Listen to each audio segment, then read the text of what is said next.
But now I think it's time for us to have a little bit of fun because we've got a really, really interesting segment coming up that Kion cooked up for us, and I think it's amazing. So basically, what this is going to be is our dream teams with players from the LCK across the years, with a very important distinction. They're not allowed to play their main role. So we're going to do a snake draft. We're going to see who has the best team at the end. Who gets I to guess go we'll first? argue. And I go first because I'm the host. What? Yeah. That's not fair. No, I'm It's pretty not sure. fair. This is I'm a pretty for sure fun we game. should play like a mini game of some kind to decide who goes first, like some sort of but little then I won't go competition. first because I know the minigame you're going to talk about and I suck at it. I'm pretty good at gaming. I don't know. I'm I confident. tried. Okay, all right. Really did try and use my hosting powers to avoid playing a minigame. Wait, but if we're doing the minigame, why are you right in the middle already? Oh, this is just for like left to right. I'm not gonna do it by order. Well, I guess they are listed by order. Yeah, I don't guess care. we'll do I'm it just by gonna order. I'm gonna do it from left to right in terms of like not the pick order, but like where the champions are, and then because when you pick these champions, they're not necessarily going to be their role won't necessarily be identified until the end. Yeah. It's a snake draft, so... All right. That's my cheat sheet. It's my paper. Yeah, you guys can are do like, whichever way you want. can't It's write that. You fine. can't make your own table on your own paper. Okay, all right, Mr. Paper Obeyer. He's the slave to the sheet, man. Paper slave. And actually, so that we can keep Valdez happy and we're following Yes. the sheet, What's let's next? talk about the rules of the minigame. We're going to be playing a game that you may have seen if you've been watching some T1 streams. D-Gun also had it on his stream. I was there for a little bit when he was covering, I believe it was the Challenger Finals, or at least one of the Bro matches. I think it was Bro versus T1, which was, it was pretty cool. And it's going to be Fruits Box. That's what we're going to be playing. Basically, this is the thing where you have to like group fruit. So like how it works. citrus together, like apples. Like you have a Granny Smith, a red it's apple. all just the one apple, and they've got numbers on them, and you have to make them Oh. equal 10. Oh, I thought it was going to be like identifying like Oh, are I grapes think I know what closer game to this an is. orange or Yeah. perhaps like a banana? You know? Isn't a banana technically like a herb or something? I've heard that before. Yeah. It's a berry, actually. That's probably what you heard. That feels like it makes even... Yeah, like, That's what I'm saying. Like It's grapes, and bananas, disputable like, they as could well Be... because they do have seeds. Why, dude, that's not good. Yeah, it is Bananas disputable. have seeds? Yeah, they do. The little black bits in the middle. How do you think you grow new bananas? Yeah, like Where do I know the come banana from? peel went into the ground and then This isn't Minecraft, Brendan. It's the banana spawner. Like, what? Obviously. Who's going first? Okay. Are we just do them all at the same time? Definitely Max, so he's most stressed.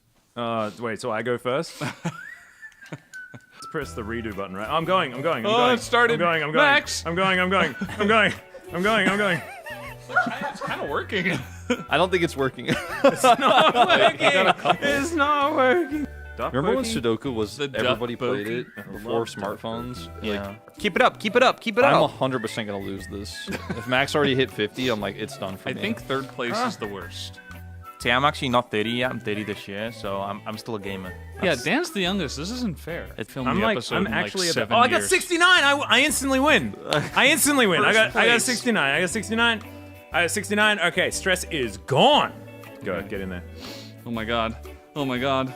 Isn't that what the kids do these days? They prestige now No, that's like... in the like- Call of Isn't it Duties. Call of Duty? Yeah. I am pretty cool. Yeah. Oh, Brendan, I just have a call from your wife. It's really important, so you need to take it right now. No, it's not important. This is all that matters. Well, the 7 surrounded by 1s, you could get that. And that's 4. Stop helping him! Yeah, that one. Oh my god, wait, he actually helped me. See? He's trying to help me beat Dan. Colluding, reported. 10, 9, 8, No, don't do that. 7, 6, 5, 4, 3, 2, 1, go! I got 100. 100, okay. Yeah, Wolf's doing it, but he's hiding it from us. Yeah, I don't want you guys to see because I'm so bad. Yeah, it must be fun if you're good at it. Jerkhead. It's just in general. Jerkhead in general. Yeah. You gotta think about 3 combos. I know what I 4 gotta think about. combos. For the App I'm Store. so bad, dude. Cayenne, This Max is ad. cheating by practicing. Oh, you It's got a his first nice time. round 100. That's pretty cool. So we're gonna so it's basically whoever comes first, and then we go clockwise or anti-clockwise depending on which benefits me the most. No, right? Okay, it'll just be confusing. I don't think it's that confusing. We have a table for a reason. All right, paper man. It's right there. I It's got on the 60 I think paper. it was 66 I got. Oh, 66, okay. 4th place. hey, unless Dan Dan could mess colossally up. messes up. Oh my god, he's in the zone.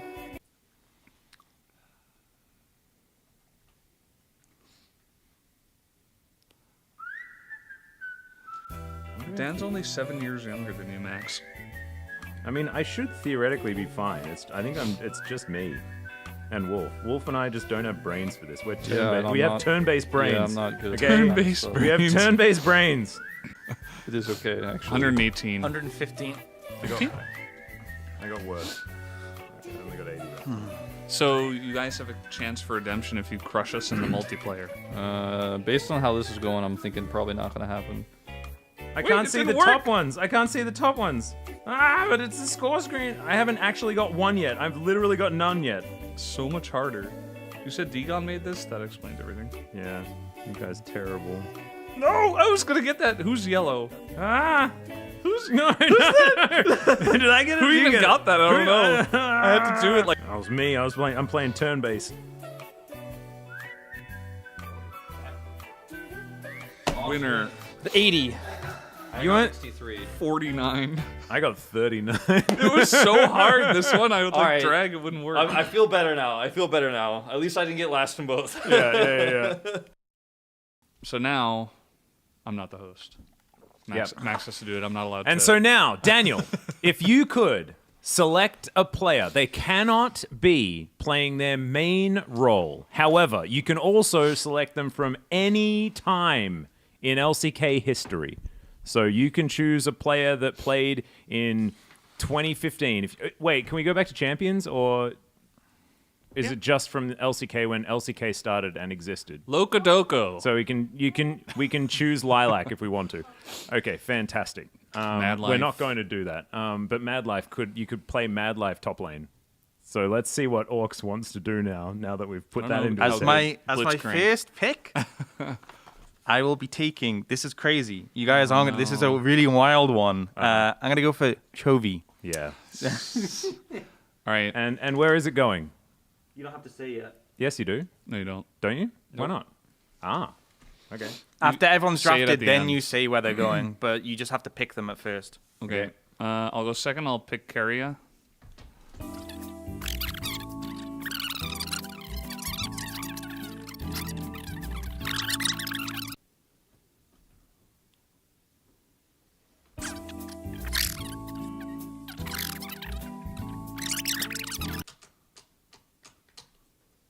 The best thing is we can cut this large amount of silence out of the video so Yeah. that other people don't need to go through the torment that we're going through.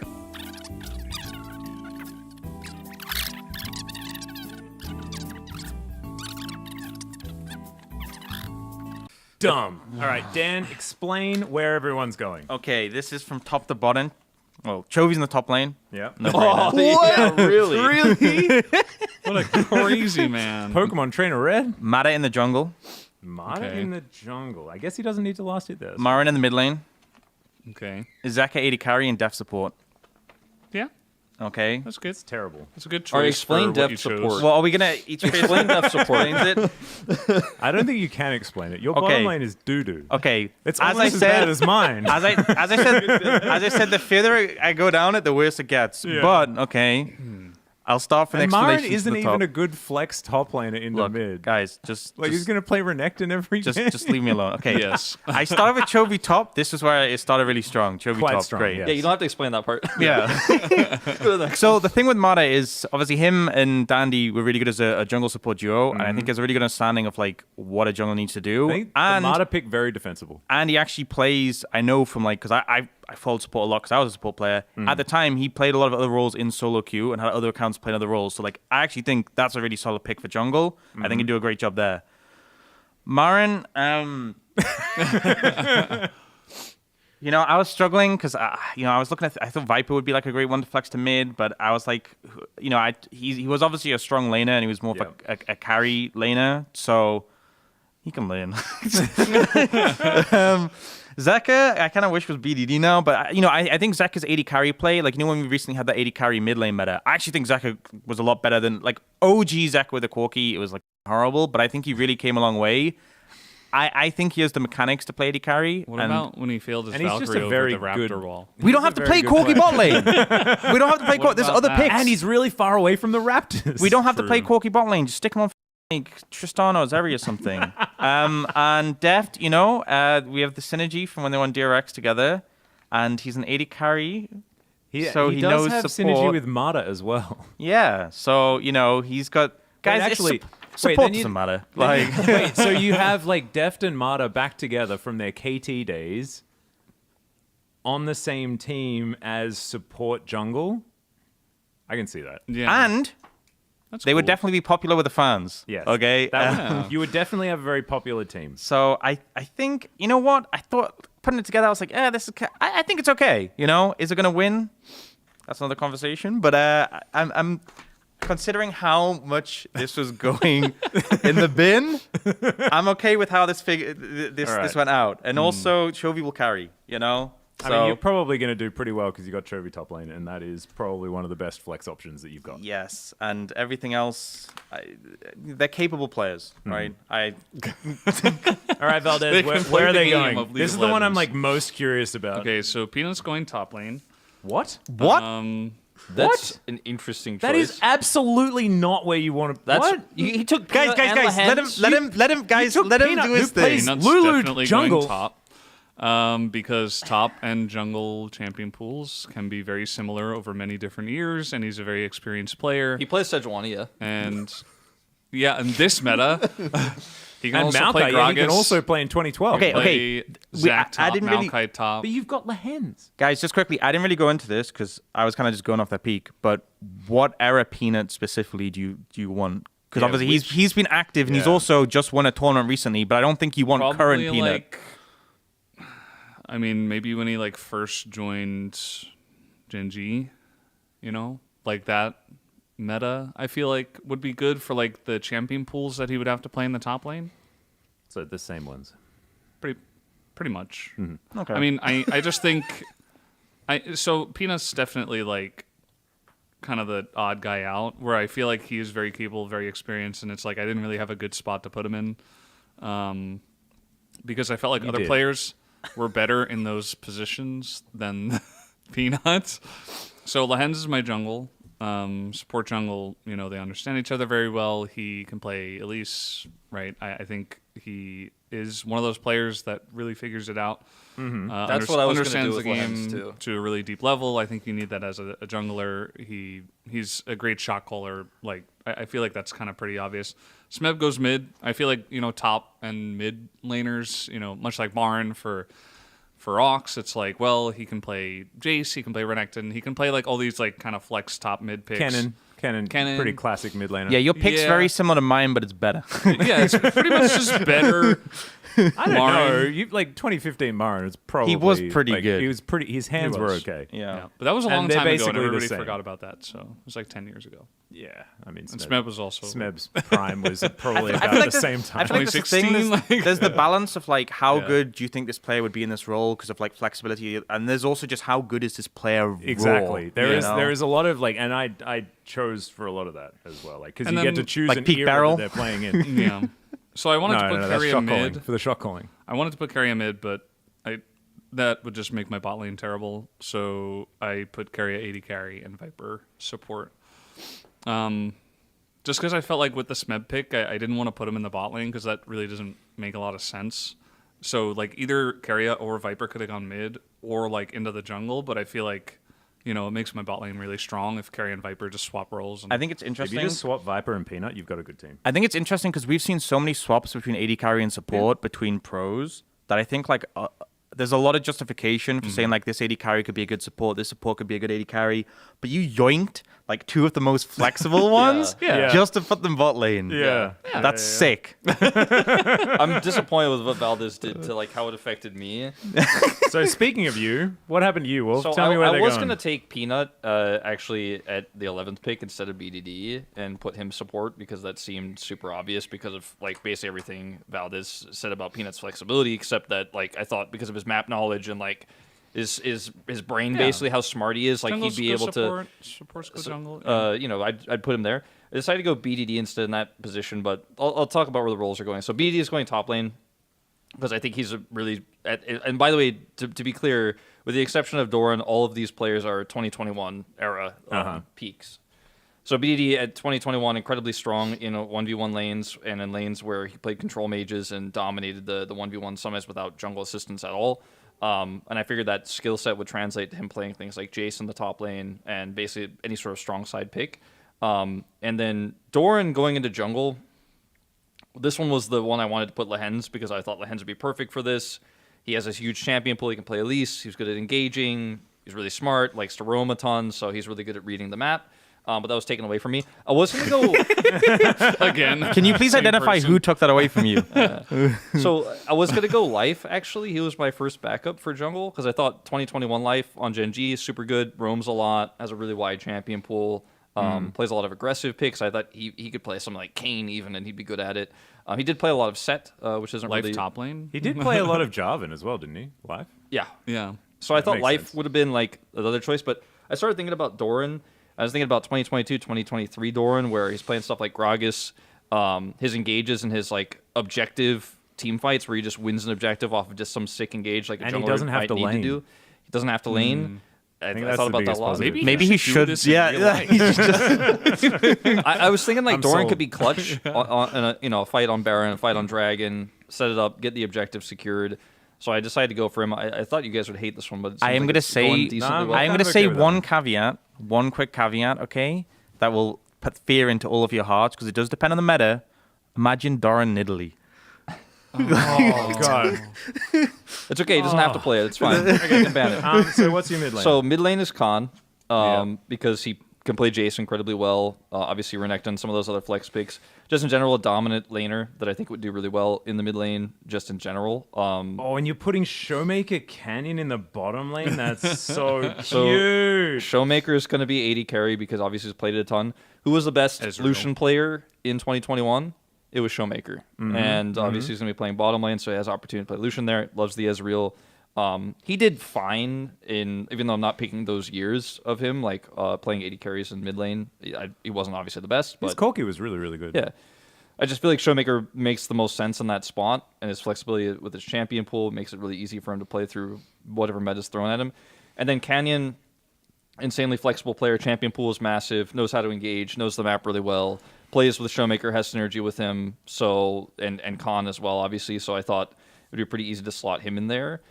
And I feel pretty good about this lineup actually. Like when we first got the assignment for this, I was like, oh, I am never going to be able to make this work.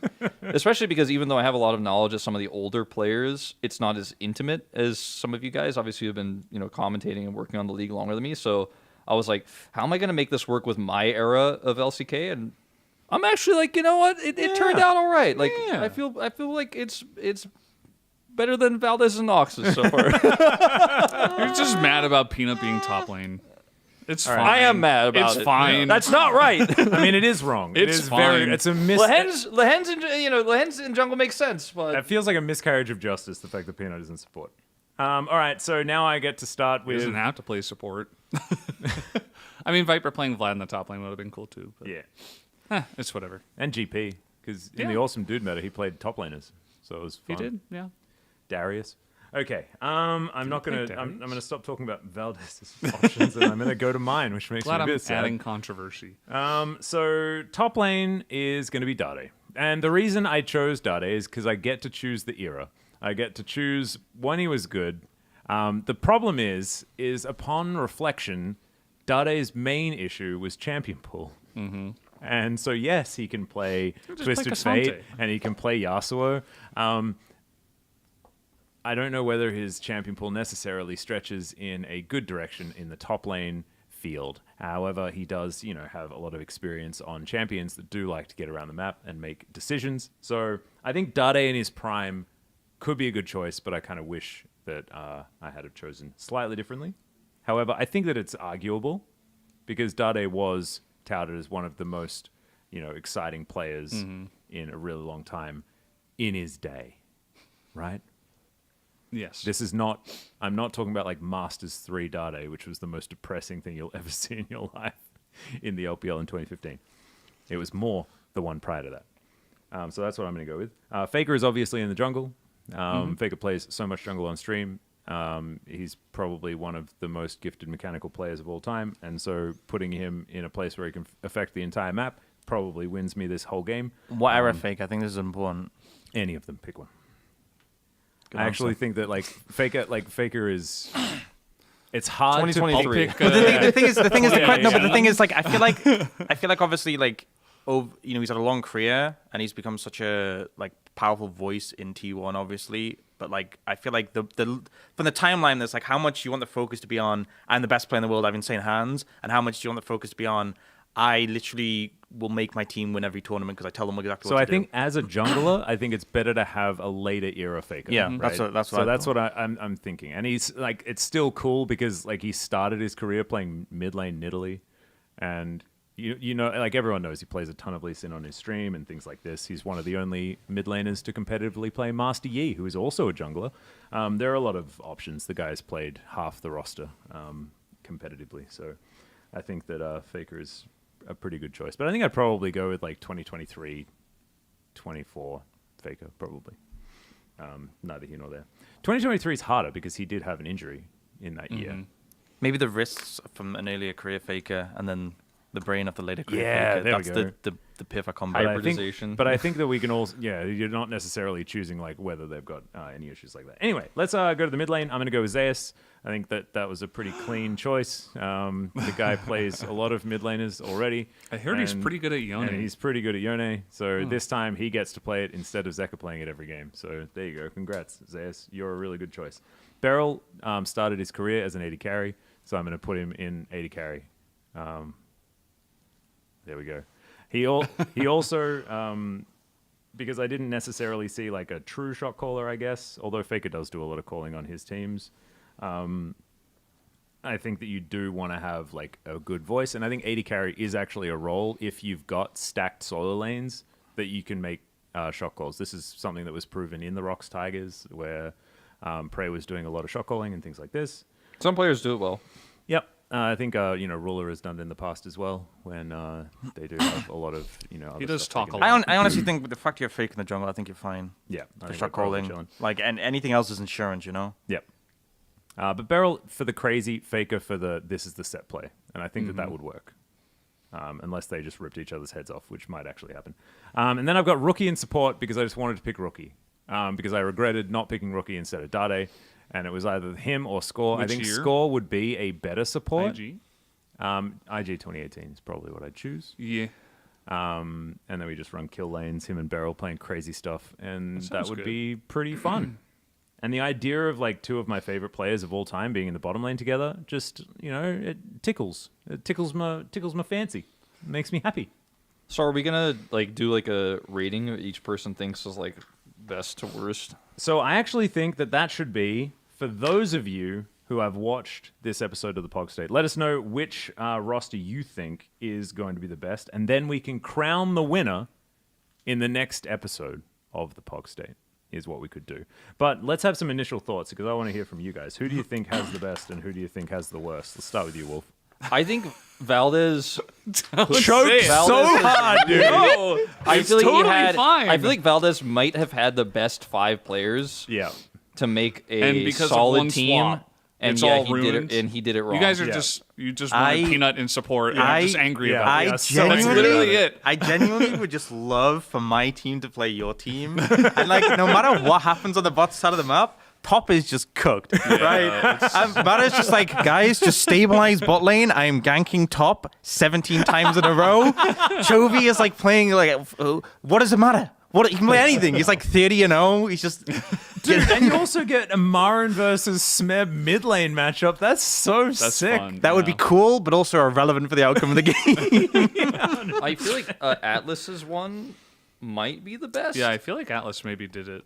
Because it has so much shot calling power. Like I feel like if we're working with these like makeshift rosters where everyone's off rolling, having a good voice and having somebody, and in this case two good voices, having two people being able to make good calls while still having incredible mechanics, means that like I feel like he kind of stands the test of time, especially the champion pools that these players have. Like regardless of what the meta looks like when we had like a mock tournament with these 4 teams, I feel like his would probably be the most consistent.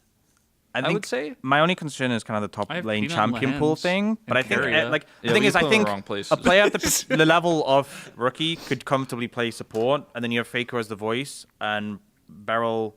Actually, is an AD carry. So Yeah, and then Zeus is mechanically proficient enough to play in the mid lane. So I feel like you've gone for a lot of raw player power, but also like I don't think any of these role changes don't make sense. Yeah. Other than top, I think It's top the lane. Dade top is Dade the could have been worse. the Like if I stinker. had rookie top score support, that looks better. I think so. Yeah.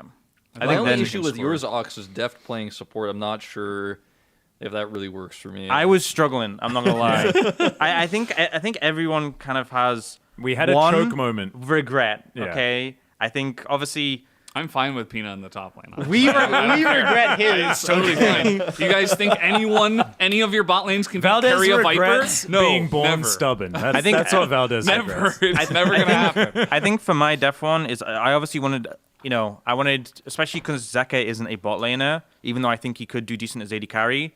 I wanted someone who has experience in the bot lane. I kind of went for the synergy angle with both jungle and your AD carry laner.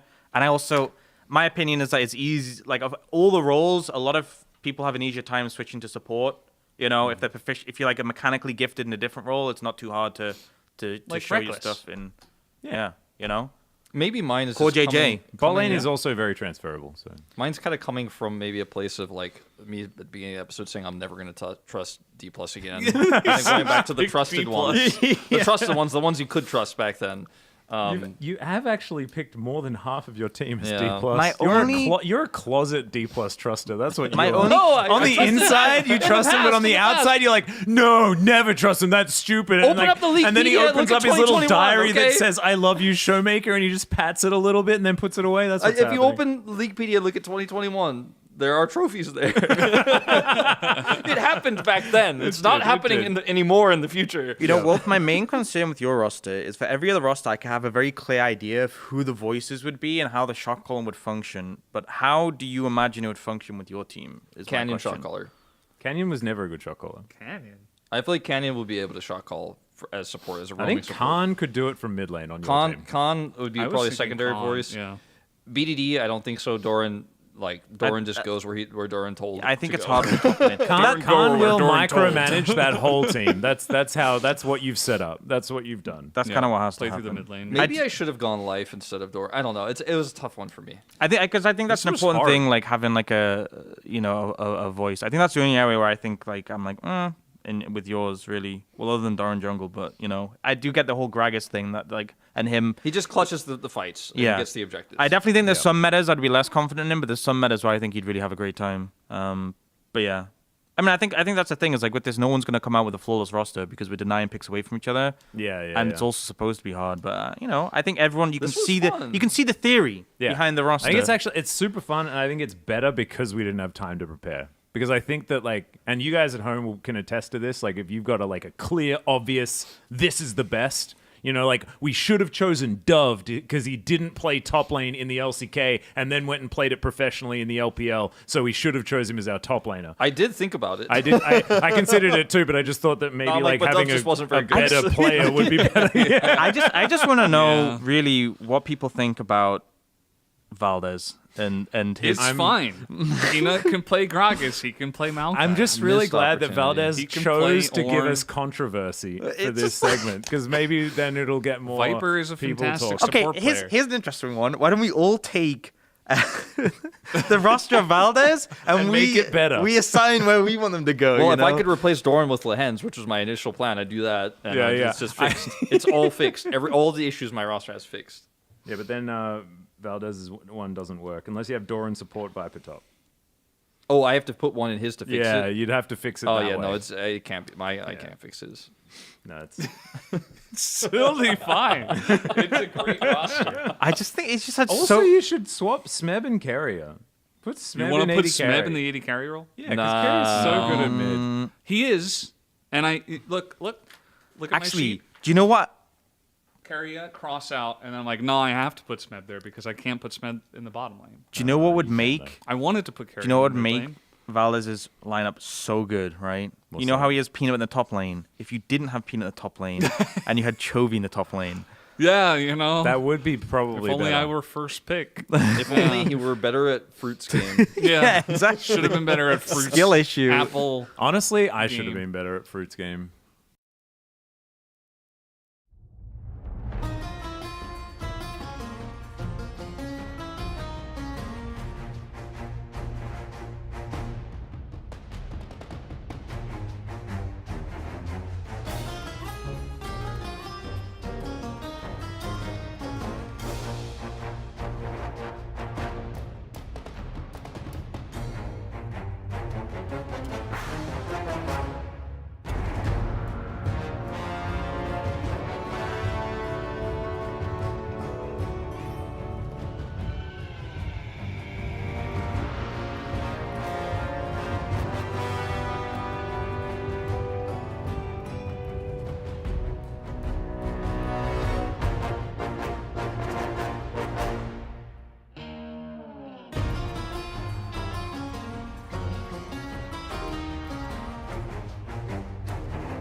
선수 화이팅! Bro fighting! Leon fighting! Welcome, ladies and gentlemen, to the LCK 2025. This is round one. It is all just one huge season now, Ox. This is where it all begins. We had a phenomenal day yesterday, and we continue with a fantastic one today. I'm Atlas, I'm joined by Ox here, and we're ready to dive in to what could be the greatest series that we will have this week. Could be. Yep. You know, but Saturday Showdown is there as well. That is looming. true. So I think that is temper expectations a bit, but I think two fan favorites, in my opinion, especially for a lot of the global fan base. A lot of love for Bro and the Noodle Boys. And this is where all your channel points go to die, okay? Remember that, Bro fans. You got to pay your taxes, and then you have to go all in. And if the Noodle Boys happen to win, that's okay, because your channel points are in a better place now, as we all know. I may not necessarily be doing that. I'm sitting on fat stacks right now, as far as the channel points are concerned. You know how many channel points I have? How many? Like 170. Not doing so well. Now, Nongshim and Bro are at the very bottom of the standings, but that is because they have not played just yet. This is not foreshadowing for what's going to happen throughout this season. One of these teams is going to skyrocket after today's match. Well, I think in fairness as well, in all seriousness, Nongshim had a fantastic LCK Cup, and Bro didn't look bad. They won the Casper Cup. Yeah. We have to remember, they're already champions of a tournament this year. That's the important thing. Let's have a look at Nongshim Red Force. First, though, the Noodle Boys here. No changes moving into the first season of the LCK. King and Gideon, Fisher, Jiu, and Lehens are going to be still that roster. Certainly some young guns mixed in with some of the veterans. When here is a bit of a change. On Brion's side, this is a weird call-up to me. We do know that there have been some new signings, but right now in the jungle, it's Ellum that's going to be playing instead of Humbug that they loaned from KT. Yeah, not sure too much on the details behind that decision, but ultimately Humbug was very impressive, you know, when he made a debut, so Ellum has some big shoes to fill. I think a lot of people were looking at that mid-jungle duo. Closer had a pretty phenomenal performance in the LCK Cup. Oh, yeah. I would say he's firmly the strongest performer for Bro.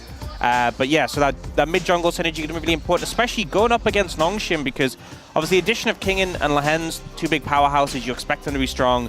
But I think Gideon and Fisher really surprised people what they were able to do. I think for me, it was the solo lanes on Nongshim that was so incredibly impressive. I think that Kingen hadn't looked as good as he did in the LCK Cup since 2022, since that World Championship that he managed to win. And Fisher needs no introduction, right? Like, that guy did not look great prior to the LCK Cup, and then even in the first few weeks didn't look so good, but then really made a late surge. But Ellum returning to the Bros, being called up from the Challenger roster, is an interesting one because it's been a very long time. As you can see, almost 3 years. But now it is time to hear from him in an interview.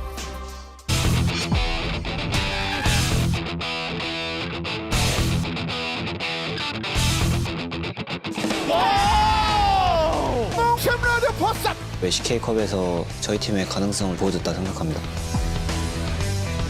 매치 패배를 농심한테 해왔었는데 이번에 꼭 끊겠습니다. 방심하지 않고 평소 하던 대로 할 것 같습니다. 농심이 강팀이라는 생각이 있는데 저희가 강팀에는 되게 강한 팀이다 보니까 이번엔 꼭 이기겠습니다. 가능성에서 멈추지 말고 강팀이라는 소리를 들을 수 있게 노력하겠습니다. 정규 시즌 첫 경기다 보니 꼭 잡고 흐름 타겠습니다.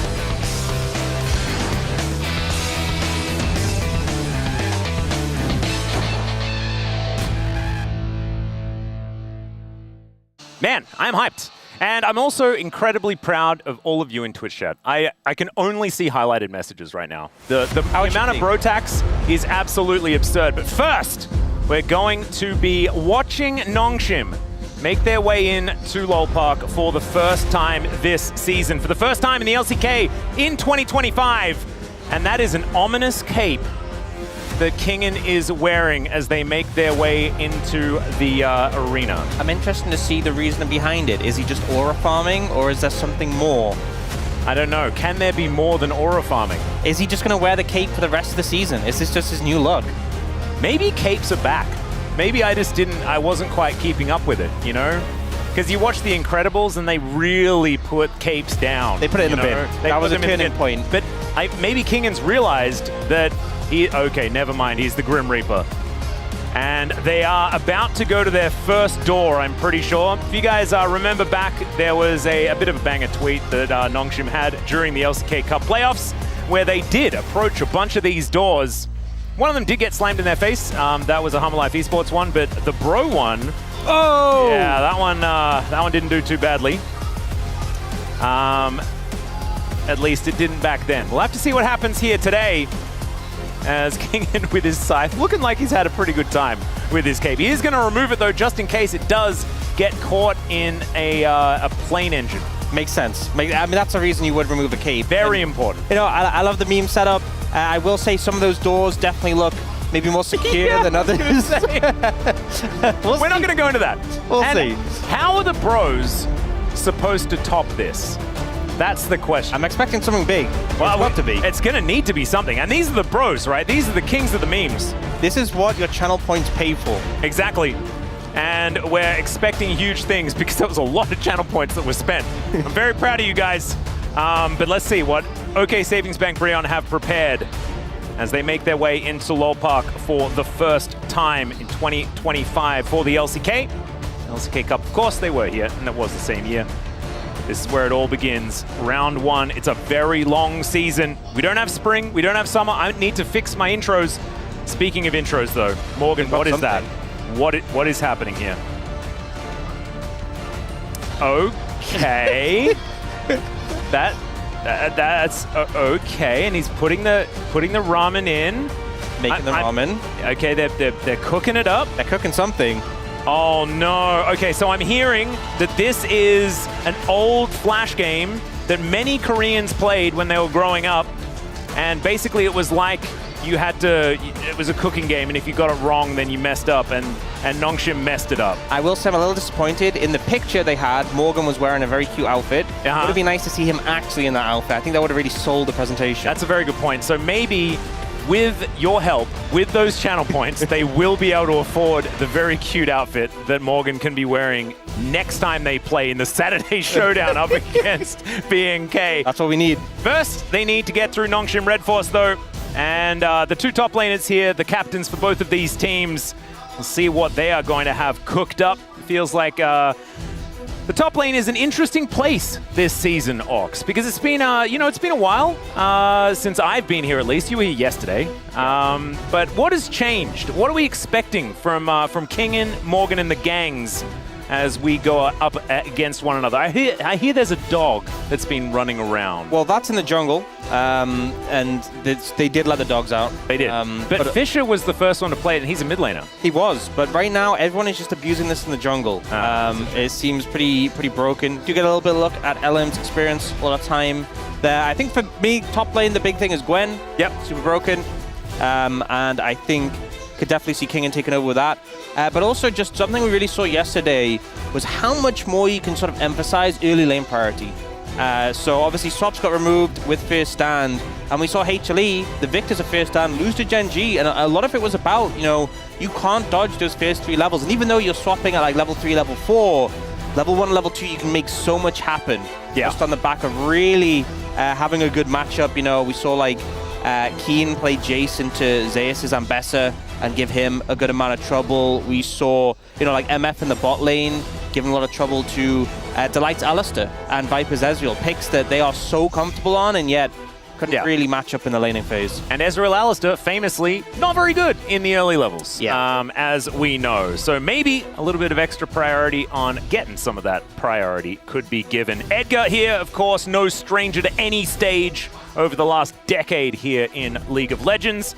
Up against Chelly on the other side. We'll see who is going to be able to reign supreme, because a lot of what Fearless Draft is the coaches. We'll see what they have prepared. Of course, game 1 is just free-for-all. We're going to be banning 6 champions. That's all that's going to be banned in this one. Next game, you're not going to see what's happening from any of the champions that are picked up. Let's see what these bans are going to be, as it just feels way more epic. This, like, the intro to the draft music, I feel just... It's very dramatic. I don't know. I feel like everything is emphasized to a point where we can't just meme our way into draft anymore. No. It really kicks us into gear. It sets the tone, It does. Maybe it was specifically done for us. Maybe that's what it is. I feel like I mean, Ji-sun could have sent an email. Yeah. You know? Would you have read it? Probably not. M.B.E.S.S. are going to be the first ban here. Of course, Morgan actually playing some fantastic M.B.E.S.S. Dating back to the Kesper Cup, where she made her debut. The global debut in competitive was Maple on M.B.E.S.S. in the mid lane in his last tournament, which is pretty cool. Anyway, Kalista going to be also banned away. Nothing too surprising just yet. Interestingly enough, Kalista was obviously very strong when lane swaps were a thing. If you take away lane swaps, Kalista does enjoy that. Yes.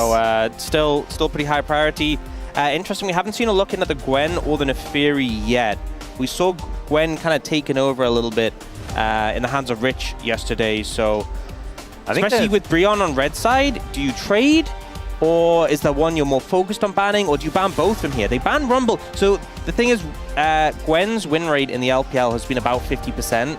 A lot of her losses have been against Rumble, specifically. It makes sense, you know, the matchup, like, he just goes into your Shroud and just kind of cooks you. But with that ban, it puts more emphasis on this Gwen pick. So be interested to see if Nongshim do opt to first pick it.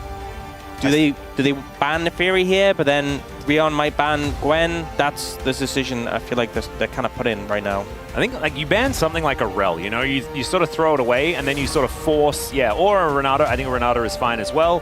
And then you force them to ban Gwen so you can first pick Neferi if you'd like it. I think that was the call here for Nongshim. Otherwise, the bro's going to have a bit of a gamble here where they say, like, we get the dog or we get the Scissors Lady. It's one of the two. It's really difficult because obviously, you know, King also had a phenomenal Rumble during the LCK Cup, so I understand that banning hit from him. But if both are left open, I think Nongshim probably will just take the Gwen, I think, for Kingen be really important. They ban the Varus away. We'll see what the choice is. It could go either way. Both are really powerful picks.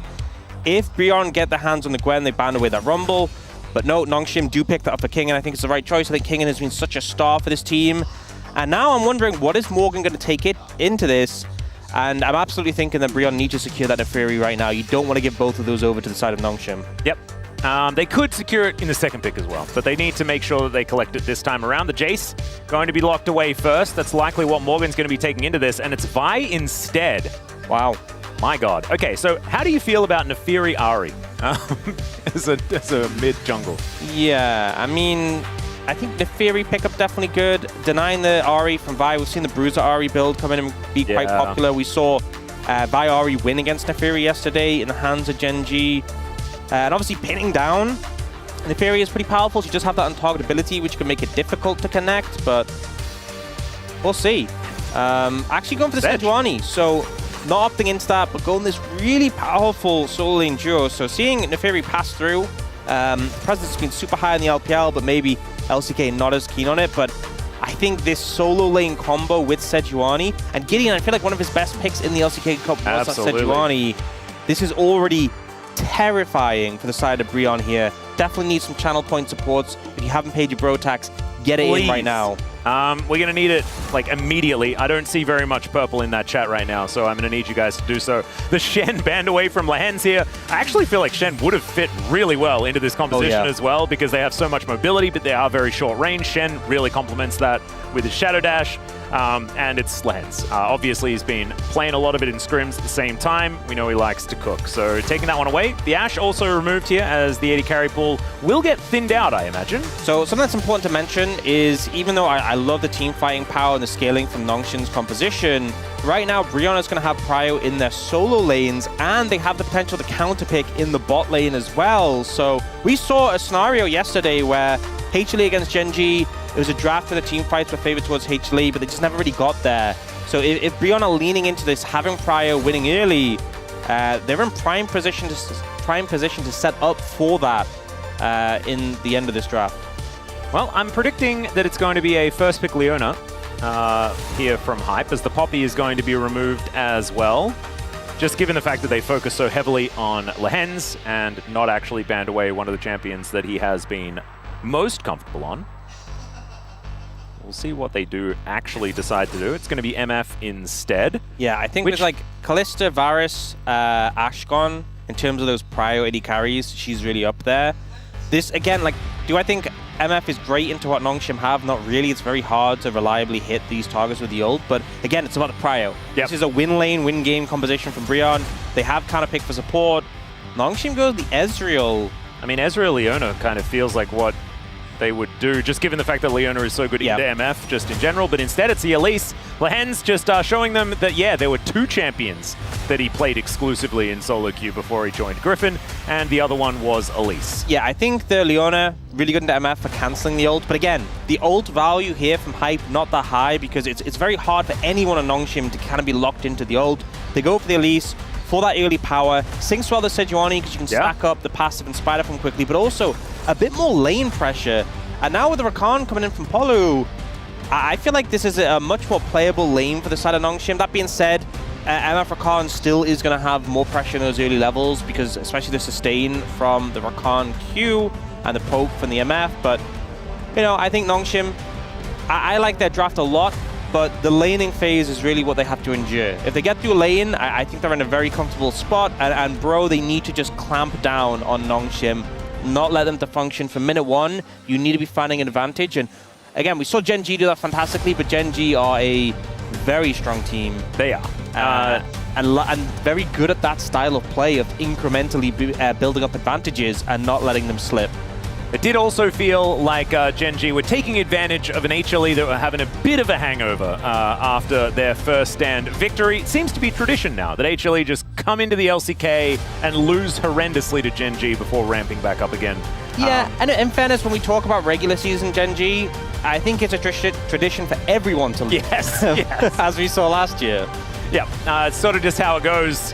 But as the music is getting more and more epic, we are going to get in there. I do love the fact that we get the skins now in the AR. Valdez mentioned this yesterday, and it is very, very cool. Yep, we saw Lehens with the new, the Noxus-themed Elise skin. Yeah. Reminding me of what the space used to look like prior to this season. But now it is time to get under the rift for Game 1.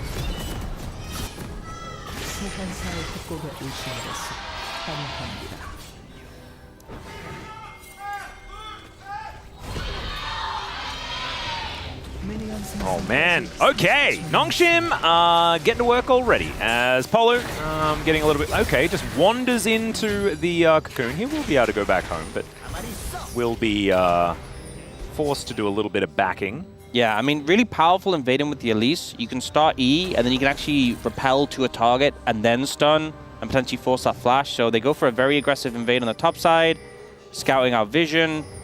And unfortunately, finding Polu not exactly the target you have the most kill pressure on, but, you know, job's done. And they'll path down towards bot side. You can see the other side, bro got some vision in the Nongshim red side jungle. Yeah, able to just capitalize on the fact that everyone was on the top side of the map. Nongshim's trap not going to get sprung too early here by the bros, as they will just head down, and it will be at least a few minutes of an actual laning phase before we get a bit of a do-si-do. And we'll see, we didn't see too much of it yesterday as far as some clever lane swapping after the lane swap protection has been removed. We'll see whether that does happen here today. It's Hype with some double up damage onto Jiwoo. Going to be starting this one off. And honestly, a lot of matchups into Rakan are kind of based around whether you dodge his Q. It's kind of similar to playing as Soraka, where she hits your Q and it's like, okay, she now gets a ton of healing. If you're able to dodge and deny that healing, you can trade so much better. Right now, Lehens doesn't really offer too much. Kind of needs level 2. Level 3 is great. That's where really you can start to put some pressure down. You can see Q misses from Polu there as he takes a Mystic shot, so he's getting chunked out quite heavily already. Yeah. You can see actually, of course, like Rakan, not necessarily known for his laning, but still going to be helping out because MF certainly is.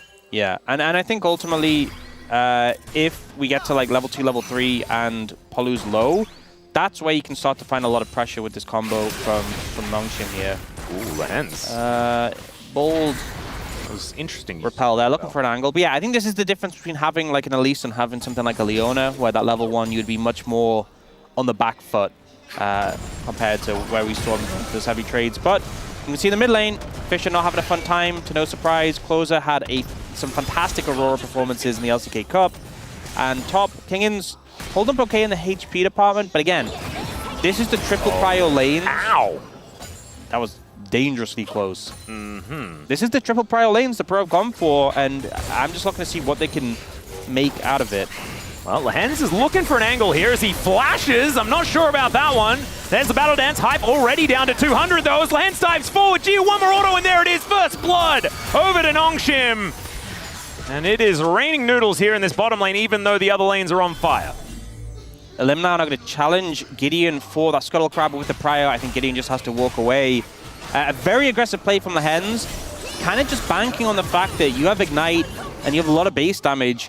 And this is also one of the issues with Rakan is that when you're playing defensively and people are committing flashes, your W can't do much because it's so telegraphed. Lehens flashes over it. Yes, the Cocoon misses, but Hyper cleanse anyway. He does end up cleansing the Ignite damage, but the Grievous Wounds still lowers the heal from Polu. And in the end, the base damage between level 3 Ezreal, level 3 Elise is enough just to brute force through that MF health bar. Yeah, and immediately you've got Nongshim moving towards this top side of the map. The answering swap isn't quite there yet from Bro. They should be able to get this lane shoved up. And Kingen yet to teleport. And so he'll be able to use that one to head down towards the bottom lane. I mean, that's the thing. You burn hype summoners, you get an advantage for your bot lane, you swap them top, so now you're hoping to put Kingen in a better situation. You know, we talked about the top lane. Oh, no. That's so big, actually. And it's just things like this that are really going to break apart Bro's sort of lane priority they've been playing for. You know, you start to lose the ability to keep Kingen down, and this game is going to snowball out of control in the wrong direction. Yep, this is the problem. Can't utilize those lanes if you don't have champions in them anymore. And it's just trying to follow the lane matchups instead. You can see already Kingen towards that bottom side has teleported down there. Morgan does at least have teleport, but doesn't actually opt into using it, as Kingen also didn't need to use his. So we'll be able to just pick up these minions. You can see already things evened out between the Gwen and the Jace. And it's only the mid lane matchup, really, that's going Bro's way. Outside of that, Nongshim with a whole lot of control. And this is understandable, given, you know, the early stage of the game and the range advantage that you will have as an Aurora. Yeah, Closer's the only one where the lane is really going how you want it to go. But even then, like, into a Yone, eventually he's just not really going to care about it. You know, right now it's a 200 gold deficit, 250 gold. We'll see how this recall comes out from Closer. He now has a lost chapter, so potential to really amp up the pressure on Fisher. But yeah, unless you're really getting this Yone out the game, might not be enough. Now, we do see them setting up for these grubs, and Closer does have ult advantage over Fisher. And Fisher's very close, though. Look at where Lehens is. That was a... He's going to walk over vision. So it was, you know, in case there was anything that they could do. I think First grub going to go over to Bro, though. Yeah, I think ultimately here, if Gideon steals a grub, you're happy. If he just gets one, great. If not the end of the world. I think not fighting it is the right call, given how Fisher just hit level 6 now, and Closer has him trapped in lane, had it for a while. And they have to sack a full lane wave for it as well. Yeah, ultimately Bro get all 3. Great for them. I think Nongshim made the right decision about not contesting that. I think that was the right call in that situation. And Gideon looking to move towards the bot side. If they find a gank onto Morgan here, that could potentially free up them to go for this dragon. Yeah, Ellen hitting level 6 here as Morgan in trouble to the skies. Does have flash available, is going to have to use it. And is not going to die just yet, but still a lot of pressure being put on. Needlework was invested, of course, by Kingen. I mean, get the flash good, and especially if you end up in a longer... Oh dear, there's the Cocoon, and Polo is just dead. As the auto attack, the Ignite was already ticking, and that's the second kill here for Nongshim's bottom lane. Just the burst potential of this combo is so threatening, and, you know, if you had something like a Leona and Alistair, you'd be able to survive that burst, but Rakan is just so much squishier in comparison. Just gets completely exploded. Man. All right, support. Okay, so this is a bit weird, right? Because the LCK Cup just happened and we had a whole bunch of Elise support. But this is the last time it was played in the LCK, and it was Lehens, of course, because Lehens has been playing Elise support for the last, you know, approaching how many years? 7, 8 years, something like that. Quite a while. Yeah, quite some time. Always one the eclectic picks. Indeed. Haven't seen the Singed in a while, but definitely would be willing to pull it out if anyone dared to pick Yuumi against him. And we do have, you know, Fearless for the rest of the year. So the likelihood of Singed support gets higher and higher, which is absolutely fantastic. Once again, we do have Polo in the mid lane. Q now set up there as well. 77 to 72 as far as the CS is concerned, but these 2 kills on the Ezreal are the biggest deal. Not really spelling too much when it comes to advantages, as speaking of which, Kingen trying to grab one here. Just going to get booped away by Morgan's hammer. There's the flash, though, as Gideon follows up. And that is going to be some feats of warfare here for Nongshim as they grab their 3rd kill. Oh, man, and the fact Gwen gets the kill, the Gwen who managed to sort of even out that earlier matchup, now ahead. So scary to play into for the side of Bro. You know Kingen's going to be a problem in this game. And it's just great gang setup from Gideon. You know, the first gang to get the flash ends up coming in now with his ultimate available, knows Morgan has no way of avoiding that Glacial Prison, and it's just easy as that. Yep, even more minions going to the wayside here as well on the top side of the map as we have a look at this one more time. Morgan does manage to dodge the snips. Yeah. And boops Kingen away, but Gideon's here. Beautiful flash ult. You can see with the vision and the fact his jungler is nearby, it's like, look, I can push this wave in, I can get away. Gwen doesn't have ult available, but Gideon just ends up being there at the perfect time to punish. Yep, and once again, Kingen, now with ultimate available, still has flash. This Gwen is still just as dangerous as she was prior to Morgan falling down, and now Morgan, without his flash, still is kind of a sitting duck, as you can see in that top side. Kingen with a whole lot of control as the Bros down towards this bottom side, putting some pressure around the Dragon.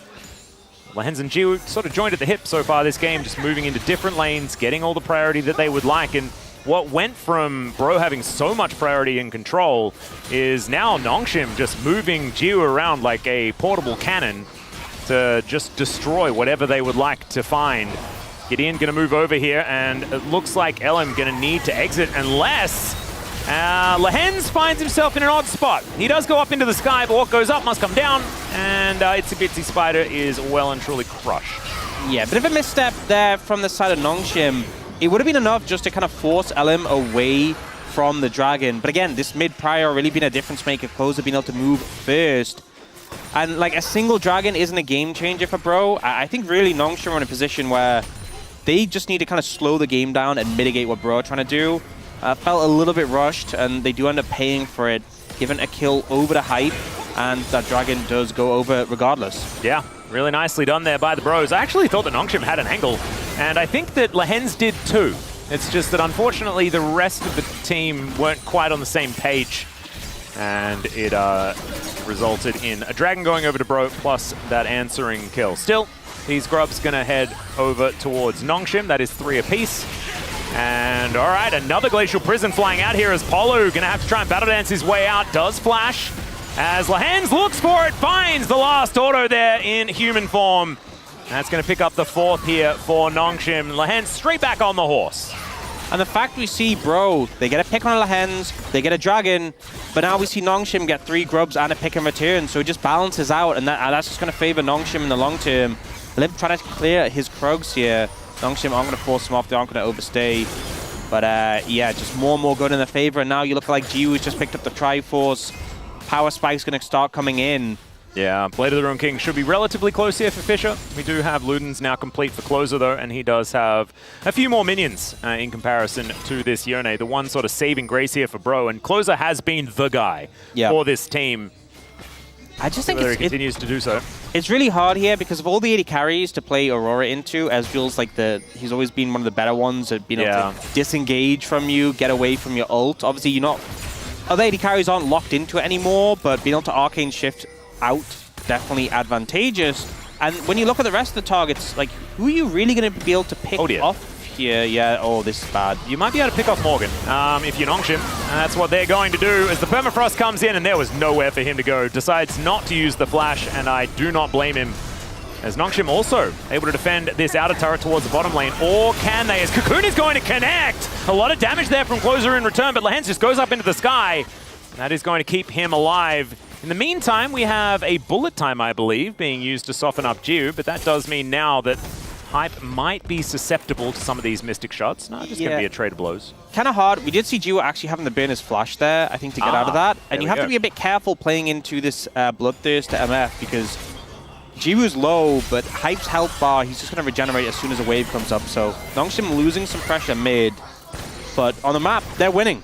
And that's the more important thing. Jiu is still able to clear the wave from a distance. Should drop a plate here, but not that big of a deal. I also think that Jiu is kind of a passenger this game. I think that's sort of his job. You've got Gwen, you've got Yone. They're going to be the big damage dealers for Nongshim. And Jiu is just going to have to self-heal and try to do whatever consistent damage he can in a lot of these fights. I don't think he's necessarily the main character. And getting King in ahead, really, really important here for Nongshim today. And you can see that they have done just that. As Morgan is at least keeping up in farm, but 0-2 does still spell that 700 gold advantage here for the Gwen. And Gwen is on a ban list a lot of times for a reason. And I think it's now getting to the point where this Gwen is so strong, if you end up in a longer lane, I mean, even now, you can see how defensive Morgan's having to play it. Yeah. But once those turrets start going down and you're in a long lane against this Gwen, you're just going to get run down. It's so scary. Lehens just seems to know exactly where to be. As Ellen is just going to fall straight into the cocoon. So much damage from the Elise. And Lehens is able to pick up that kill with the last tick of the Ignite. Gorgeously done, and he just read him like a book. The fact they get his flash and neither Gideon or Lehens has to flash over to finish it is massive. They force Morgan away from the tower. Lehens has been so impactful this game, and Fisher's kind of just been playing defensive on the spot side, but that was a great ultimate as well. Managed to clear out the entire wave in the meantime, whilst also having a decent trade. I think that's honestly the thing that I'm most impressed about Nongshim in this game, because the proactive plays have been great, but it's the fact that whenever Bro try and make a counterplay, they do so much to mitigate it. You know, we saw earlier Lehens coming down bot to cover Fisher. You know, they made the play to the top side with a TP, but he was there to protect Fisher. Here, Fisher makes a great solo play to defend, and it's so frustrating for a team to make a play, because your immediate reaction is, well, we'll make a play on the other side of the map, and then it gets shut down. Yeah, I think understanding the push and pull of just how the map kind of works is kind of beautiful here, watching Nongshim as they navigate it. And right now, all of their ducks well and truly in a row. It has spelled about a 2.2k gold lead, and Fisher is going to clear out this wave once again. Dragon going to spawn. It's going to be a Chemtech. Not going to be a Chemtech Soul. See whether we get another Cloud, which would be like the third, pushing it over as far as the amount of souls, like over 50%. Cloud Soul so far for this season. That would be absolutely absurd. You could start to it. It would be beautiful. As Lehen's not going to find the Cocoon as Hype taking a lot of damage here. Gideon super tanky, but still has to Arctically Assault away.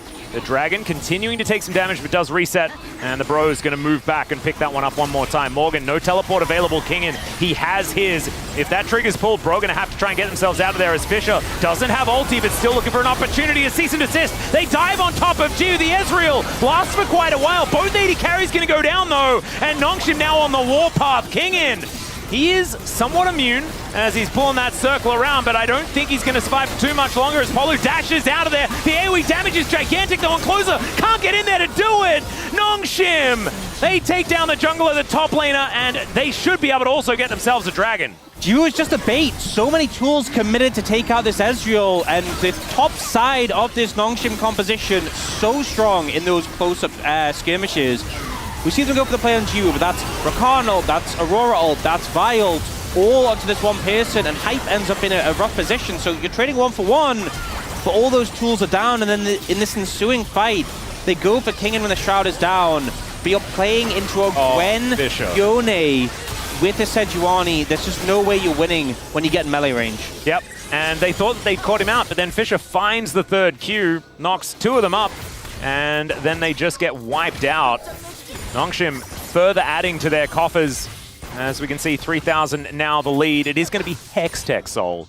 So, yeah, even I'm okay with it being a Hextech Soul this time around. That's certainly an exciting one, but if Nongshim managed to pick that one up, this game is all but over. That is an Ezreal Gwen Yone with Hextech Soul. The thing is... That's never... Oh, no, Morgan. We've seen this one before. This time he's going to elect to flash. Does have the phase rush there as well, so that is going to get him out of there. But that is just a needlework invested. Yes, and Lehens, well... is a jungler, I guess. He... He could be, you know, in another life. Well, there's four people coming down here from Bro, but I just don't know whether they're going to get here in time. There's a Permafrost, and he's dead. And now the rest of the Bros will turn up saying, Morgan, you just needed to wait a couple of seconds. What? Nongshim just have two junglers now, apparently, you know. As it turns out. You would assume if they're taking Riptile on the top side that, you know, they need their jungler there. Oh, Lehens doing what he does best, which is driving Shelly.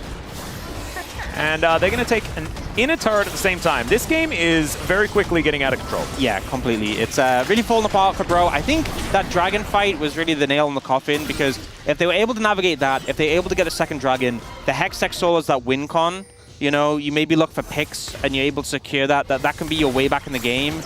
But now it's a dragon apiece, and there's this massive gold lead for Nongshim. I don't see a way back into this unless Nongshim makes some massive mistakes. If we're being real with it, it's now really their game to lose. And this duo of Gideon and Lehens charging around, so dangerous to play against. And just the fact that you have that melee spider form from Elise and you can very quickly stack it. Yeah, you've got an attack speed steroid as well, like on your W, so means that you can really get that permafrost stacked up. As Morgan is going to do what he's been doing really well in this game so far, as that Cocoon was way better than all the other ones Lehen's thrown out so far this game. Absolutely beautifully done. And yeah, Nongshim feels like they can do no wrong. And I got the cope for you. I've got it. For all of you Giga Chad fans, look at all of the picks that Nongshim have invested into this game, right? They don't get Gwen.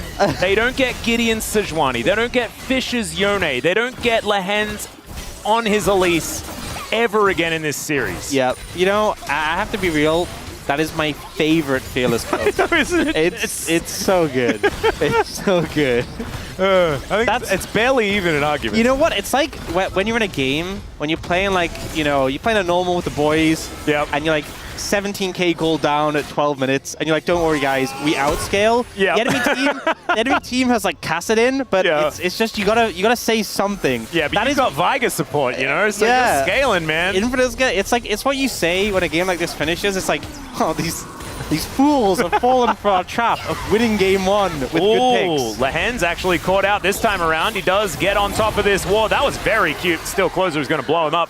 You don't have a lot of health as this Dash Cannon Elise. Yeah, definitely on the squishier side. You know, we saw a bit of isolated play from Lehens, securing the Herald by himself, maybe a little bit overconfident. And but as we go for that play before, and you fool me once, shame on me. But as we know from your favorite player, Beryl, part of playing Elise is dying. Yes. In weird positions. And honestly, Lehen's has not died nearly enough to be doing it properly. Yeah. And he's the one that invented how to play Elise. I'm not even going to say that it's Beryl that came up with the tactics.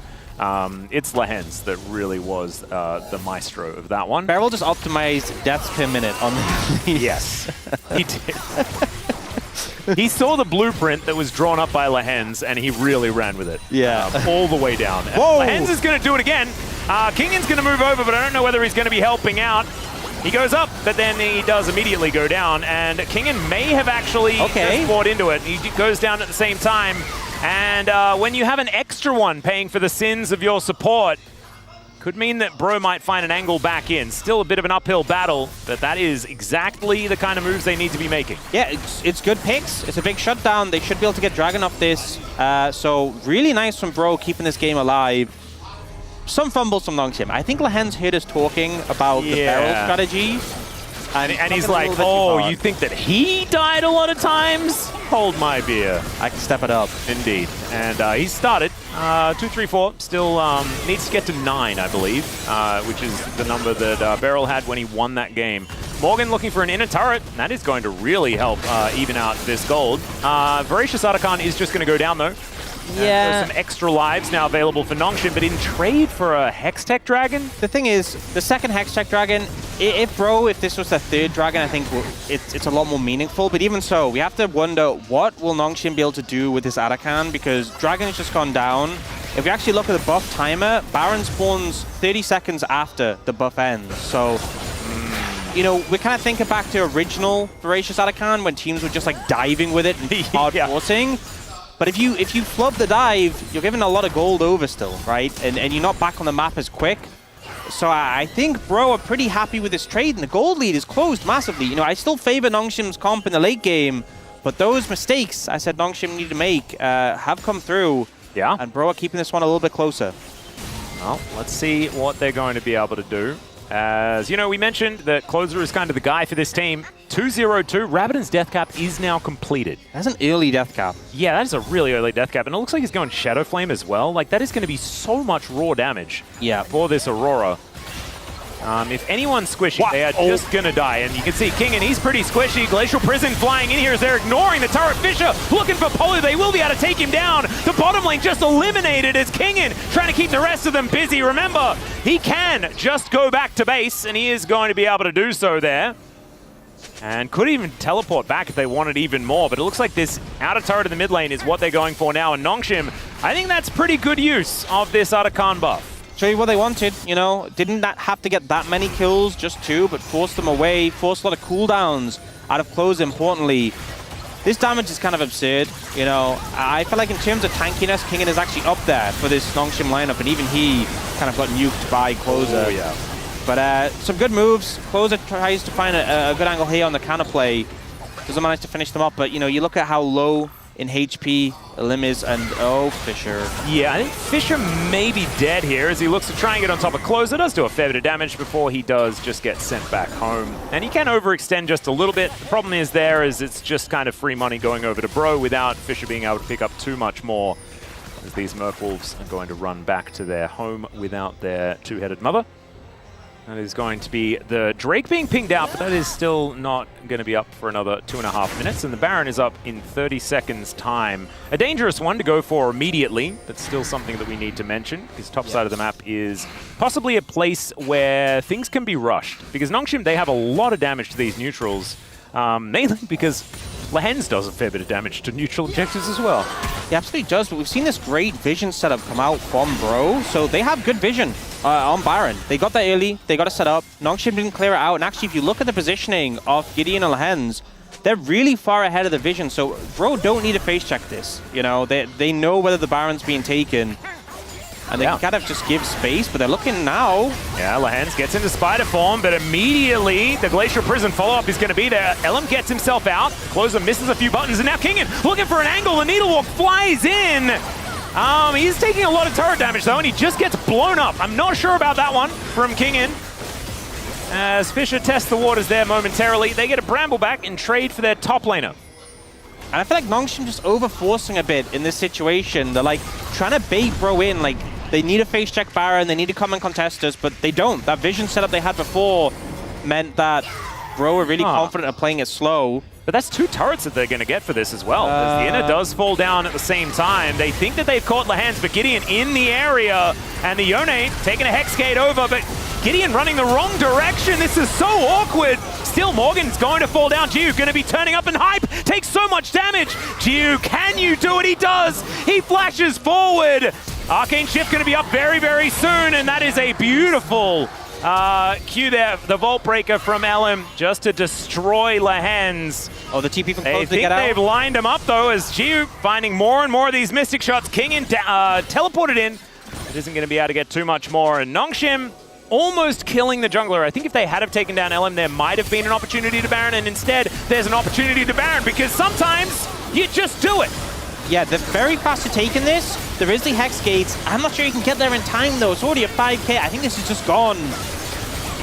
Yeah, they've got so much damage. It is absolutely absurd. True Shot Barrage flying in there, and there's the knock-up. That is going to be some great defense played by Fisher. And let's have a look at this one more time.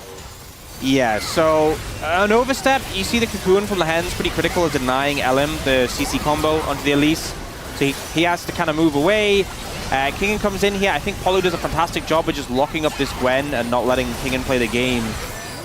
But it gets kind of goofy from here. Lehens and Gideon are looking for a flank, but they don't really have the timing for it right now. Fisher's a bit distant, Jiwoo's a bit distant, Gwen is not there. But they end up finding it, this great ult from Fisher, and then Jiwoo just free hitting, getting the damage down. And that is some big DPS numbers. And then Lehens channeling his inner barrel, I think is the only way we can describe that. Yeah, or just Lehens.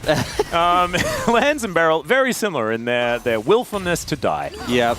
And it worked out, because now Jiu is absolutely massive, still with a 3,000 gold lead, and they have a Baron for the next little while. Red Bull Baron power play now in full effect, to the tune of about 1,000 right now. Evening out the Drakes as well, as they pick up a Hextech Dragon. And so Nongshim back in the driver's seat is kind of what I'd say for now. You know, I feel like sometimes you watch a team like Gen G, very clean, very methodical, you know, really sort of personifies the LCK style. But this is Nongshim get a little bit down and dirty, you know, getting stuck in the bowl of noodles, and just it's getting a bit of everywhere, but it's still a good meal. No, right? absolutely. And it's only afterwards that you realize getting that red stain out of your white shirt is going to be absolutely impossible. But at the time, you're like, this is just delicious. And that's what we have to focus on here. Yep. Because yesterday was such a beautiful dichotomy, right? Because you watched the first series and it was Gen G methodically just dismantling HLE. And in the second series, it was just a mess. And it really is just, it just shows that we do have a breadth of teams here in the LCK. And we don't know quite which ebb Nongshim are going to sit at, although I'm getting a bit of an idea now after a few of these mid-game mistakes that we did see. We know that they have the capability to be a phenomenal team, though, and they displayed that in the LCK Cup playoffs. We'll see whether they can continue to do so in the LCK itself as we get deeper into round one. But they still need to close this game out against Bro. And Bro have already shown that they have the tenacity. The spirit of the Jin Air Green Wings lives on, it feels like, with the Bros. And they would never say die. They certainly won't. I feel like many a Bro fan have been in this position before, waiting for the comeback. And honestly, Closer, once again, has kind of just been, you know, he's just been standing above it. You know, everything goes to mess. He's just trying his best. And the thing is, it's like in a solo queue game. How has he not died and he has the greediest build I have ever seen in my life? I don't know. But it's like in a solo queue game, and it's not even like he's being toxic and saying, you know, I can't carry these teammates. He's that one who's just constantly saying positive things. Yeah, he's guys, just zen. We can do it. Yeah. We can just, you know, play around me, guys. We can carry. Yeah. Doesn't once flame the 1 and 6 J's top lane. He's like, never you can would. do it, bro. You can, you know, you've got 3 items now. You're vibing. Thanks for creating space for me, bro. Absolutely.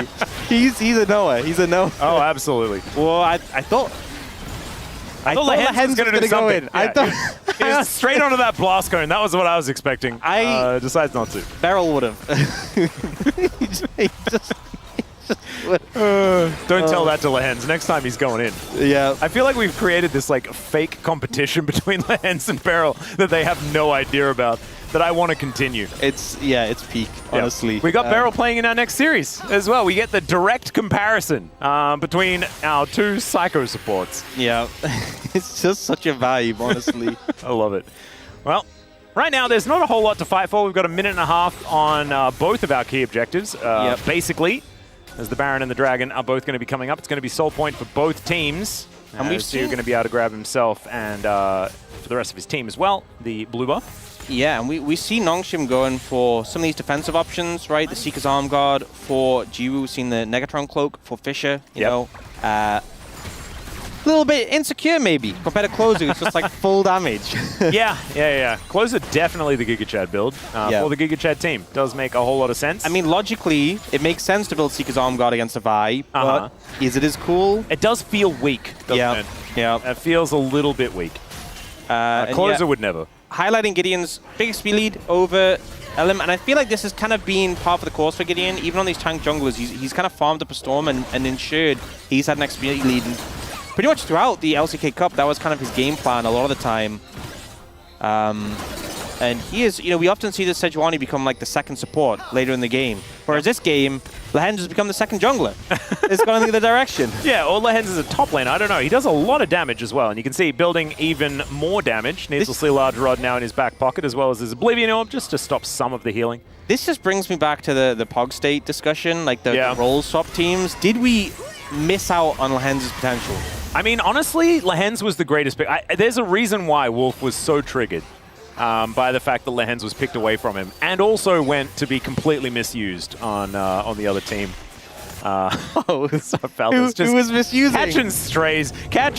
Well, we just played the clip as well. I watched the episode last night, and I just wanted to see whether we were justified in how upset we were. We were, 100%. I don't think we were upset enough. Yeah, I think that might have been closer to it.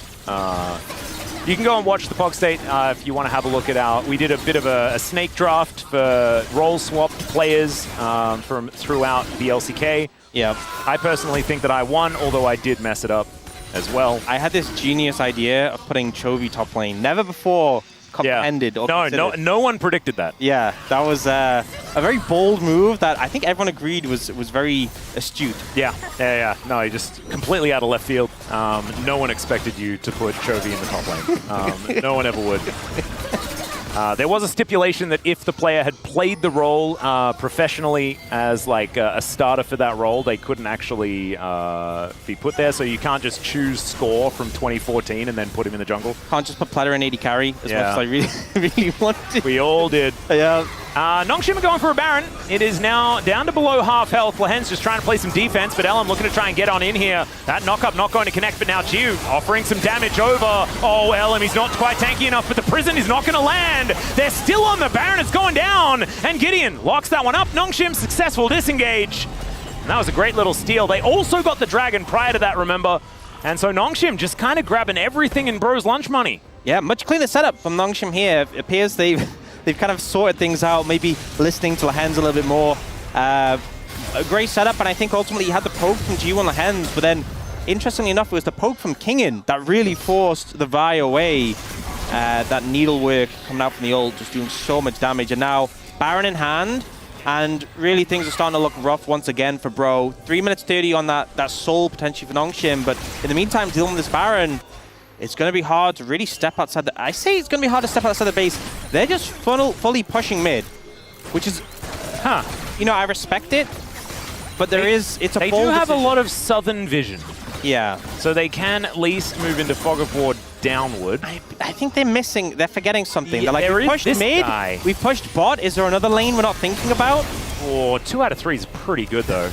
I mean, in fairness, it does buy, you know, if they give it the top inhib, if they accept the fact that maybe we're going to lose it anyway, maybe now they'll be able to defend mid and bot.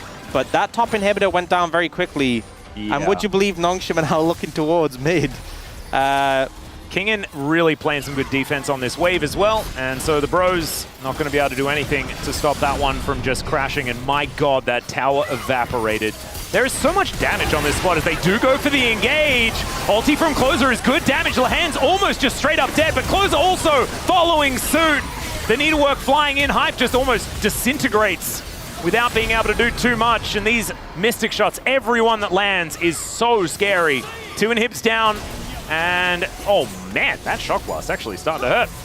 It's Morgan with 4 items finally. Despite his build, it just felt like he wasn't doing any damage. The targets is connected with. He accidentally hit Lahen's, it feels like, nearly one-shot him, but the bulk of the damage just seemed to not really do much to this front line of Nongshim, and now they're looking for more. Yeah, Kingin does get engaged on here. Cease and desist, flies forward. Deficient just executes Hype. Morgan now down to about 100, and this Yone is doing so much work. Jiu now getting rid of Polo, and it looks like these Nexus turrets are next to fall. Trishot Barrage doesn't take down the Rakan, but the Nexus is sure to fall. The Noodle Boys come out strong here in Game 1. And you know, that's a little bit goofy at times. Definitely there was a point where you could feel the bro taxes flooding in that allowed the comeback, but certainly just not quite enough on the day to get this Game 1, but it's a best of 3. It's fearless. I think a point you raised earlier was the fact that Nongshim have a lot of high-budget picks they've taken away in Game 1. Yeah, there you go. That's the cope we're going for right here. So we won't be able to see Gwen again. We won't be able to see Elise again. We won't be able to see Gideon Sejuani.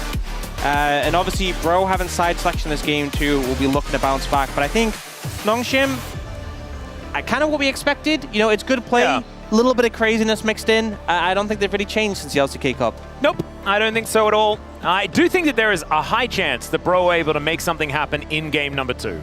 Moving over to the blue side, grabbing that first pick opportunity, there was no Nefiri picked up or banned in the first game, so maybe the priority on that pick is going to go through the roof as we move into the next one. Jiu, as you can see there, lots and lots of damage. But I just want to see what happens in game number 2. Give us some different picks and let the Bros thrive. Because I think that we deserve 3 games in this series. Time to go to a short break, then the space. Going to break it down, then we'll have game number 2. We'll see you there.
노플 미포. 끝내자. 라인 가져올게. 야 미포 보면 끝날 것 같은데. 얘들아 뭐 라칸 노공. 아니 미포가 너 앞에서 포킹 맞아줘야 돼. 너가 하지 마 그거. 오케이. 야 이거 나 큐텍 쌓고. 나도 스택 쌓아. 할 듯? 내가 바이플 있나? 바이플 있어. 바이플 있어. 그냥 이거 내가 미포 올게. 오로라나 라칸 노공. 오케이 미포 먼저. 라야 기다려봐 나 기다려. 기다려줘. 야 미포 살짝 볼게. 보던 가. 그냥 바꿔 주고. 오케이. 보던가. 야 미포. 이거 바이 봐줘. 바이. 레이스 다 바꿔. 끝내자. 나이스. 어우. 정신이 없냐 정신이. 아 근데 내가 못했다.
Hello and welcome to The Space. I am Valdez, and with me today I have Wolf and Wadid, the two W's who are always winning. We just had Nongshim winning that first game pretty one-sidedly. It took a little while, but we got there in the end. How are you guys feeling today? Feeling pretty good. I think Nongshim look like they've maintained most of the form that we saw from them in the LCK Cup. Always one of the big questions we have moving into a new season is, you know, will the teams improve? Will they kind of fall back a little bit? Like, will it be a good meta for them? In this case, it's just Lehen saying, I'm still playing Elise. It still works. It's still viable. They banned the Shen against him. He still plays the Elise, and it's like we went back in time. Yeah, a lot of people adopting on them because after lane swap is gone, I think Nongshim could fall. But as you can see, I think they're just playing on their jungle and support pretty well, and it was really clean game by Nongshim. Yeah, it was very good. There is something else that we do have to talk about, which is our Preds. Okay. Not very good. Also joined by Atlas. We got wrecked yesterday. Only 2 people voted for DRX, so at least Ox got the Genji one right. So we're just kind of losing so far. So Anything yeah. to say for yourselves, guys? It's looking good so far for my Nongshim Pred in this series, right? Right? Surely they won't disappoint me, right? I feel pretty good about D+ later, right? Right? Is my curse starting it D+ again? has never disappointed anybody, right? Yeah, that's true. Yeah, I mean, like Nongshim got us today, so I'm really like trusting them, really. Yeah. Well, Dagon's not here today, but what he would say is that 100% because of this, Bro are going to make a huge comeback and, you know, get your Giga Chads out in chat if you do believe. Even if they don't, they're going to have a good time. We do need to talk about this game, though, a little bit. We did have this draft, which at first we were like, okay about, but then as the game went along, we were like, we absolutely have to talk about this. Yeah, we weren't really sure what Bro's game plan was going to be. I thought they were going to trade Gwen for Varus and try to play through that, but then they banned Varus in that final spot, and then I think their expectation was that maybe Nongshim would pick Nefiri here because we've seen Vi do very well into Nefiri, but they just took the Sejuani, which works well with the Gwen, and then they paired it with the Yone. So they had such good synergy right then and there. And then they opted into the Rakan, into this Elise and Ezreal. It's so hard to lock down an Ezreal with Rakan because he's so mobile. So I felt like Bro kind of stumbled through the end of this draft, and Nongshim just had a really great start. Yeah, I just don't see the reason why you gotta pick Jace and Vi into Gwen. I don't see like Gwen being OP, but with Sejuani and Yone, their top side is just way stronger than their comp. So I think their draft just kind of failed right after the first phase. Yeah, it did kind of feel like Bro had some ideas about the way the draft would go, and then Nongshim were like, no, we're not doing any of that, and totally threw them for a loop. So, talking a little bit about Elim here, Wadid, you wanted to highlight his pathing in this game. Yeah, I mean, I think they still had their strong part, which is Aurora and Vi combination. So I would expect him to path towards Aurora, but he was actually pathing towards top side for no reason. When you think about their 2v2 matchup on the top side, they're playing against Gwen and Sejuani, and they're playing Jace and Vi, which means that you're not going to win 2v2 at all. So I was expecting him to actually path towards Aurora, who was actually leading the lane. You know, he was actually leading the CS, also trading really well against Yone. So like it was really weird that Elim is really not playing the game for that Aurora pick. Yeah, I mean, Closer couldn't have done more individually, right? Yes. He had a massive laning lead. There's nothing he can do on his own further than what he already did. He needs a little bit more assistance. I think Elim's showing some of his rustiness since he hasn't played in the LCK in a really long time. And, you know, going to the red buff there also when you don't know where Lehen's is. Lehen's notorious for roaming and looking for those aggressive plays. He gets locked down and killed. I want to talk about the jungle on the other side, though, because we saw Gideon make some really proactive plays. When we hit the middle mark of this game, he was 80% KP, and he was just everywhere. And he actually looked mechanically quite strong in this game. Just a few highlights here of some of the plays he made, where he's able to catch Morgan here with a really nice ult flash. And I feel like Gideon has been one of those players that in the past we criticized a lot. He couldn't find his form. He looked great in the LCK Cup, but he's just hitting his strides here once again, working really well with Lehen's on this roam. And I think we don't talk about Elise and Sejuani synergy all too often, but obviously with the Cocoon and the ult there, the Glacial Prison, either one of them can start off a combo. You can lock down a single target, and he was just making plays the entire game. And the early game really, I feel like, was dominated by some of the proactivity we saw from him, punishing a lot of these mistakes from Morgan and sides, and it gave them such a huge lead. After this, of course, Nongshim did play with their lead a little bit. They played a little bit fast and loose. I think they could have definitely cleaned up how they closed the game out. But Gideon, really, really strong start. Yeah, they were the one that leading the game. You know, they were just planning, and I think their plan was just so cleaner than the other side. So, I mean, I feel like, as you mentioned, Sejuani at least also kind of smashes really well. And the way how he pathed towards his strong side was really clean. I think he kind of available Gwen in the map as well. So, like, just in general, I think Nongshim was just way better than the other side. Yeah, it definitely did feel that way, and it felt like a bit of a jungle gap. That's not too surprising, I would say, though, just because LM, his first time back here, had a little bit of a struggle. Gideon has looked fantastic for Nongshim. We'll see if they can roll that into a second win here, or will the Giga Chads come back with a win and make it 3? Let's go back to our casters. Thank you very much, gentlemen. Phenomenal space once again. And yes, just to echo some of their points, I think the jungle matchup is kind of cute. Of course, Gideon playing for Bro in the past. LM doing a world tour from the LCK to the LLA to the LJL, and then back into Challenger, and now back to the LCK after 3 years' time. And it was a little bit of a rude awakening, you could say, up against Gideon in the first one. Yeah, and you know, I feel like it's a pretty important week for Bro because obviously this match against Nongshim, I think everyone was favoring Nongshim, you know, apart from Digon. But, you know, there was still potential for him to win this matchup, I feel. But the Saturday Showdown, that one is important because I think if you lose that series against BNK FairX, which a lot of people have put it towards the bottom in their estimations, that is when, like, going 0-2 this week would be devastating. And you've just introduced this new jungler. LM, I don't think it's specifically his fault that game went badly. Obviously, you know, the pathing, there was some question marks on that from Wadid. But I think fitting him into your team is going to be really important, and you kind of have to hit the ground running. So, yeah. There's only one really glaring thing for LM, and that is he's replacing Humbug. And Humbug had some of the highest highs that Brion had in the LCK Cup and in the Kesper Cup as well. So that's the problem. It's the shoes he's filling. Well, anyway, we are going to see the Rumble and the Corki this time being banned by Bro. The Callista seems to be a pretty general one. I think another big pick that's kind of fallen by the wayside is the Skarner that wasn't really looked at all, as we had the Sejuani and the Vi snapped up very quickly. Yeah, Neferi as well, though. You know, Wolf was talking a little bit about how we saw the Vi work really well into it from Gen G, and it seemed like Nongshim didn't want to pick Neferi into Vi, but Vi is gone now. You know, this is Fearless. It's no longer available. Yep. So I think there's a lot of weight towards it potentially coming out as a priority pick. Skarner is going to get banned. So moving one of those junglers. Some of the picks have been left available that we saw banned away before. Ambessa, Varus, Renata were all banned in the last draft. Now left open and available. I felt like the Renata and the Varus bans were kind of throwaways just so they could guarantee the Gwen pick. So that seems to be not necessarily something that we need to see banned away or anything like that, not creating big holes in this draft. But this final ban, I imagine the Doggo. No, instead it's going to be Ambessa. So first pick Neferi could be coming on through here for LM if they would like it.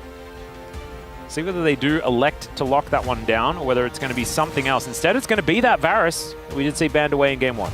Yep, they end up opting for it. I think in terms of AD carries can match it, they saw that the Ashe available was at long range. They can kind of go toe-to-toe with it, so maybe Nongshim lean towards that. And again, you know, we've been talking about the Neferi. We'll see if the priority we think it should have, or that it has been shown in the LPL, is reflected here. We are very early on this patch in the LCK. Yep. So still have a lot of time to see things get settled. Orianna coming out, so like an Orianna Nocturne maybe is the theory. We'll see. Definitely not a pick I would have expected to be taken this early in the draft, though. We have seen some Oriannas be pretty successful. I think in the LPL, Orianna has kind of risen in priority in comparison to a few patches ago. Have seen her be relatively successful. Can actually have a lot of laning power as well, and is a decent blind pick as well into the mid lane. But a couple of seconds as Gideon doing a lot of talking, and that is going to be that Nocturne. So the Ori Nocturne combo well and truly coming out, and LM wastes no time. We're letting the dogs out, and it's going to be the LeBlanc in combination, and closes LeBlanc absolutely fantastic. And this assassination duo is terrifying. So much kill pressure. So hard to play an Orianna into this, and as much as you can be proactive with Orianna Nocturne, not onto that mid-jungle duo. How are you ever going to connect a Shockwave onto LeBlanc or Neferi unless they misplay. I feel like the advantage is so heavily in favor of the mid jungle from Brion, and you know, a big talking point of this roster was the handback closer duo. Yes, you have a different jungler, but I think putting emphasis on this mid jungle duo is really important. It does mean Hype is potentially going to be in a bit of trouble though, playing that Varus into this very heavy dive trio that Nongshim have already secured here. And you can see Renata coming out as a ban. They know that Brion needs some solution to try and save the AD carry, and they're going to start hammering away at those. Yep. Shen still going to be banned away here. I imagine something like a Poppy could be pretty good to remove on the side of Nongshim. That is something that they could pick up for themselves if they would like to. You could even put it onto King in there towards the top side. Something pretty durable would be useful into a lot of the damage that is going to be coming out from this Neferi. And it is going to be Renekton taken away instead. Of course, a Morgan special, as we know. That's a nod to him. Oh, yeah. You know he'd love to play it. Not going to be playing it this game. Yeah. We'll see. You know, I think there's a lot of things that you could pair up with the Kai'Sa. Not really in a position to negate all of them right now. Could just end up targeting something towards Kingen if they're worried about him in the top lane. All right, but that's going to be denied away from him, making Morgan's time a little bit easier. Yeah, making sure that Kingen can't just go on to one of those very happy in a side lane type champions. Still a few of them up and available, but the Nautilus is going to be chosen instead. Yeah. It's looking really difficult for Hype to stay alive in this game. It really is. The Old Faithful tried and tested duo of Kai'Sa Nautilus. And I think for Brion, at this point, I'm not sure there's anything that's really going to save Varus. Maybe it's just like, well, let's just try and win when he dies. Yeah, let's pick more damage for the top lane. Yeah. Alistar, I think, pretty good. You know, when Nocturne's trying to set up his tether, you can knock him away. Decent matchup into the Nautilus, but still provides that engage in return. And now we have to see what Morgan opts to blind in this situation. Especially going up against Kingen, who has been so much of a threat. Huh. Important. The Jax comes out, I think, you know, decent in the fact that it can obviously negate, you know, you're diving into Jax, he has the counter-strike, but Kingen immediately slams the Gangplank. And we saw this matchup be very GP favored during the LCK Cup, and Kingen definitely going to be comfortable here. So now I feel like Nongshim, they have this dive composition. You're gonna see the Varus struggle. Hype's gonna have a bad time. The top lane matchup's bad. It is really about this Neferi LeBlanc duo taking over the game. Yep. I need to see Fisher. You know, we saw him behind in game 1. We saw him get pressured out in game 1. That's not enough. I need to see him like 0-3 by 10 minutes. That is the sort of energy I'm looking for from this duo, from Bro here, if you want to win this game. Closer needs to pop off, and LM needs to pair up with him and really make that happen. Yep, and LM needs to park himself in the mid lane, because I think if you just let the lane go, Orianna kind of just controls it and wins. Yes, all-ins can go the way of LeBlanc, but the lane control is going to be so, so good. Paid bro tax!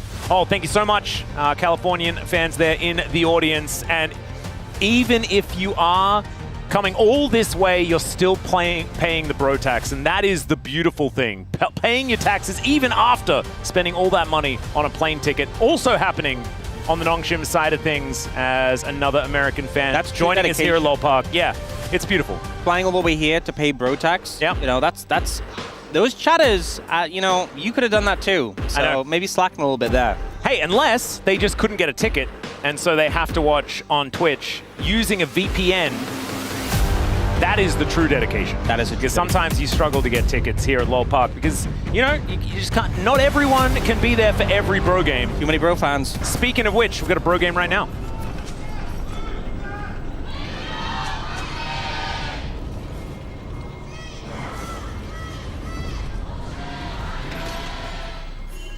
All right, here we are, ladies and gentlemen, onto the ref for game 2. Let's see whether the bros can fight back in this one. As Gideon already discovering LM here. Neferi always reminds me of, did you ever play Akami? It came out on PS2, I think, was then re-released on the Wii. No. It was very cool. Sorry, it was like sort of like Japanese painting style. Game was amazing. It was sort of like a Zelda-esque game. Anyway, that Neferi skin, even though I know it's like the arena skin. Just reminds me a bit of the Okami art style. That one needs to get re-released on Switch too. I do want to say, I talked about Closer getting a lead. He's already 5 gold up. Oh my goodness. And Lahan's already hitting the first hook. Duskbringer going to get the flash out of Polu. So this is actually big because one thing with Kai'Sa is with the death of lane swaps early, I was a little concerned about how Kai'Sa would do because playing like Kai'Sa and Devara is not very fun in the early laning phase. I do think the fact that Bro have an Alistar does mitigate that a little bit, but this should be like favored towards Bro in the bot lane. But now with Polu getting chunked a bit, losing that flash, I think Nongshim feeling a lot more confident in their bot lane 2v2. Well, Morgan walking towards Kingin and going to hit him. So nicely done there. That's how you're supposed to play the Jax GP matchup. That's what we weren't seeing. It's the walk up and hit them with your Counter-Strike. Walk strategy, very powerful. Gorgeous. This is where things can be a little bit interesting. Of course, Alistar level 1, not going to be very powerful at all, but you should have a decent range advantage as the Varus in this lane. So as far as 2v2, should be that Bro should be able to get themselves into a decent position. But level 2 being hit here by Nongshim with that level 1 advantage that they did have should mean that they'll at least be able to have a good time for now. Yep, and I think honestly, if lane's going good in the bot lane, Nongshim definitely feeling comfortable. Interesting to see what LM looks to do on this Neferi, and especially as we see Fisher already pushing up mid. Getting a gank angle in there could be super valuable. The chase potential and just the fact you have that mobility allows you to be potent, but Close is having a bit of a rough time so far. Does hit that level 3 though, and now has the full set of abilities, has the setup, and I think Fisher kind of senses, despite the 1v1 lane going well, there could be danger. Ooh, Chain's going to connect here, as Fisher does have the orb, but Ellen turns up so much damage here that isn't going to hit it. I think he could have killed there if that second Q had connected. Yeah. Does have the execute, does have that burst damage, and then if you just maybe a flash auto after the Q hit, would have had the kill. Unfortunately, doesn't find it, but still, they'll take a flash from an Orianna, and that pressure Fisher had in the lane completely eradicated. Yep, should just mean that any return gank is going to be a whole lot more successful here from Elim, and Closer should be able to put on a whole bunch more pressure as well. You can see already with a slight gold advantage, but not too much more. Ward going to be walked over here by Elim, but Gideon just going to take down that Rift Scuttler pretty comfortably. And Kingen should have his oranges. Orange a little bit early. A bit early, yeah. Yeah, just he wanted that citrus so badly. Yeah, that's understandable. Scurvy is dangerous, you know? It is. So is a Counter-Strike, apparently. Yeah. Apparently Vitamin C not as effective if you use it preemptively. So sometimes cure is better than prevention. That's what I'm learning. I always thought that it was prevention's better than cure, but apparently that's not how it actually works when it comes to Counter-Strikes in a top lane matchup if you're a pirate. Elim is killing some wolves. I believe that's why Jonas Strong is paying a little bit more attention to this particular moment, because yeah, just Elim killing his own kind. Just a throwdown between two packs, you know? Yeah. I think we know which pack is going to win. Merkwolves came out at the very beginning of the game, so release date dictates that Neferi is going to be stronger. Yeah, and I mean, Neferi is an interesting one because this champion released, and we just really didn't see it too much in pro play, other than like occasional, you know, we saw Fisher play it in the mid lane, but it kind of felt like this is the sort of champion where... Owie. Okay, we do have a Nocturne coming down towards his bottom side. Hype immediately flashing to get himself out of the way, but remember, Polu doesn't have his. He had to use his flash at level 1, and that should mean First Blood goes over to Gideon. And I do like that they give the kill to him as well, because Nocturne getting fed is an absolutely terrifying proposition, especially when he's up against his Neferi, which is so much of the power budget in the Bro draft. Absolutely, you know, and he's been farming pretty quickly to trying to get towards that level 6. The fact that you're getting a gank off as pre-6 Nocturne is nutty. Fantastic. Normally, if we see a Nocturne hit level 6 and then get a successful gank, we're like, okay, the Nocturne's coming together, it's working. But to just kind of wander in pre-6 and make this happen, you can see the desperation from Bro to push this wave in. And this is kind of a mirror of game 1, where the jungler's kind of nearby, like, okay, we can push it in, we can go aggressive, and then they end up paying for it. We saw this exact same thing happen, except it was Morgan on the top side. Yeah. And once again, Gideon came in and ganked, and I think this perceived safety of your jungler being near, but not actually in range to help, has kind of bit them in the butt 2 games in a row. Well, now you can see Bro trying to figure out an angle towards these grubs. Fisher moving towards the top lane, doesn't have his flash available, but does have a few wards in this area, as we can see. Control ward goes down just to deactivate at least one of them. And Ju and Lehens will get a shove in.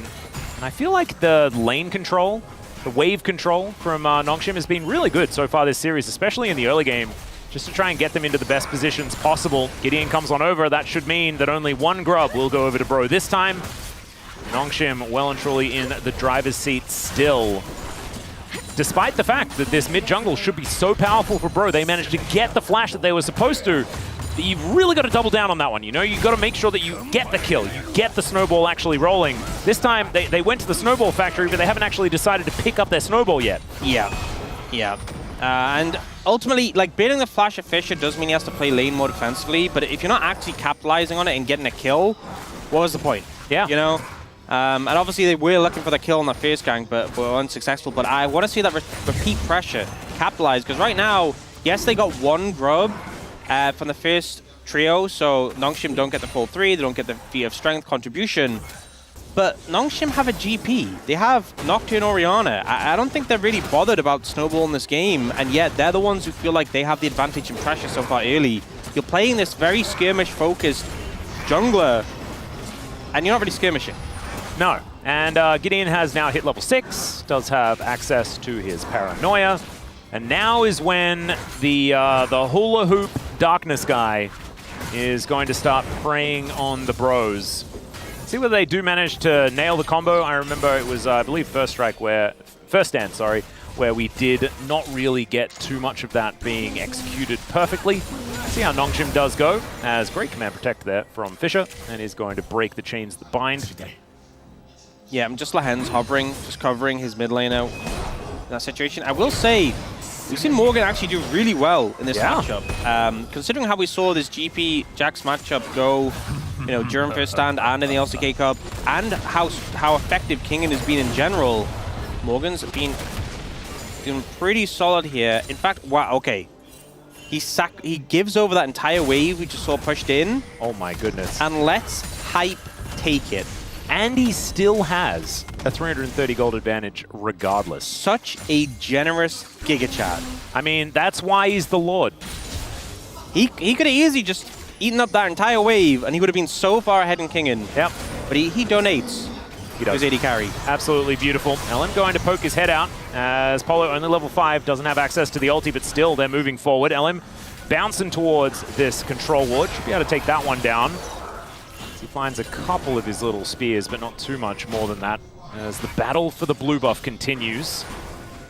Should be Nongshim backing away as Morgan is making his way in. That's a lot of Counter-Strike value. Is Gideon going to get headbutted over? Does have the Paranoia, puts up the shield, looks to try and get himself out of here, but in goes LM. Oh my goodness, they do manage to take down 2! The mid-jungle just eviscerated from Nongshim's side. And Bro pushing for even more. There goes Lehens, and that's the skirmishing power of this composition.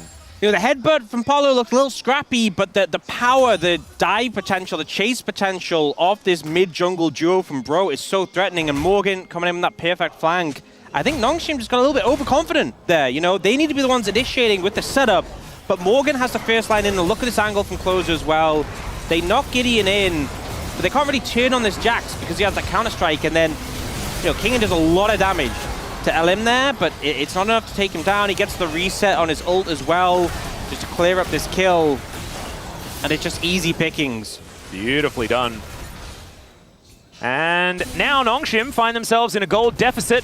That is going to be Feats of Warfare going over to Bro as well, so a lot picked up for the Bros on the back end of that one. Nongshim, I believe they do have a fair bit of longevity as far as their composition is concerned. You look at Orianna and Gangplank. Very classically good scaling as far as those two champions. But Bro, I mean, their ability to snowball with this composition is nothing to be trifled with. They have so much damage and so much pick potential, and as soon as you have those two things, if things get out of control, it becomes almost impossible to play. See whether they continue to do that. As the Grubs being targeted once again.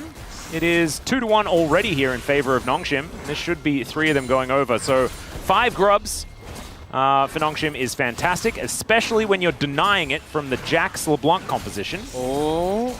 Ellen, not going to be able to steal that one away. Yep. Dustbringer. Is it? And the thing is, by showing up there, I mean, they weren't really in position to take the dragon, but that's the worst case scenario when you just show up to watch someone take an objective, not doing anything else with your time.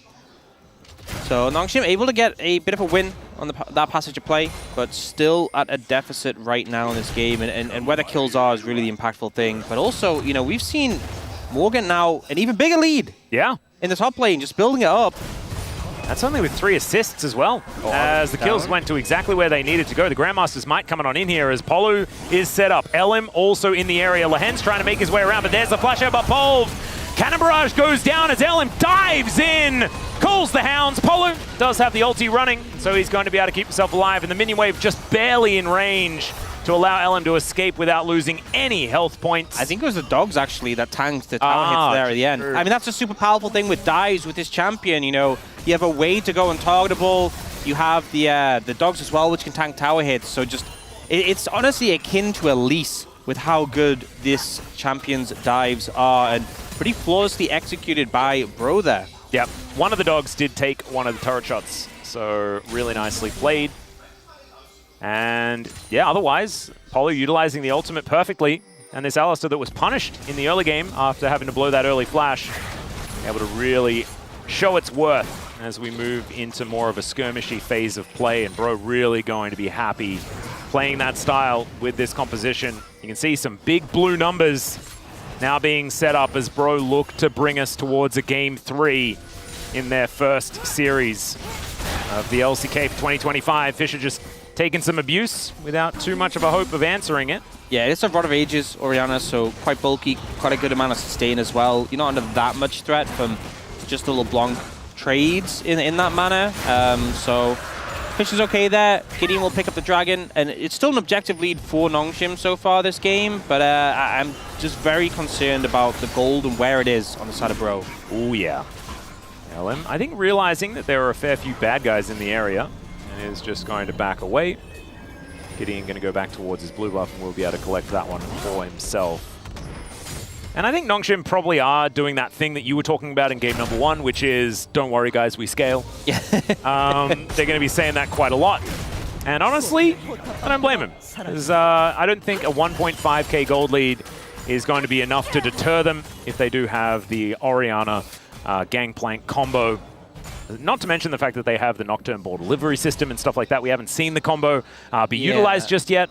It's very interesting. We have a scenario where Nocturne's 1-1-0 and just hasn't really done anything with the ultimate. You know, normally he's like either 0-2, ults have failed, or he's like 2-0 and ults have gone well. But feels like, I think with this composition, you know, with how this sort of bot side, the jungle, the mid, the AD carry, the support, work in tandem, the expectation is they are leading the charge. You know, when they want to start a fight, they're initiating. But it definitely feels like maybe it's perhaps because Closer and LM and Polu have been the ones pushing forwards. Neither of those are really good targets, you know, and I think that's maybe why they're a little hesitant. Well, you can see now was just Kingin trying to control that wave as best he can. There was Lahen's waiting in the wings. And Fisher continuing to take abuse on this Orianna. It doesn't feel like a Fisher champion, the Orianna, necessarily. But Orianna was kind of out of the meta when he did make his debut here in the LCK. I think Orianna is one of those champions where if you've been around for a while... Oh yeah, he obviously knows how to play it. I just haven't adjudicated his Orianna before, I get you. Is what I'm saying. But yes, yeah, she's a bit of a staple. Do you remember when Orianna was released and everyone was like, this is the benchmark for a difficult champion to play? I remember that. I don't think I was playing when Orianna was released. I was. I remember when I first played Orianna and I would just spam like QW all the time and just run out of mana. And I was like, what am I doing wrong? And I would just be firing it all the time. I remember I played her first and I was like, this passive looks really fun. I'm going to build a Ginsu's. And I did every single game. Respectable. Yeah. Honestly. Why doesn't Fisher do that this game? That's the real question. I think he should. I mean, Power of Evil showed that Nash's is actually really strong, you know? Did he? He built it. He showed that it is in the shop. Yeah, that. Okay. I can agree with that. He definitely did that. I like eclectic builds. Certainly one of the builds of all time. It was one of the builds of all time. It wasn't quite a Rage Blade, but otherwise it's fine. We're going to have a look at the goal graph here, as we can see. Bro with this lead that they've had for quite some time. But it has stagnated, and you know what that makes me think? It's time for a fight. As Lehens is walking, then he's splashing, then he's hooking, but the chains are still going to land. The dogs are well and truly out as the cannon barrage comes down. There's the paranoia. They dive into the back line as Hype is the target, and he's eliminated. Giu now looking for closer, whose health bar is very low. The flash forward, and that's going to secure it. And now Nongshim just wanting to clean up. Fisher moves down. He's got the orb. The Nefiri manages to pick up one of them, but 1v2, I just don't know whether he's going to be able to win this battle. Gideon's still chasing after him. When this dog gets some of these buttons back, I think he's still going to be pretty scary, but Gideon's going to move forward. I don't know about this one. Oh, the fear? Yeah, the fear just going to try and be avoided. There's the shockwave. That was still available? Okay, well, never mind. That is a dead doggo on the ground, and Nongshim fighting back. Good fight coming out from Nongshim, and they realize their game plan. Kill Hype. It's that simple. This is how you open the fight. Lehen's a little bit in trouble, but gets a good ult, and then here, just kill the virus. This is how you should open every single fight. The shockwave wasn't even there. Fisher wasn't in position yet, but that taking out immediately that AD carry went a long way. And then in this ensuing fight, Giu ends up a little bit overextended and in melee range of the Nefiri, which isn't ideal, but this duo of Gideon and Fisher, the Orianna supporting the Nocturne enough to take down the Nefiri. Yep, you can see Fisher does get a bit of that blue stuff back, and their shockwave perfectly timed, so that after that untargetability wears off, the doggo just gets flung around and put in the ground. So, nicely done. And I don't think this is end of the world. I actually thought that Polo played that really well. The reason why the shockwave was still available is because Fisher was just not allowed to be anywhere near the fight because of a great headbutt timing.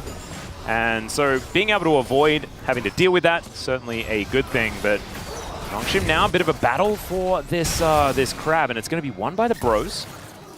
You know that big gold graph we were showing? Yeah. It's gone. It's gone. That lead is gone, right? We flatlining now. Yeah, requesting bro tax needed. Yeah, we need way more bro tax. Need imminent reinforcements for the bros. Financial reinforcements for the bros. Absolutely.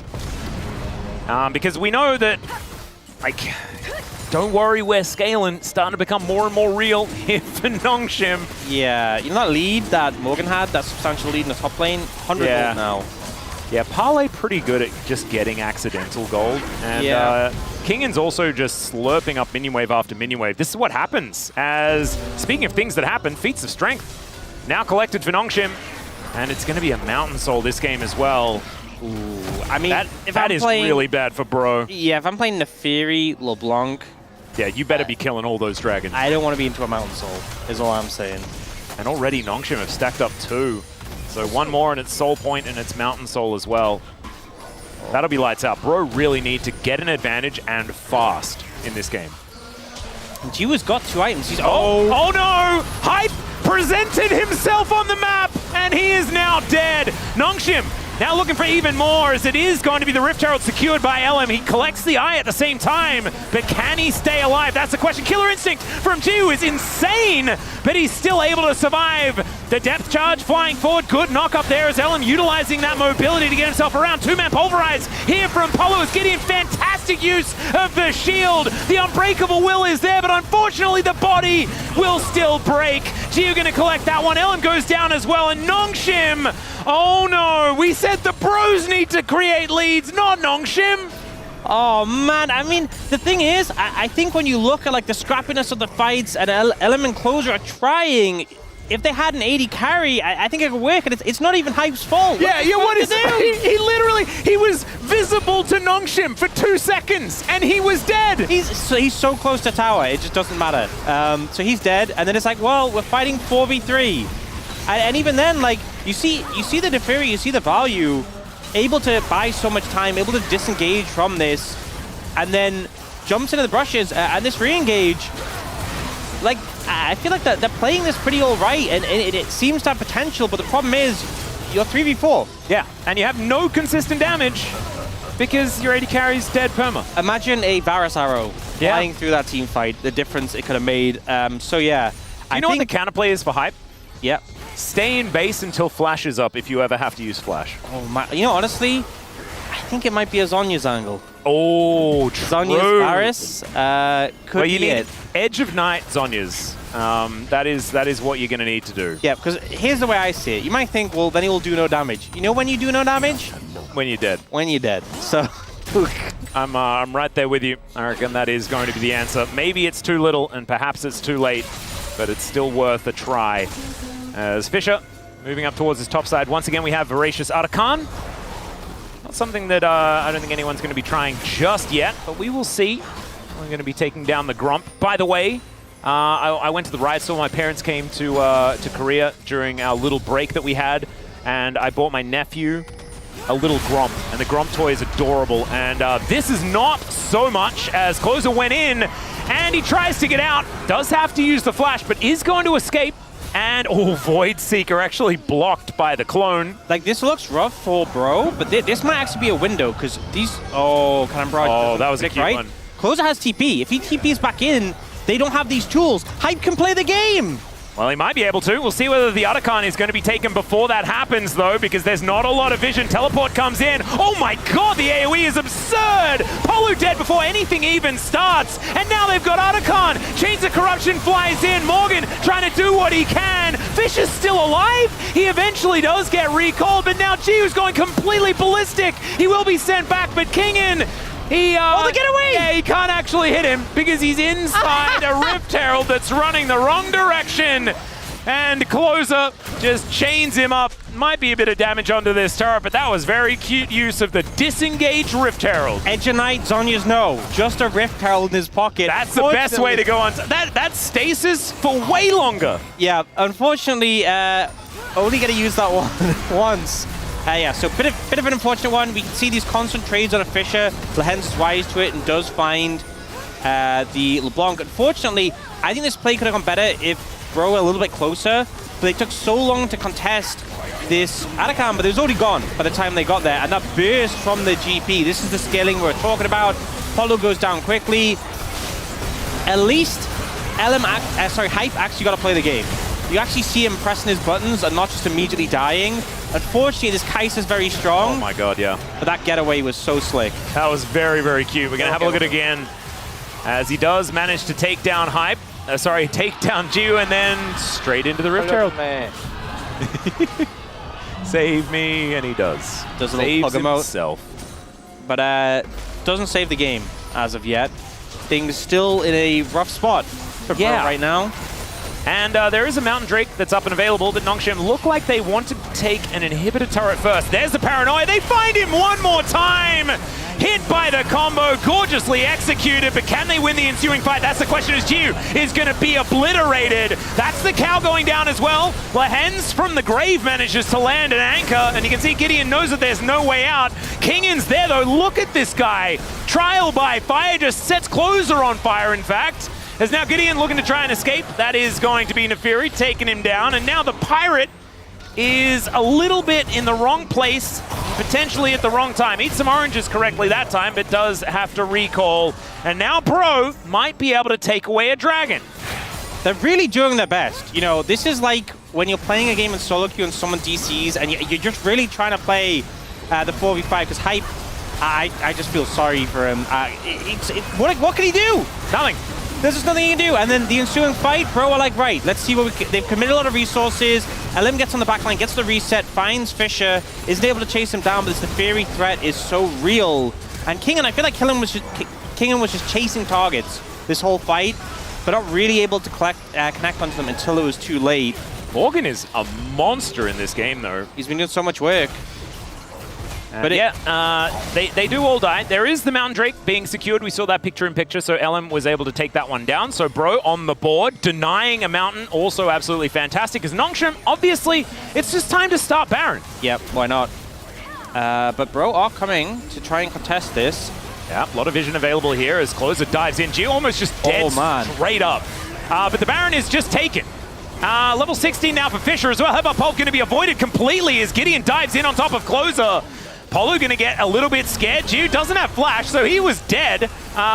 Fisher is also going to suffer the same fate because he also didn't have flash. And so keeping a few of these Barons alive is going to be Nongshim's best bet. Yeah, honestly, it doesn't work out that well for Nongshim because of the fact that you're in the pit and they use the ult to block the vision for the Baron, but then you can't do your critical strategy of killing Hype.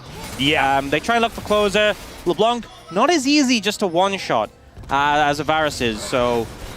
Well, now it might be time to take their first turret of the game, unless Gideon decides that he wants to kill LM instead. He's pretty scary, but maybe not scary enough as LM just turns it around. Oh my god, the cannon barrage damage right on top of Hype. Closer also limping away from this one. Yeah, Kingen is relatively scary. Morgan is in the top lane though. He's already taken one of these turrets, and he's looking to get another. Let's have a look at this fight one more time. As Nongshim, they did manage to get what they were here for. Yeah, I feel like it's not completely worth it, this trade. I mean, they still have the Baron buff, but you can see they end up going for closer here. Easy disengage there. And then both Fisher and Jiu are trapped in the pit with no summoners. Not the ideal position to be in, I think, to be honest. So I think Bro happy they were able to answer that one. Gold lead pretty close, still in favor of Nongshim, but you look at the Baron power play. Not feeling so powerful right now. They took it off the map. Something. Yeah. And you know what? I'm really glad we're seeing the Fury do things, because I feel like if people haven't really been watching the LPL, well, Closer may not be able to do things here, as he does get the flash, does utilize his flash. So now he's going to try and go for some jukes. Let's see what's going to happen here. It looks like he might get shot with a pistol. I've seen Civ HD pull this off. Oh my god, that's a throwback. Well, he didn't pull it off. He didn't pull it off. My god, Civ HD, really? God, like 90% of the people watching don't even know who that is anymore. Dude, I remember those plays, man. I can't even remember. That was when Flash went double the distance. That's why he couldn't do it. That was a difference maker. Yeah, that was a difference. And it was also like enough to blind everyone whenever you press the flash button. Oh, good times. But yeah, as I was saying before, I'm really glad that LM started to come back in this game because, things were looking rough. It was looking like it may be a 0% win rate Neferi angle. And if people haven't been watching the LPL, maybe not playing so much solo queue, I feel like they'd be like, these guys said it was good. The Rebel Baron power play was at like -1 for a second there. That was very, very cool. Oh. Currently, it's going to be almost a dead even Red Bull Baron power play situation here. And as this wave is eaten up, there we go, positive. 35 gold, 35 gold. Lock it in. It was a win. It was a dub. So worth. If you're wondering. And this might be not as worth, as LM is going to turn up and jump scare Kingen. Electing not to go for the 1v1. Well, see, the reason he didn't go for it was because the Red Bull Baron power play had finished. And he was like, even if I get the kill... What's the point? It's done. It's a done deal. It's fair enough. That number, plus 35, has been immortalized as how much worth Nongshim's Baron was. 35 gold. I'd prefer a cannon. As Kingen does complete his boots too already, does have Collector, Sojourn, and his Triforce, so this Gangplank is really getting frightening. Has an Executioner's Calling as well. More of a reminder will be coming in relatively soon as LM throwing out some daggers towards Lehens, but Lehens not going to be too worried about it. And Nongshim, okay, here it is, the combo once again, this time hitting onto 2. Both of the bottom lane members as Jiu, Killer Instinct indeed. And there goes the cow as well. Hype did that thing where he was on vision of the enemy team again. Hype, you've got to stop existing every time. I just think leaving the fountain might have been a mistake, if I'm being honest. And Nongshim, it feels personal, feels like bullying, it feels like a grudge, but they will take out the AD carry. They got Polu as well in the combo, so 2-for-1 special. Is it just game over? That's the question. We've got both Nexus turrets, both under fire. Morgan, you're going to need to be the hero. The health bars are getting lower. As in goes LM Kingen, going to be his target, but he flashes away. He's surviving for the moment. Gideon flashes out as well. Fisher at full health, the double kill comes on through, make it a triple. As LM's going nuts, Fisher finds it, the clockwork wind up. And now it's his turn to get some multi-kills. There's a triple for the Orianna, and Polu, he's going to be enough of a gatekeeper to send Nongshim back. And they're going to have to try for it one more time. There are no more Nexus turrets, though. Let's have a look at whatever this is. Once again, as, oh yeah, this is sad times for the bot lane. Oh, man. You know, they tried. You know, they used the sums, the disengage from Polo, who's like, I'll go down with my 80 carry. I think the correct call is just to let him die. He's just, there's nothing he can do for him. Nothing to prevent that. But this fight was, I mean, LM got so much value here. The low health bar is a lot of value. Dives in, and the bleed here ends up taking over to kill Kingen, but it takes so long, and it's synced with Gideon. Kind of beautifully there. Stasis comes in, takes out the Kai'Sa. I mean, the Fury value is just absurd. Still not quite enough to fully win the fight, but they keep their base alive, and that's the key thing. Yep. And great lockdown there from Lahens at the end, making sure that the attack dissonance combo from Fisher is enough to kill Closer, because otherwise maybe the 2v2 could have been won if Polo has a few buttons available. Nongshim, though, now heading towards a fresh Baron. Let's see whether they can get more than 35 gold out of this one. Yep, and if you're wondering, because obviously we always ask for you to contribute your bro tax, we don't always specify exactly why, but if you're wondering, it's Save the 80 Carry Fund for Hype. Very specifically, this is what your bro tax will go towards. Help Hype out, because he's having a rough one right now. And we might have another team fighters. Once again, Hype is dead. Oh no, never mind. He takes a little while longer to die this time. Fisher down to 50%. The hook is going to catch him out of the distortion. Gorgeous play there from Lahens once again as Geo Killer Instinct right on top of the Jax. Goes golden, avoids the counter-strike, and LM, it's only him and his top laner that are left alive. Nongshim looking for even more. A flash forward from Lahens, because why not? If the F button is available, you press it. And now Gideon and Fisher are done with this series. They're looking to take down this Nexus to start off their LCK season with a 2-0 against the Bros. There goes the Nexus. And Nongshim, brilliant start. And look, in that game, 9 players got to play League of Legends. Yep. And 1 player got to play Free Screen Simulator. Yep. Right? Well, actually, it was 2 shades. The screen went black, and then it went gray. I saw a great quote from Twitch chat, which was, Varus noob, nice position, so noob. And I can't help but say, yes, you were on vision for the enemy team, and that was a mistake. Truly. Whoever that was, it's a very silly thing I think to the say. best insights do come from Twitch chat. Yeah, I mean, it kind of went how we expected, that Varus would have a rough time. But I think they gave it a good college try. I think ultimately we saw the Neferi power. LM, I think even though, you know, game 1 was a bit rough, he had a good performance there. Was it enough? No. Nongshim are a hard opponent to go against, but I think you can feel a bit of confidence towards he can at least pop off a Neferi, and maybe if they have an 80 carry, he doesn't die immediately every fight. It wasn't Hype's fault, of course. Like 100%. It's a product of the compositions. I do want to say that Gideon and Fisher played it beautifully. We saw that sometimes the combo isn't that easy. When we were watching First Stand earlier on. So beautifully executed. I mean, every single time they hit him with the Paranoia Shockwave. It happened every time. Yeah, it was painful. And I feel like if there's the 80 carry mains watching, they will feel the hype. Yeah. And yeah, it's not fun. It's not fun to be in that position. The Varus first pick backfiring pretty heavily, and I'm just not sure there was anything they could do to save him. You know, I just think that's just how the cookie crumbles. It is. The beautiful thing about today is that we get a look in at what our Saturday showdown may look like. And right now, Bro on the back foot moving into their match against BNK. BNK are up against DK coming up after the next break. And BNK are watching this and they're like, right that time, right that time. Yeah, exactly. Nocturne Oriana, just kill the 80 carry. I reckon Ori Varus, Ori Nocturne is going to be the way that we're going to take them down this time around. I'm agreeing that if you can get your ducks in a row, that certainly could be a way to make it happen. And right now, Neferi 0-2. 0-2. But I hope this game really demonstrated this champion is pretty cracked, but you do need an 80 carry, at least most of the game to win. Yeah. I also think that Nongshim, like, this is a lot of comfort for them as well. We know Kingen, a fantastic Gangplank player.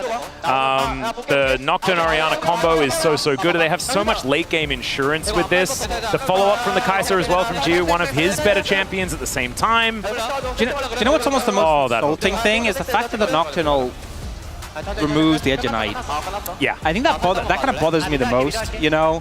Like, it's I feel like you kind of have to build it, because it's like, you know, it's a damage item that also gives you that utility, but it doesn't do anything, you know? Maybe Zhonya's was the play. Unfortunately, if you build a Zhonya's, then you have definitely no damage, so then if you even do survive... you can press ult, you know? True, utility matters. Oh, man. Like we were saying, not a lot of great options for Hype, and as you can see there, it resulted in him doing not very much damage at all. LM demonstrating that the Nefiri is pretty strong, and Morgan having a great game on the Jax, at least in the early stages, completely outshone by the solo lanes of Nongshim in the later stages of the game. Sometimes that guy in chat saying, "Don't worry, we scale," was right. Yep. That was the strategy, and it worked. You know, the hyping up the team, being like, guys, let's just outscale. And unfortunately, they've actually used a lot of their ban budget for Fearless. That code didn't work. It didn't. And so now the question is, player of the match. And I'm thinking that Lehens had some amazing hooks, and then he played Suicide Elise, and that was pretty cool. Well, of course you're in for that. Yeah. You know, I think both jungle support good mentions. You know, I think Gideon had a good day. Yeah, I think unfortunately for me, Kingen kind of struggled in lane in game 2, and Fisher struggled in lane game 1. But I think ultimately jungle support were the two highlights for me, and how they played the map. I think Gio also was pretty consistent throughout this one. I don't know whether he was necessarily main character in either of the games, but I think we'll pick up some casual votes on the Korean side. I think that there will be some hipsters that are like, no, Gio was there. He was doing the things that he was supposed to do. And now we're going to get an idea as to who it's going to be. There's been a change in music. That means player of the match is ready. And it's not quite there just yet. We're having a look at the votes, as we can see here. And Gideon, we are just tied up. And so it is going to, so Gideon won by 1 point. Very close though, you know, 7 out of 13 just over the line. Both of the fan votes going towards Lehens. I don't think it's a bad vote, but they're kind of on a bit of a losing streak right now on those. Honestly, they were robbed though. Lehens definitely deserved it. It is time though now for the interview with Gideon that should be with Lehens.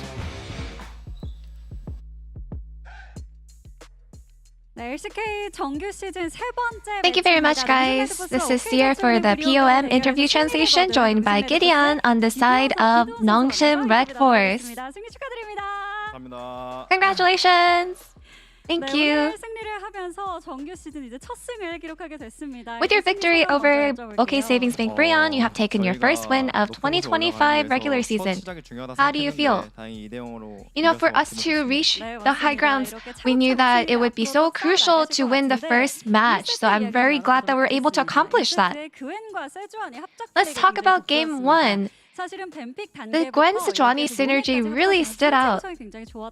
And the Gwen-Sejuani Yone topside turned out great. So how did you guys prepare for this? So we have really good Gwen Yone players, and just completing the comp with Sejuani made sense for us. That's why I went for that.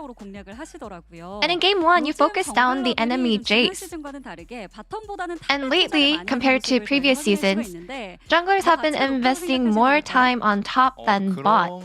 So is that just what the current meta is? I'm not too sure. I think it's just that I saw an angle to gank top lane, so I think it's just then and there when I get to make that decision. And in Game 2, you countered with Nocturne. So what was the reasoning? So Nefiri 그러니까 카운터라기보다 is 잘 모르겠네요. 근데 나필 상대로 I can't really say that it's a counter pick as a Nocturne. But I feel like there are really good counters to Naafiri, like tank champions. And I think, I think we were able to get some good draft in today. And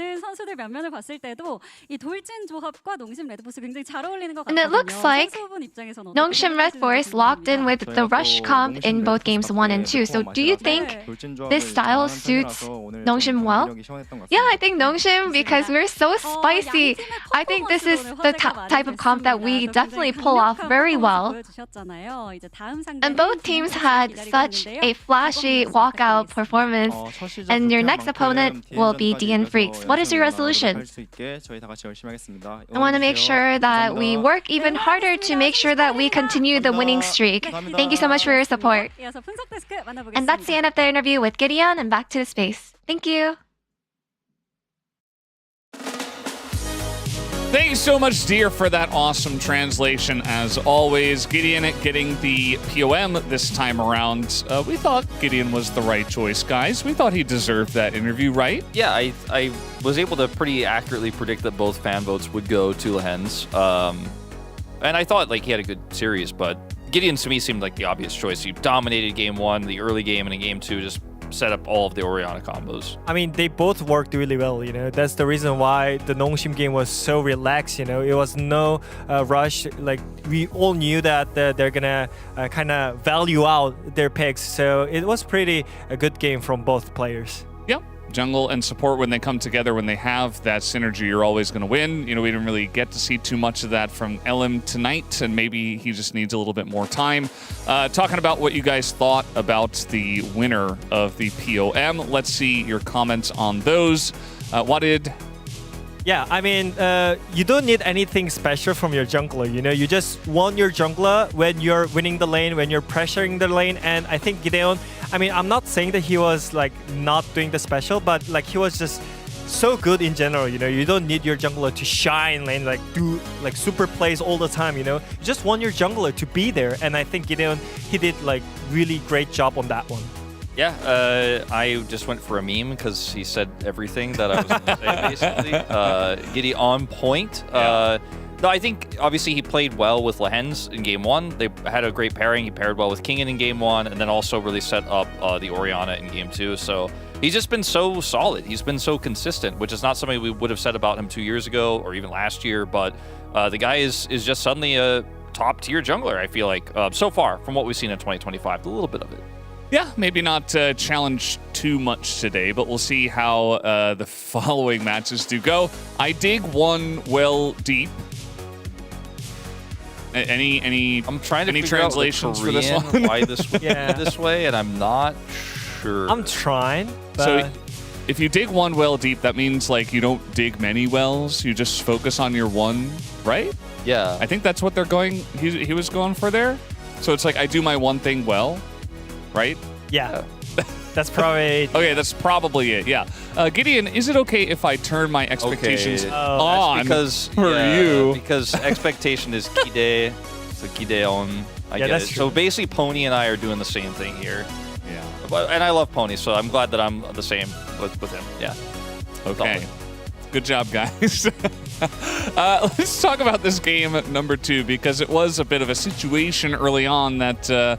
did go the way of the bros, but there were some iffy moments for them as well. Yeah, I mean, this is such a depression. You already know that you lost your flash on your support, and then this is the moment that you can actually bounce your way back on your side. But they just randomly try to keep pushing whenever enemy jungler can actually come for the gank, and then they actually try to trade as well. So it was just horrible moment because it's just...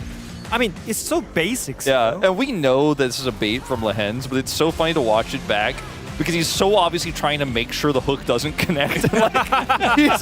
he's like looking for the angle to make sure that he's gonna trick him 100%. Like looking back at it, he keeps turning around. He's like, wait, hold on, let's sell this a little bit more. Yeah. Maybe he baited out. If Lehens didn't miss the hook, maybe they survive. But I guess, I mean, it was so basic stuff that they shouldn't miss it, but they did, so it was so depressed. Yeah. I mean, they had a ward in the river, and they're like, maybe we're safe, but no, it's pretty basic. As you're saying, they went a bit too far down the lane. They got punished, and Bro were actually okay in the early game, but then we had some other issues, which is Varus trying to survive. Look at this angle that Hype tries to approach from. Oh my God. I mean, I know they were talking about the meme in Twitch chat. It's like, oh, he can't be on the map, or like he's in bad position, but trying to contest this Herald while having your AD carry try to approach solo through a choke point when there's no one to peel for him or anything it's just always a recipe for disaster. I mean, they're just not helping your AD carry. Not at all. Yeah, so you gotta bring your AD carry. You definitely know that they have Orianna Nocturne combo. That means that you have to escort your AD carry into the place, but they're not helping your AD carry. They're not really playing as a team. I mean, it's so weird because they were actually fine in the early game. They were actually having a great fight in some moments. So it was just so weird that they were that disconnected in that point. I feel like, once again, I want to highlight as well Closer in that fight. Like, Closer in both games, I feel like he couldn't have done more. Like, he's actually had a great day despite his team losing. He had 2 great performances on Aurora and then in the LeBlanc. Looked really good in LCK Cup as well. So at least they have that going for them, but the rest of the team needs to kind of keep up. Maybe he gotta build different because the new meta is actually hitting really hard in this mid lane because everyone actually tried to build the Road of Ages and Leandris at the same time. I feel like this build is not giving you early advantage because it's not giving any APs in the early, right? Because you're building a Catalyst first. So maybe it's weak early, but I would say it's kind of gathering storm, but it's earlier. So you know that you're gonna have a late game power spike. So it's really fine to have those kind of moments. So it feels like it's gonna be more meta because you can actually build on Victor, or also you can build on like any kind of AP champion. So it makes really strong. I also think that the Catalyst helps you get through those early laning phases a lot better because of the sustain it provides. So it's hard to really lose or get pushed in super hard because you can just keep trading. Yeah, there was a moment early on, I don't know if you guys remember in that game, where Elam maybe could have even gotten the kill on Orianna, but if it came like a little bit later and he's got Catalyst, maybe you survive some of those Neferi ganks. So feels like a very strong build. I think we definitely will see it on some more picks as well, as what it was saying. Let's take a look at the standings now, because Nongshim tied for first with DRX and Gen.G. It has been only 2-0 so far for our 3 matches, so that's the way it goes. And Bro, starting off on perhaps not the most giga of Chads here. Yeah, I feel like I'm a little bit disappointed with Bro's performance today. You know, they won Kespa Cup. They had some pretty good games. I think LM is something they'll probably consider revisiting if they really want to continue to use him for the season. Maybe Hambach should come back in, because I think what Hambach brings is a lot more of aggression, sometimes over-aggression, but it was better than what we saw from LM. And when you think about Nongshim, it was so relaxed to watch their games. We know that they're going to win the fight. They are choosing the fight they could actually win it. So it was all planned, and I think it's kind of a huge step up from Gideon and their team as well. So it was really relaxing to see them. Yeah, feels like they're just bringing what they had working for them in LCK Cup right into the LCK. But guys, our next matchup, BFX up against DK. You won't want to miss it. We'll be right back.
맞아. C 미드가 바뀌었다. 황골 타이틀이라고 할까요? 확실히 이번 시즌 최대 다크호스 OK 저축 그래프리오. 오케이. 이런 경기력 이거 얼마만입니까? 편을 뚫어준다면 흐름 탈 수 있습니다. 근데 몇 킬을 하나요, 빅나? 한층 더 강해지고 성숙된 모습이 있을 거잖아요. 네. 걸어봐야죠 제대로.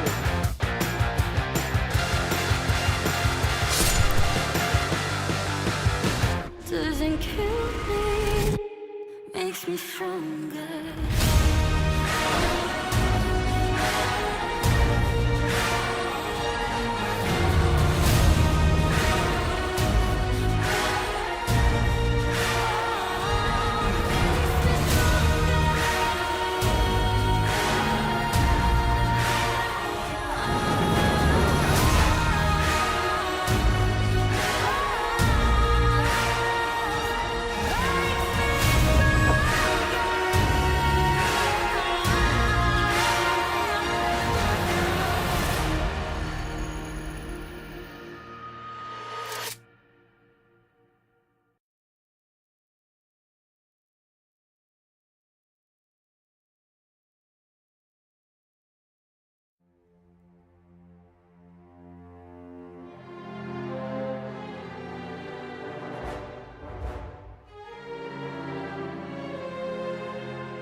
Welcome back, ladies and gentlemen, to the LCK 2025. We're in round one of our much longer season this time around. The format changes, makes everything a little bit more exciting.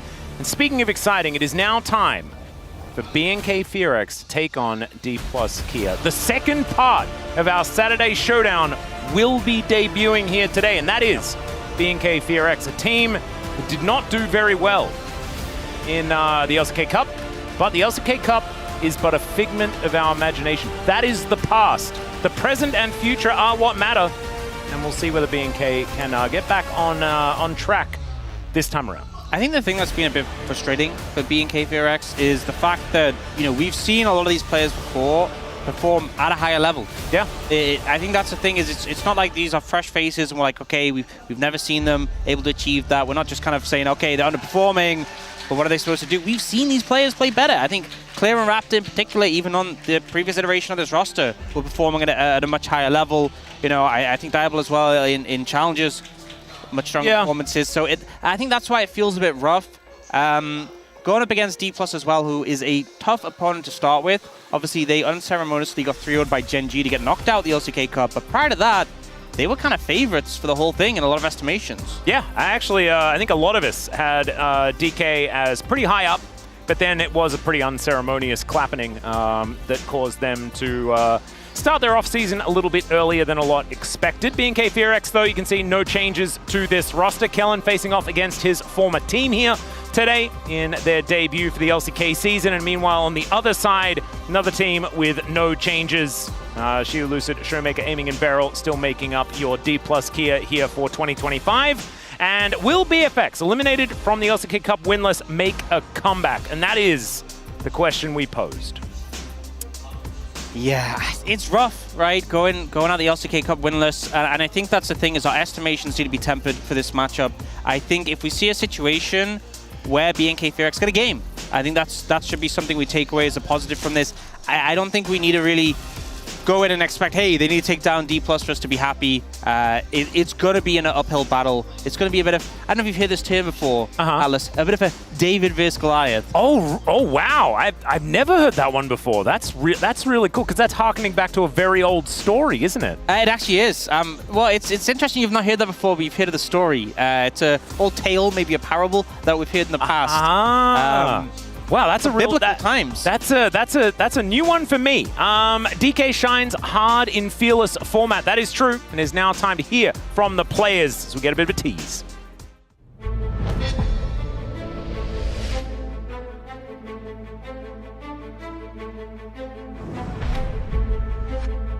LCK컵에서 떨어지고 좀 많은 생각을 했던 것 같아요.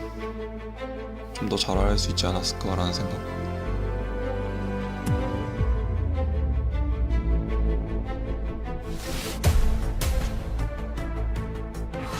이렇게 넥서스가 방해가 됩니다. 아쉬웠던 만큼 많이 성장한 것 같아요. 공격 시즌에는 앞만 보고 달려가겠습니다.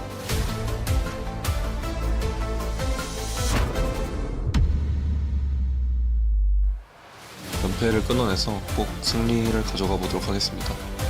제가 D+ 기아에 다시 왔으니까 더 힘들 거라고 생각합니다. 저희는 이제 올라갈 일밖에 남지 않았으니까 올해 폭풍 한번 제대로 일으켜보겠습니다. 첫 스타트를 좋게 끊는 게 중요하다고 생각하고 이번에도 모래폭풍은 안 일어나지 않을까라고 생각합니다.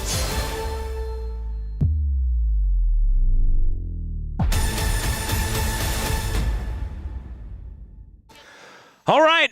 Some powerful words there. Beryl coming out and saying that the sandstorm isn't actually going to occur this time around. Clear also was a bit hard on himself, and being the only winless team in the play-ins and playoffs is a little bit sad here, as BNK will now make their way out. The LCK is a different tournament to that of the LCK Cup. And so let's see whether they can utilize that already. You can see Clear he is ready to go. He doesn't want to waste any time at all. He booked it onto the stage here. Good pace setting. Yeah. indicative. Maybe he's going to play a champion like Olaf, take Ghost, you know? You could even say that he ran it down to Lolpark's stage. Don't say that. Okay, sorry, I shouldn't say that. That's not what I meant. But he did kind of run down away from the rest of his team. He ran in a downwards direction towards the stage. Well, let's see whether that is representative of his play as well. Because, of course, they've had a rough time so far. Of course, the LCK Cup wasn't very kind to BNK FureX. And it was pretty kind to DK until it wasn't. Let's welcome them to the stage. Jiu becoming very quickly a huge fan favorite here, not only in Korea, but also around the world. Lucid definitely has enough fandom in just our casting team alone. And so doesn't need any more fans, to be perfectly honest. And everyone loves Showmaker. And Aiming and Barrel are fun to watch. Needing to rebuild some faith, I feel. A lot of people were all in on D+. A lot of our casting team was all in on D+. And we got a little bit burnt on that one. We did. In fact, I think there's a lot of everyone's favorite player on this team, but no one really likes the team because they always let you down. It's sort of like KT, but without the cliche. But what about this time? This time, it could be different. Honestly, it could be anything. It could even be a boat. Yeah. You know? I mean, it's a team with Barrel. They are the mystery box of the LCK.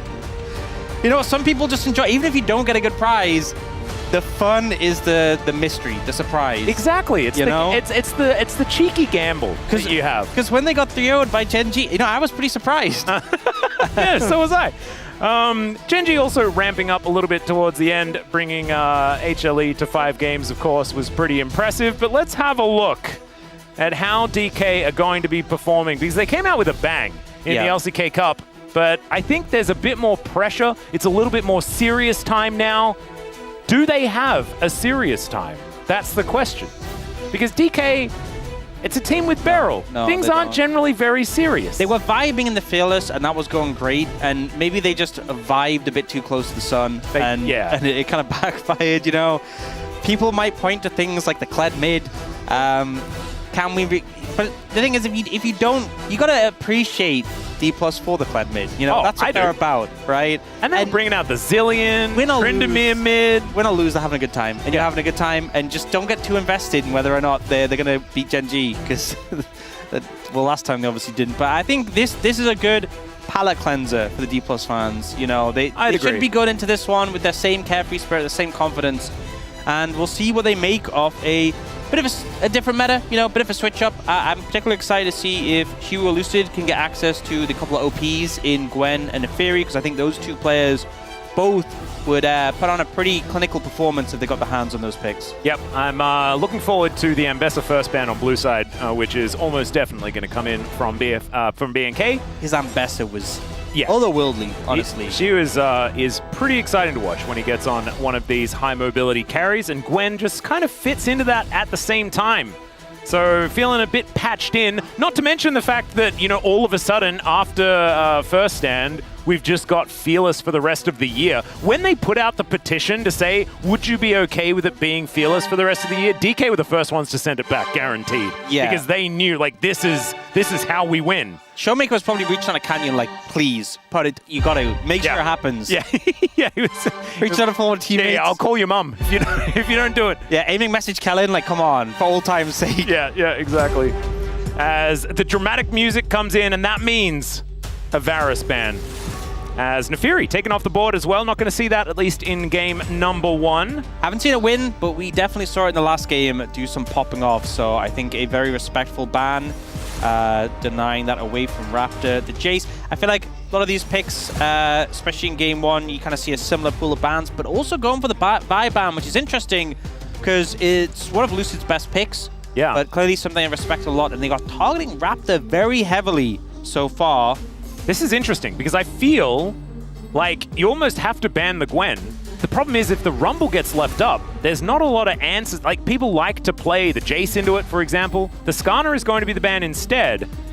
And now, will it be the Gwen ban into a Rumble first pick, or will it be something else and they go for a bit of a trade? Kallista's still open. Kalista is still open. Yeah, I think that might be the safer ban in this situation.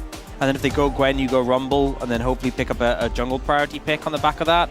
Yep, they also know that Kellen is pretty good at Renata. Instead, they're just going to keep banning junglers. What did Raptor do? Something apparently to anger D+ and triple jungle ban on red side coming through. Kind of tricky, I think, in this situation, because I think ultimately Rumble can be played into Gwen. We've seen Gwen not be as successful in terms of win rate in the LPL compared to Neferi. I think the right call might be just to secure the Kalista. You also have Kelvin, who's been a fantastic Renata player. They go for the Gwen, so they're committing to that pick. I feel like D+ could honestly just go like Rumble Kalista here and be pretty happy. Yeah, I think so too. See what Shiu wants to go with. His Ambassador is up and available if he wanted to go toe-to-toe. That could be an opportunity here.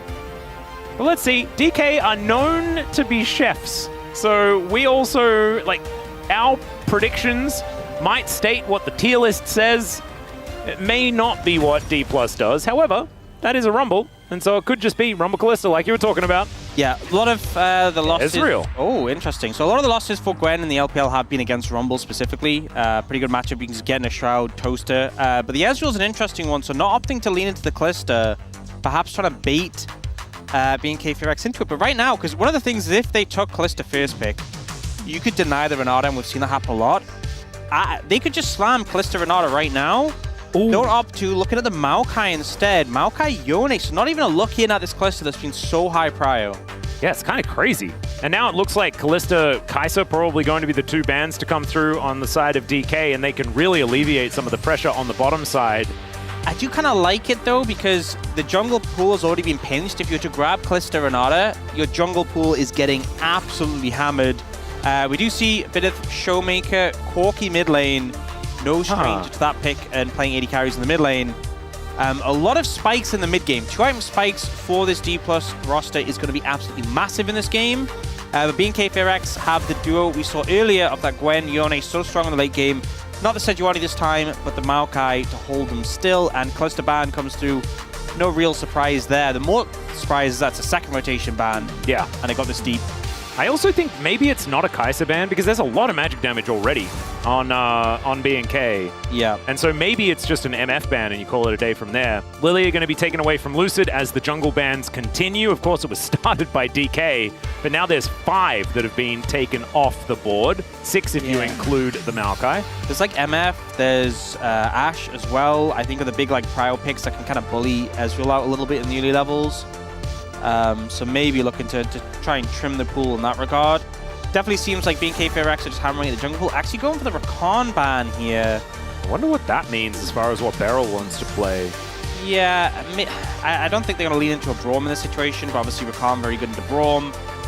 We have seen like the MF Rakan be a pretty popular combo. Yep. Braum Rumble is pretty good. Wouldn't mind that. I feel like there's another one. I feel like you just want someone to hold them still, and Braum, you know, you kind of need people to stack the passive.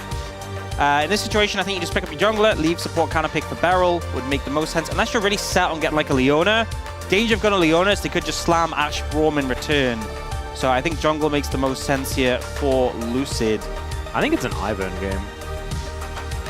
I feel like Ivern would be very, very strong with Ezreal Corki already locked in. I feel like maybe you're waiting for next. He's getting buffs on the next patch. Maybe you're waiting for that. For the Ivern. Fair enough.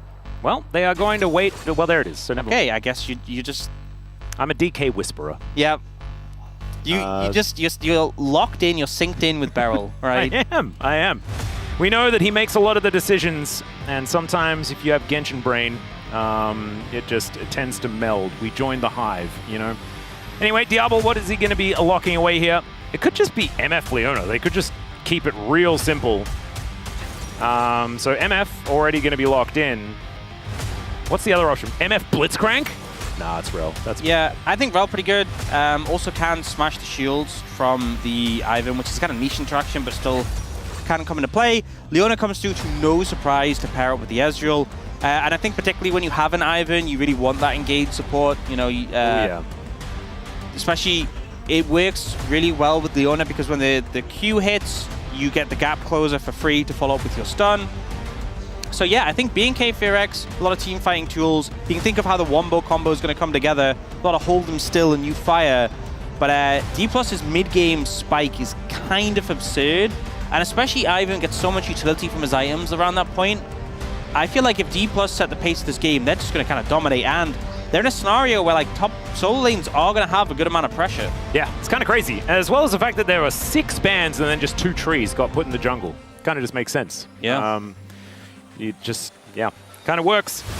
I kind of like what we're seeing out of BNK though. Like, both of these drafts feel cohesive, but I feel like BNK is so much more of a keep it simple, stupid type composition. Yeah. Right? Like, there's no bells and whistles, just does what it says on the tin, whereas I feel like there's a lot more finesse necessary on the side of DK, and we know that they've finessed themselves into the ground before. You know, they just try and be a bit too tricky. This might be a bit of that flavor. I think if this was like a slow-paced passive game, I think honestly BNK FearX would feel very comfortable, but I don't think D+ are a team who are going to play it slow, and especially with this composition, they're going to be trying to drive the pace of the game forwards, play around those 2-arm spikes, play around the mid-game, and just blow the opponents out of the water. Well, let's see how it goes as we jump onto the rift for game number 1.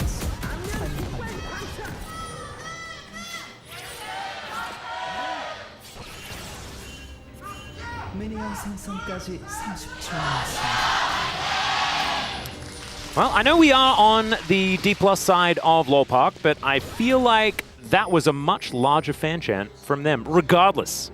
Even though we are generally a little bit closer. Fans certainly out in force for DK here today. Things do sound louder with closer proximity. That does happen. However, it was like exponentially louder. So I feel like there was an extra degree of it being louder. Maybe. For those people who keep it up with the live patch notes, Ivan's buff to his Q root duration is next patch. So not live right now. Yep. Still has a little bit of a lower root at early. But still, you can see the value it has in this composition. A lot of protection for these carries in this team. 280 carries to try and support with that. You can see already, spotted on ward is Raptor, but he's going to be starting on some Raptors. Just living up to his namesake. That's how it works. Vikla doing that thing where you stab double, the other Raptors. Double Raptors start? So many Raptors, man. I've seen 3 Raptors in this game already. This is crazy. Well, aiming and barrel. Let's see who's going to win the race to level 2 here. Of course, aiming pretty outspoken. Really likes Ezreal, by the way. Yep. Lucid's going to take Raptors in this situation. No. He wrapped around to find the Raptors. That's a lot of wrapping. He hasn't taken the Raptors yet. He's just, starting off the Friends of the Forest so he can wrap around again and take Wrapped the Raptors. around again. Oh, man, I'm losing it. Oh. Well, you can see, Showmaker should know that this is happening. Can exit, but still gets flashed on here by a Raptor. He's going to have to use his flash as well. Showmaker, Frost Bomb, and Gatling Gun, so no Valkyrie. He's going to have to use his flash to escape that one. And Lucid's friends are just going to get killed by the other tree. Yeah, so actually ended up using his Smite, so it doesn't have to secure that camp. And it looks like Raptor managed to wrap around back to his Raptors and secure them. I think the use of the word wrapped there was unnecessary. I don't think you needed to do it. No, I don't think so either. Made it more. I think I've hit my budget. I don't know if you viewers know this, but casters actually have a budget for words. So if you use one word too many times, you're just excluded from using it for the rest of the cast. And I think I've hit that quota with that Spawn word. and I actually had a cast in 2014 where we used up our entire, all of our lifetime quota of coming through. Really? Yeah. We're not allowed to use that ever again. You just said it there. I know. That was illegal. Oh. So I could be taken to caster jail after this game. The security's looking at you. Yeah. I'm going to ask for an exemption because I was just providing an example. It was a quote. Instead of actually using it. Exactly. But we said that so many times. I remember I watched it back and it was really hard. Because, okay, Beryl's going to go in, save us from this conversation for the moment. Aftershock has worn off, but you can see Diable taking a lot of damage. The wraparound from the other tree, though, coming in, and Beryl is overextended. He has to flash. There's a flash forward from Kellen, though. Twisted advance, and down goes the Leona. First blood for B&K. This is what I love about lane stops being good. You get those honest, true 2v2s, and then the jungler shows up and ruins it. It's great gank there from Raptor, but you saw Beryl kind of playing everything perfect. And then, unfortunately, jungler shows up and turns it around. And the fact that Diable didn't even end up using his flash in this situation. But Beryl lands this CC chain, and no cleanse initially from Diable in this situation. He ends up cleansing the follow-up Q, and then immediately Beryl ignites, but aiming does not want to commit here. Was ignited by Kellen. And Kellen kind of just untouched in the situation, just thriving in the chaos. Yeah, I actually think that Diablo not using his cleanse is what baited Beryl in, because I think Beryl tunneled on the fact that he needed to get cleanse before he could ignite, and then he can walk away. You think Beryl is the sort of player to tunnel on that? Yes. She was. You were talking about barbecuing the Gwen. That is continuing to happen here as a tree battle is going to ensue, but Kellen makes it unfair. The crash down, but it's after the flash from Lucid, who goes into the brush. Is still an advantage. Wow, that Valkyrie forward, and there's Showmaker picking up the follow-up kill. I kind of thought they were going to be okay, but Showmaker said, nope, you are definitely not. Yeah, gets the damage out, and Kellen, unfortunately, doesn't have that flash from the earlier play, so just gets caught with his pants around his ankles in that one. Once you kind of commit as that Rel, really hard to get out again. Oh, this is bringing me back to the conversation on the POG state about role-swapped Showmaker into 80 carry. This Corki's pretty good, man. Yeah, I mean, honestly, I kind of knew it was going to be Ezreal bot and Corki mid, but if there's any player where I'm like, could we see Ezreal mid? It is him. Yeah. It's him and Godby, who doesn't play League of Legends anymore and hasn't since like 2016. Yeah. But still, he was a great Ezreal mid.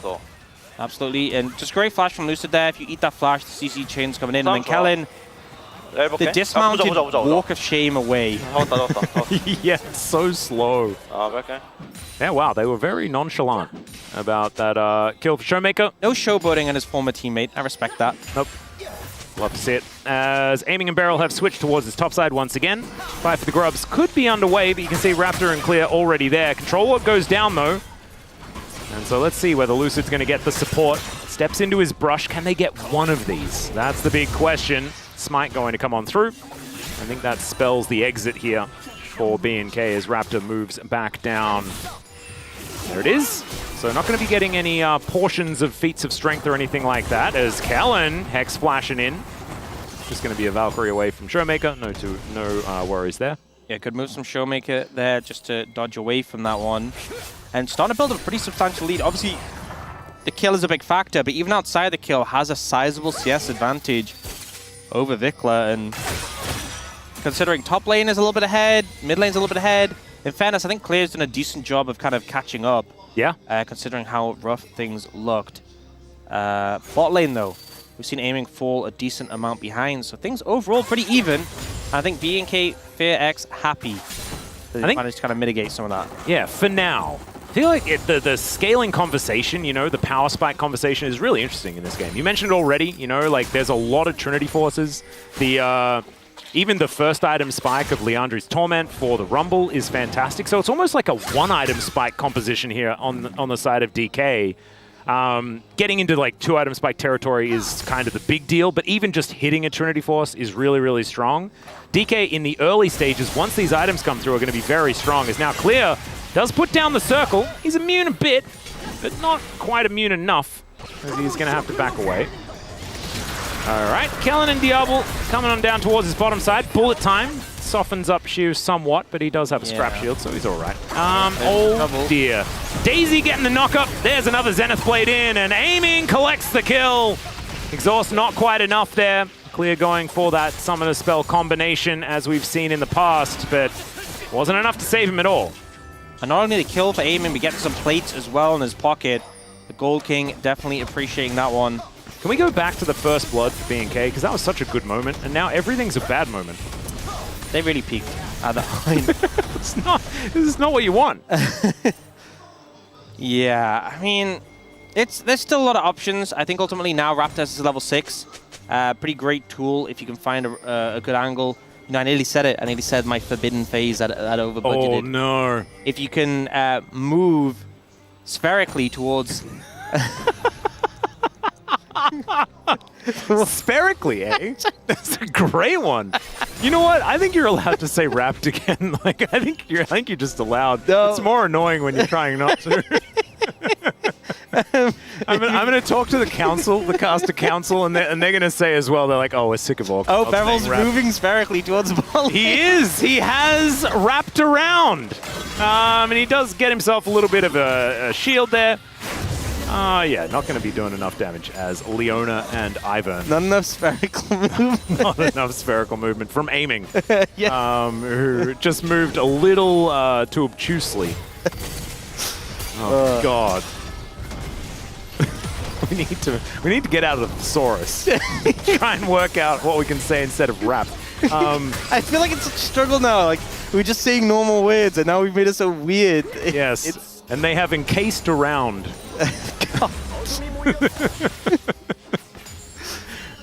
Actually, you know what? I have access. I'm gonna thesaurus rap and see what happens.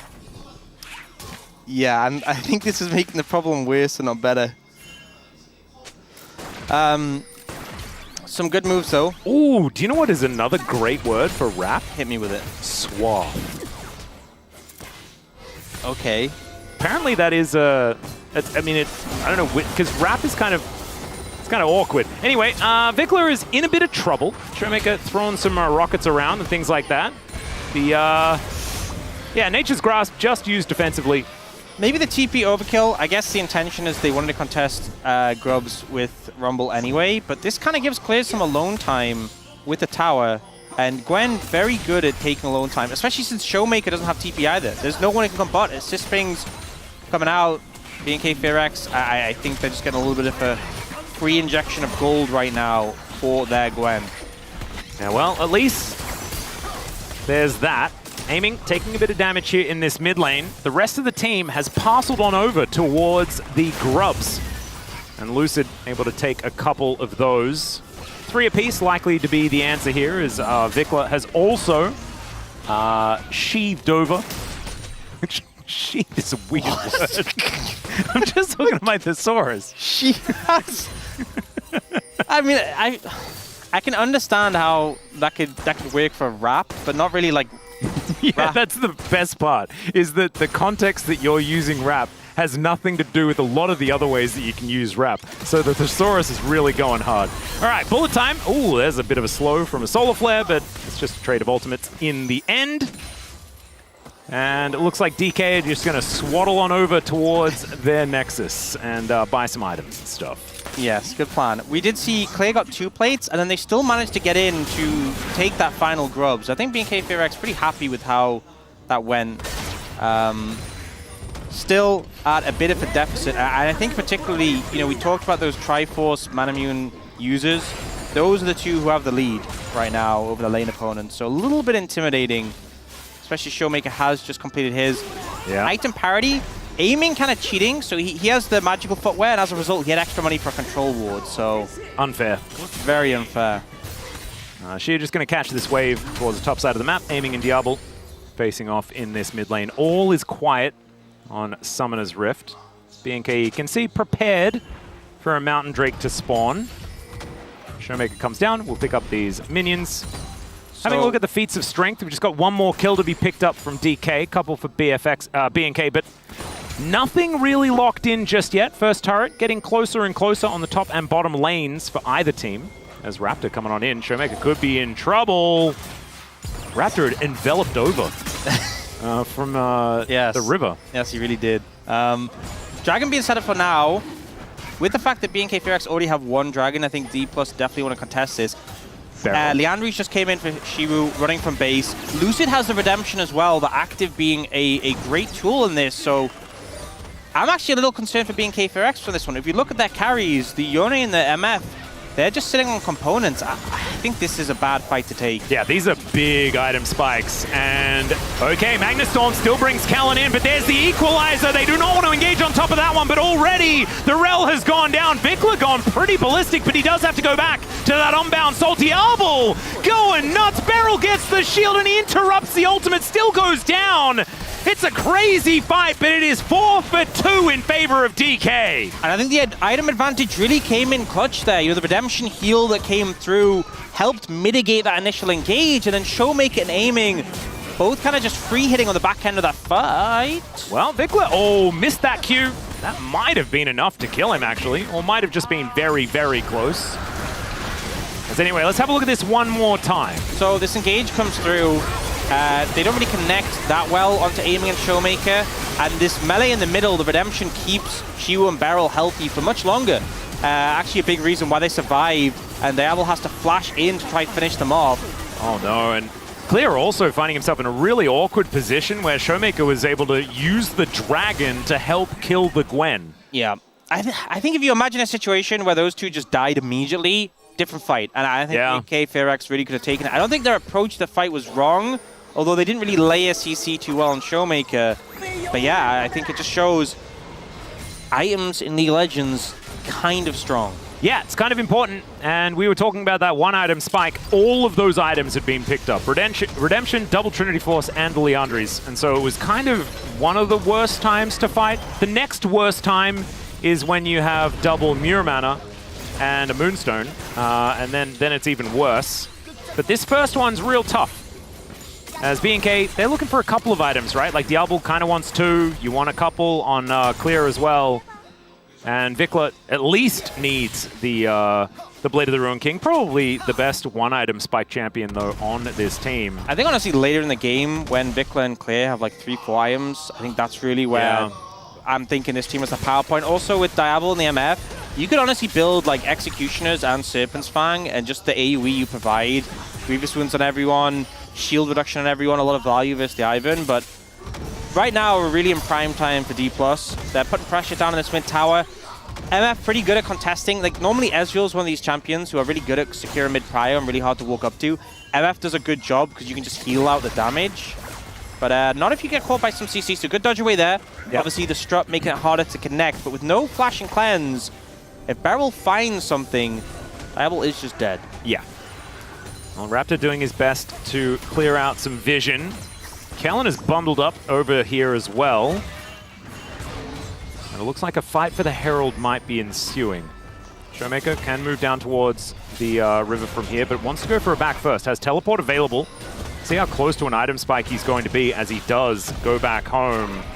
Not quite at that Manamune just yet as Daisy comes out. Kellen has that wrap around, or sorry, has that wind around. Better. As the Nature's Grasp comes out. And no Magnastorm angle here. DK, great positioning. I think they knew where the Rel was this whole time. Playing around it beautifully. And B&K realizing that they're overstaying their welcome. Beryl still wants to fight, so he walks into 3 people, just presses the blast cone. That's going to get him out of there. Diablo moves in, and an immediate bullet time is weird. But I liked the gusto from the young man. They're still trying to fight this. Yeah, Lucid has the smite. Raptor can move in as well. It's a tree smite battle as the Solar Flare is going to stun him up. In goes Beryl. Once again, Vikla uses the ult to get himself out. The Herald goes over to the Ivern, and down goes the Maokai. The tree battle we can see has been won by the one with the skinnier legs. And Diablo just knew there was no way in. That is a lot of value, and DK just going to utilize Shelly immediately. I think B&K Fearax, they try to set up, they try to find an angle, it didn't show itself, and I think you just have to make the call to back away. They hung around for too long, Jungler goes down, Herald goes down too, and now they're losing even more than they would have if they've just said, look, we can't contest this, give it up. I think it's difficult to make those decisions in the moment, but you just end up in a much worse position if you don't. Yeah. Charge going to be interrupted there, so that's at least something, but it's a 4,000 gold lead. Feats of Strength now over to DK, and the worst part is it only gets harder from here until you get past that big hump that is those 2-item spikes we were talking about. DK just kind of cruising into it. Yeah, I think an issue, Kellen never really found the angle, and also both Aiming and Showmaker have flash and are mobile carries. On the other side, Raptor has no flash, Diablo has no flash. It's so much harder for those two to make their way into a fight, and then this ult here, I think this is just a lack of synergy. I think maybe he was thinking Kellen might fly in on the back of it, but if you're not holding them still, you're not going to do any meaningful damage with that ultimate. Yeah, they've got to want to go there, and they just didn't. They were able to just get out. Speaking of getting out, Vikla does, but he can't offer his damage to the rest of the fight. They're on the wrong side of the battlefield, and DK really just kind of surgically removing B&K from that. Really nicely played. And that's going to equate in that 4K gold lead that we were talking about before. Having a look at the gold difference over time here.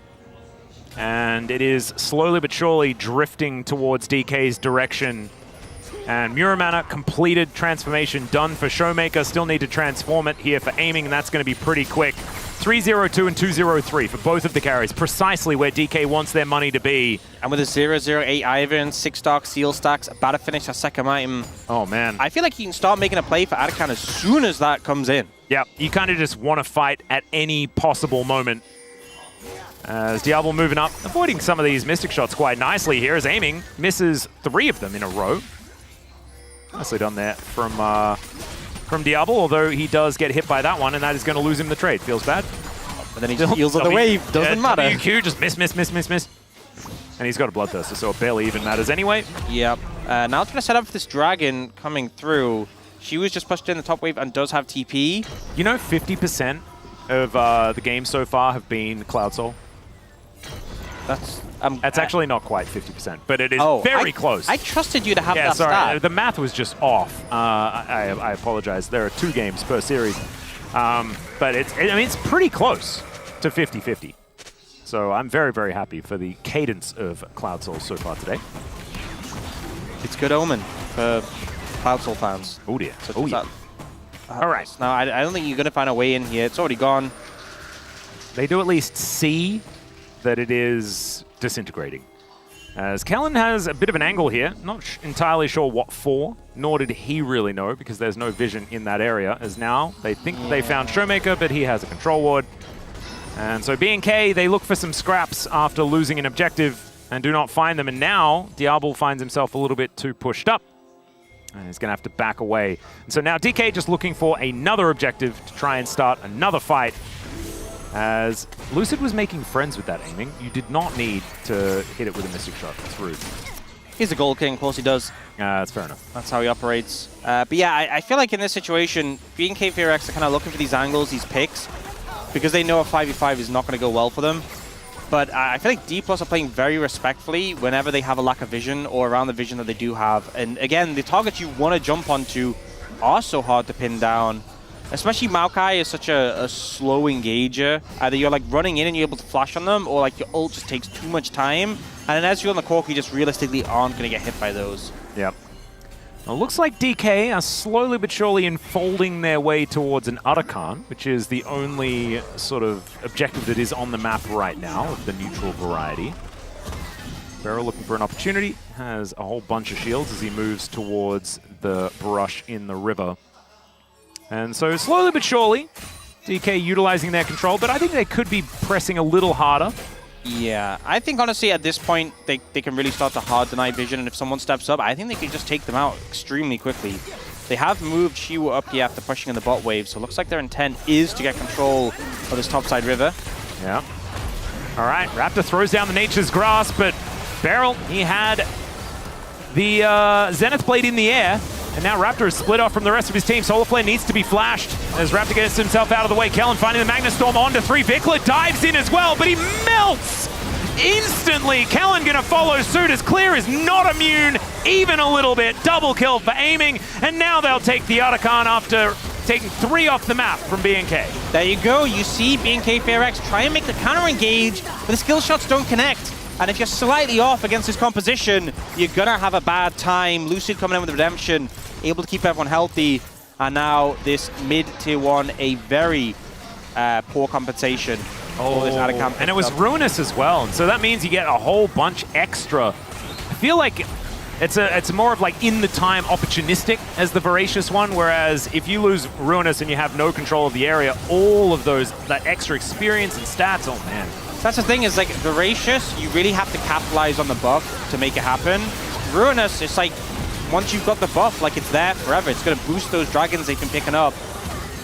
So Cloud Soul going to even potentially be more of an issue, especially given that like Rel and Maokai engaging against these targets is already seeming so difficult for being KFRX. You add that extra movement speed, nightmare scenario for them.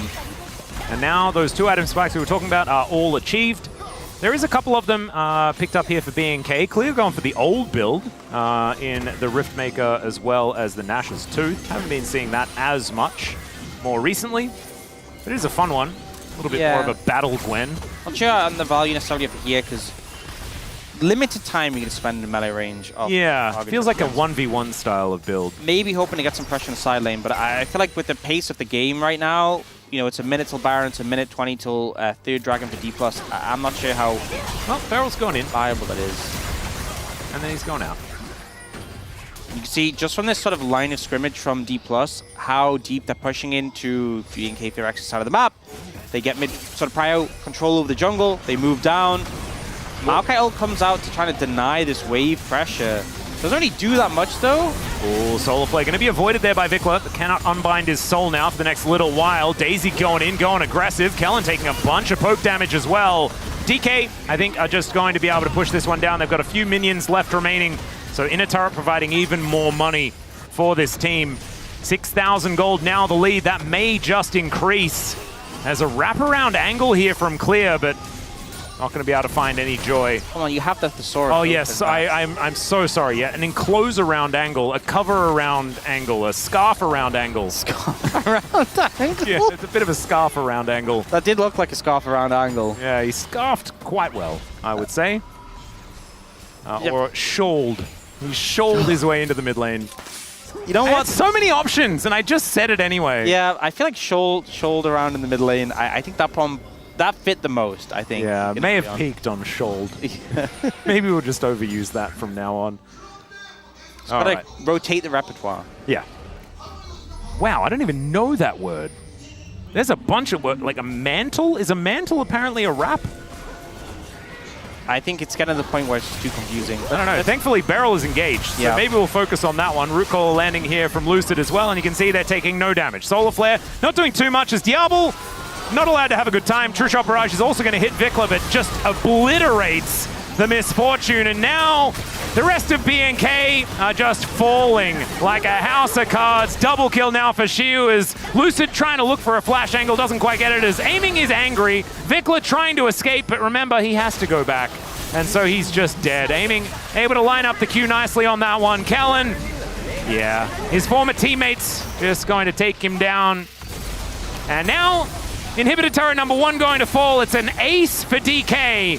As they have just, it feels like, had control for this entire game. They're taking an inhibitor in the mid lane whilst taking Baron. There was that first blood, you know. That's true, that's true. Yeah, that was the good moment. Yeah, unfortunately, Diablo here, he was like, Raptor, help me, but this was actually the Raptor camp and not his teammate. And actually that's Cloakter. Thank you. And unfortunately, Raptor was busy dying over here. Presumably didn't call out Diablo help me, but maybe should have in this situation. I think at this point, the gold lead is so insanely in favor of D+, and the fact that you have this Ivan who just makes it so much harder to even kill a single target. Yeah, it's looking rough. Yeah, it's just feeling like it is circling the drain just a bit. And DK now with an 11,000 gold lead. Insurmountable is another phrase that we often utilize here in the LCK. Might need to get a thesaurus out for that one as well, but we are stuck on rap at the moment. I think it's always interesting when you have those words where, like, you never use the, like, we say insurmountable, we never say surmountable, you know? Yeah. I don't know who surmountable who even is surmountable? That's what I was trying to work out. Why do we use this name so frequently, but only with in front of it? Certain things that we will never know, and it's the mystery that makes it, you know? That's what we like. And if we found out, then maybe the magic would be gone, as this inhibitor is also gone. Yeah, that is a deep flank. Yeah. This is a surmountable flank. Well, let's see whether Kellen can find the angle. Vikla doesn't find the ultimate, and Aiming gets right out of there. Back into position to do damage. Raptor wants to defect. He's gone to the enemy base. And Diablo is alone once again. Yeah, I'm just not convinced that D+ actually took damage there. Yeah, well, Clear did. He was not immune. Yeah. Did have his exhaust. Didn't use it. Don't think it would have mattered. And now D+ will look to put them out of their misery in this game. They have ponchoed on over towards these Nexus turrets. They're going to dive the fountain as well, and Beryl is going to be able to do so comfortably. The tree is backing somewhere in Narnia, but the Nexus is dead, and DK start off the LCK season with a bang. I mean, it's a bit of the D+. We love, you know, the Ivan pick, a little bit less common to see that one. So a little bit of that flair, but honestly, a lot more straightforward and serious, I think, than maybe they were in the latter end of the LCK Cup. But still, this dominant force, we kind of expected them to be against a team like BNK FearX. Yeah, I think this was also, like, the Ivan pick isn't necessarily an LCK staple, but the composition itself, like, that's an archetype, right? Yeah. And they utilized it beautifully. I think that, you know, going back to aiming Zezreal, definitely a lot of comfort there, but Showmaker has been fantastic on Corki in the past, so I think it really fits DK. BNK definitely back to the drawing board on that one. I will say, though, you know, maybe D+ have fallen into BNK FearX's plan, because these picks they took in game 1, they can't actually use again, so that's the biggest Beryl fan ever? That is so incredibly impressive. We are going to go to a short break. I'm going to see where she got that t-shirt. We'll be back with the space and then game number 2. See you soon.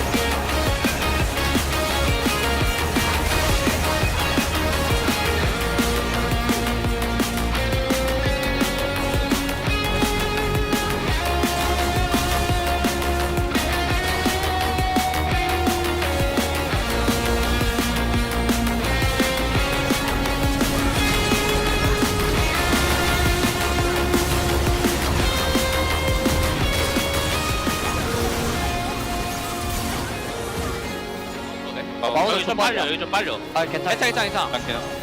야, 뒤태 빠지면서. 리포트. 빠지면서 해봐. 야, 여기서 보자. 걸자. 야, 나 미카이 봐줄게. 너네 미카이 봐. 완전. 씨, 완전. 나 탱커야, 탱커. 피가 안 돼. 그웬? 아, 그웬? 이리. 죽여. 그렇게 달려. 아, 내가 소리도 또 이상하게 들려. 어쩔 수 없어. 안 보내. 노플. 나 풀었어. 푸시. 오케이. 킬도 줬어. 큐.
Hello and welcome back to the space. We are here after game number 1 of D plus Kia up against BNK.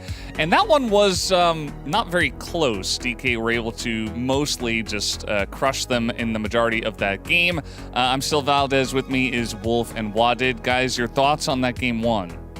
Well, that's all we expected. You know, we predicted DK for a reason, and I think it was still a fine game until the second Drake. But yeah, I mean, I really like their draft as well. I can see Yone and Maokai working out, but I feel like they're just not on the same page most of the time when you really need to work together. It's a risky draft too, picking the Misfortune into the Leona, which was open, which is one of the best pairing champions with Ezreal, as we've seen basically throughout the last 2 years.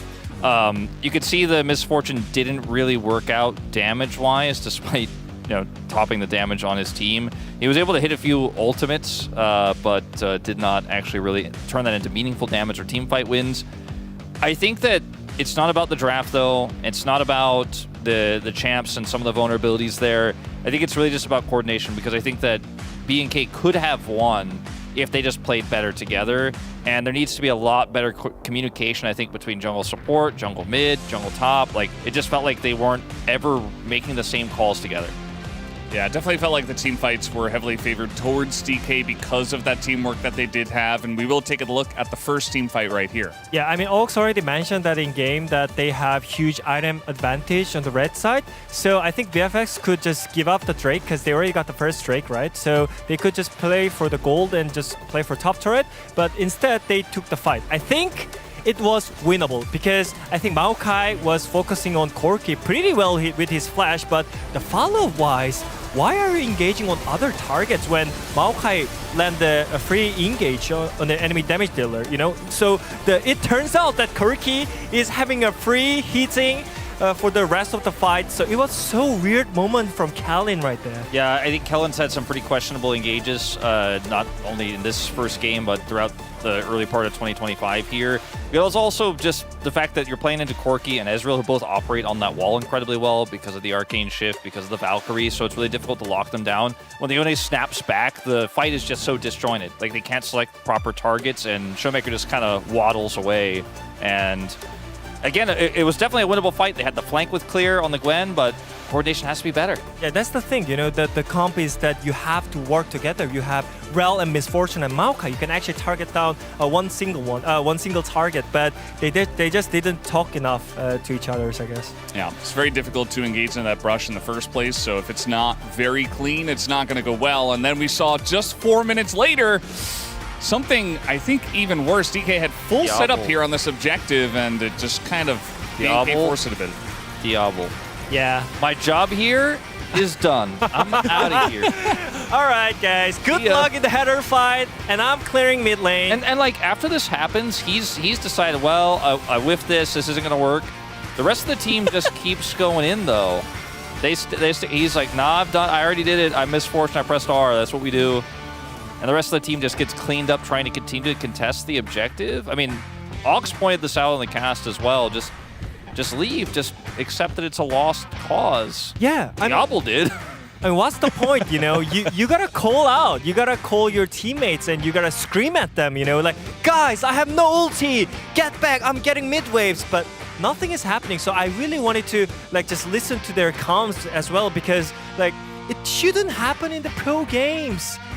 Okay, sure, it's the first game of the season, but guys, you guys prepared for the LCK regular split after that LCK Cup, you know?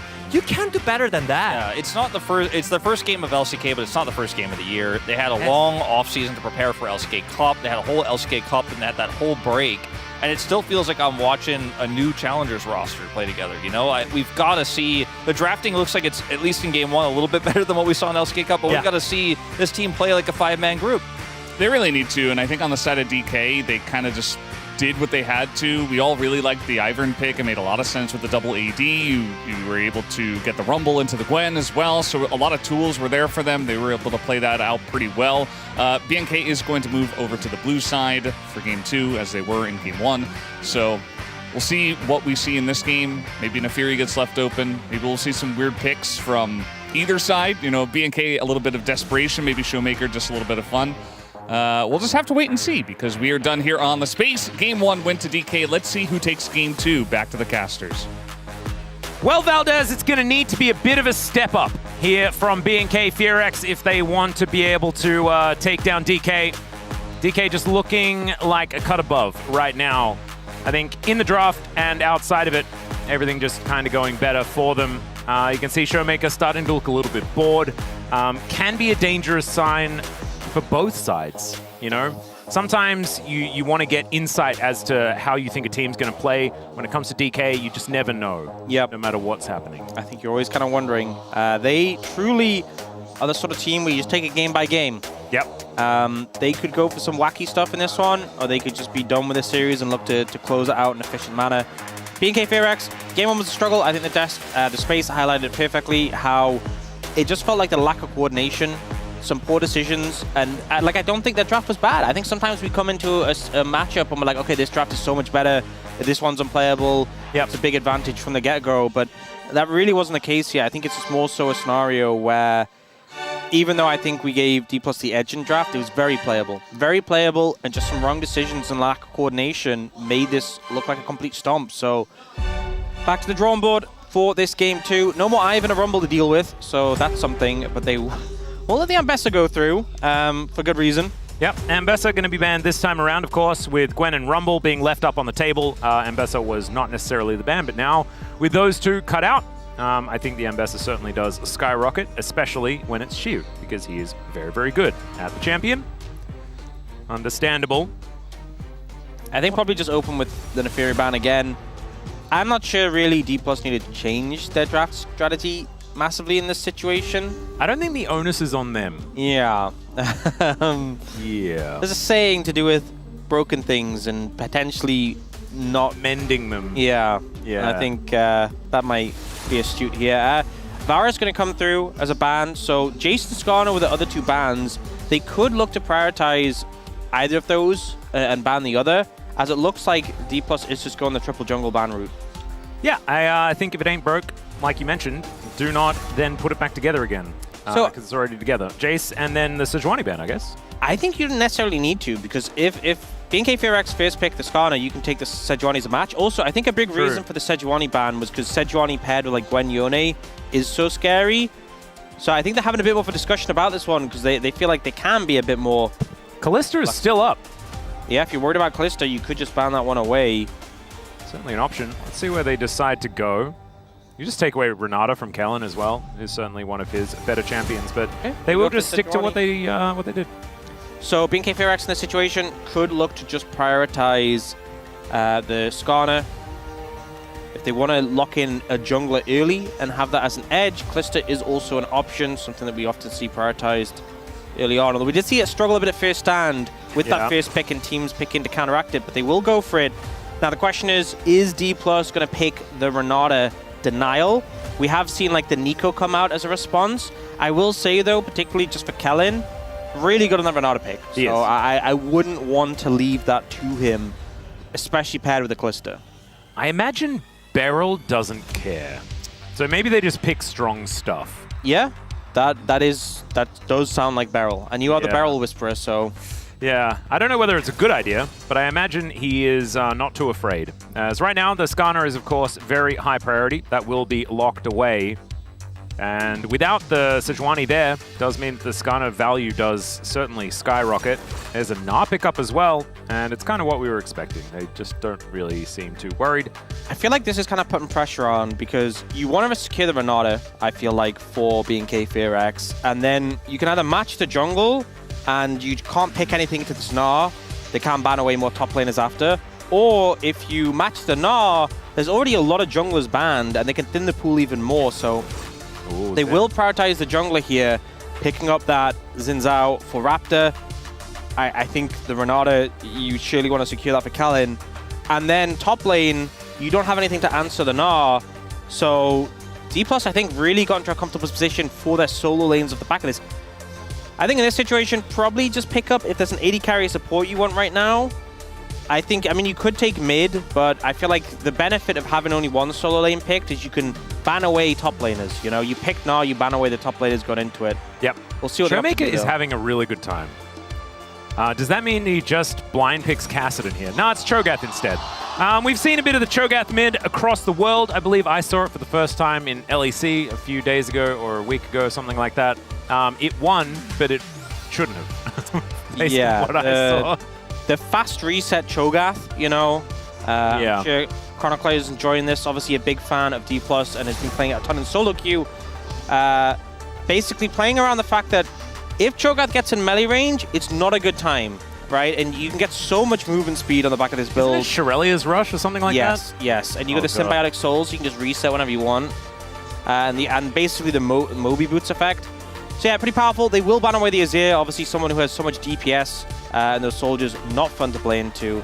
I think any picks that are kind of mobile in the mid lane, you don't want to necessarily go up against. Well, Ashe going to be taken away. Yeah, it makes a lot of sense.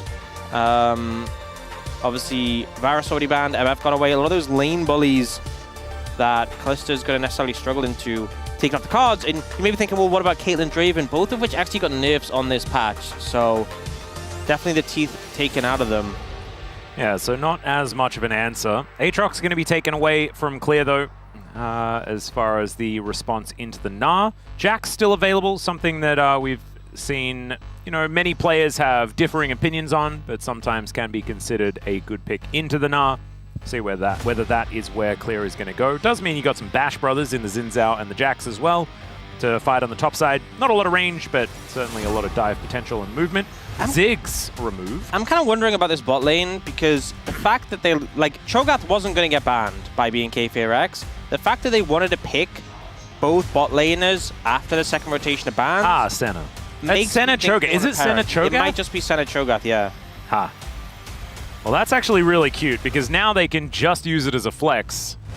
And Vikla has to blind pick, basically. It's interesting they clearly didn't think there was any chance of this and didn't opt to ban it. But maybe that was kind of the value of D+, is they had it as a flex option. Yeah. And we're like, if we get the Senna, we'll go Senna Cho'Gath. If we don't, we won't. And to be fair, they can still flex, right? They could still put it mid and put something else with the Senna. This is basically a situation where if you hit one CC from one of them, the CC gets laid and Callista's going to have a bad time, so... Yeah, and I believe this was a bot lane debuted by Gumakeria a little while back. When they were kind of just dominating every bottom lane matchup ever.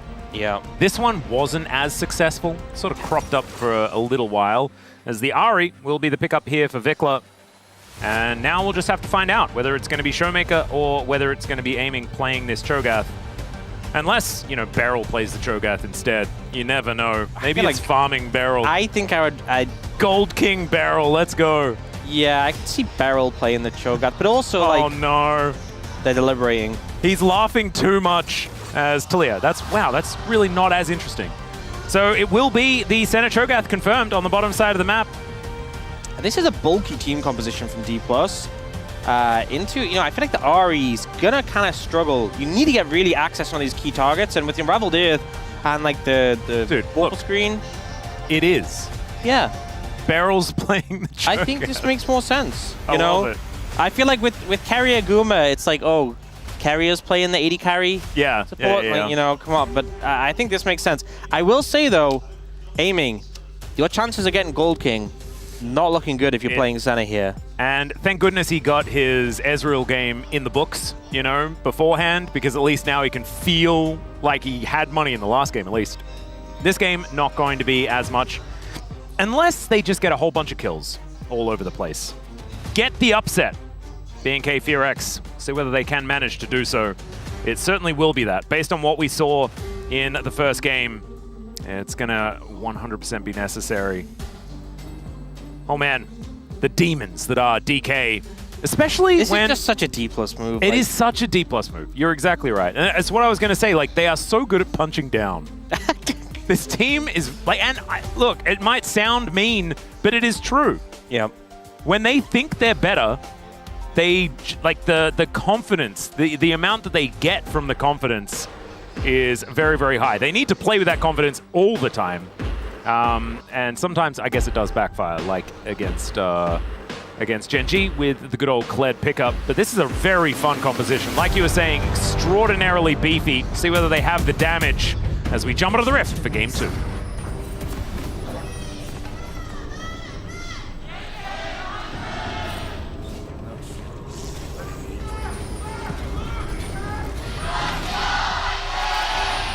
Oh my god, it's the best skin as well.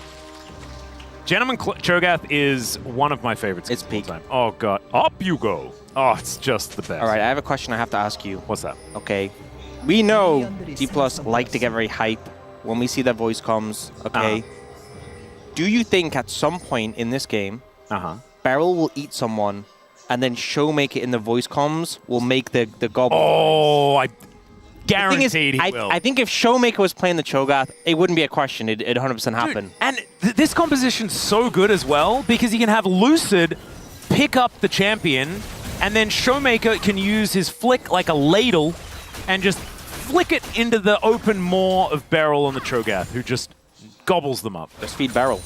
That is actually, I really want that combo to happen. Impale into Seismic Shove into Gobble. Yeah, I feel like one of the issues I'm having with this BNK comp into this specifically is that, like, I think Raptor and Vikla are going to have a really tough time getting up close against his composition.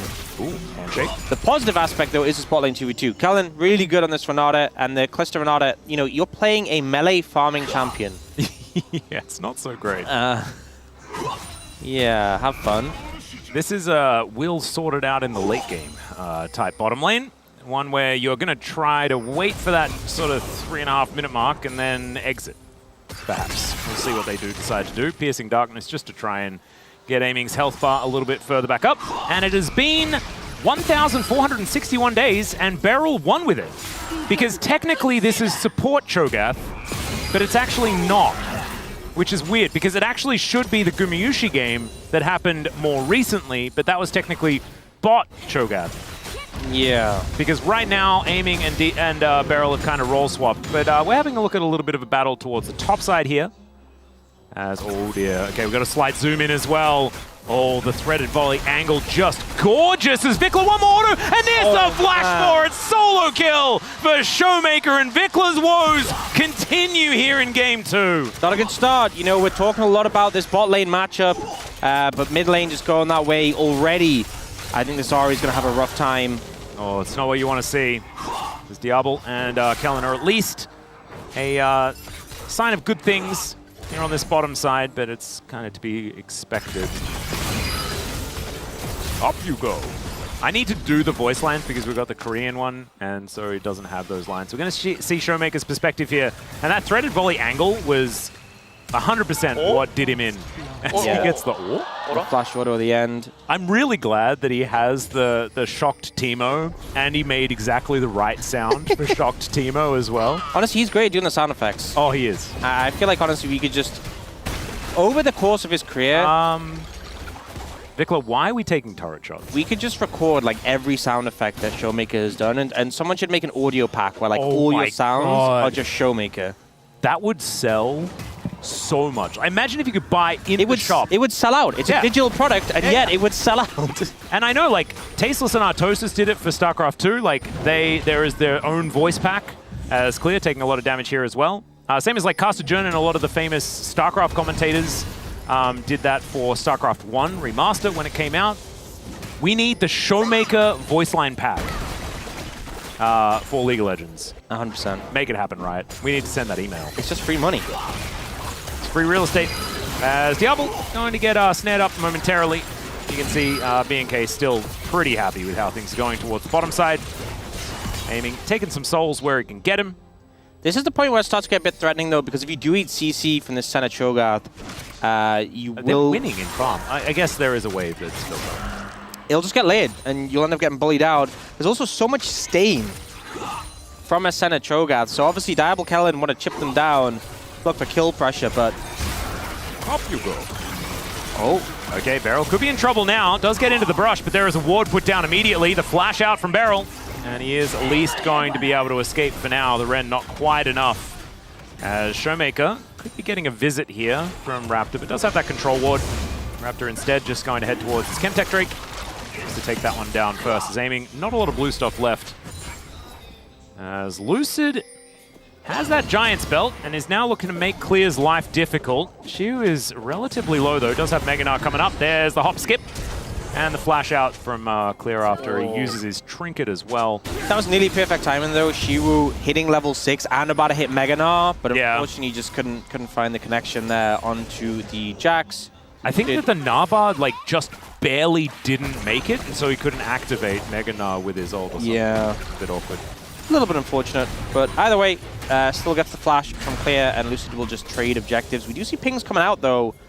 BNK FairX have swapped to top side. They should be in time actually to deny one of these grubs at least. Well, Lucid hasn't used his flash just yet. Sorry, Smite.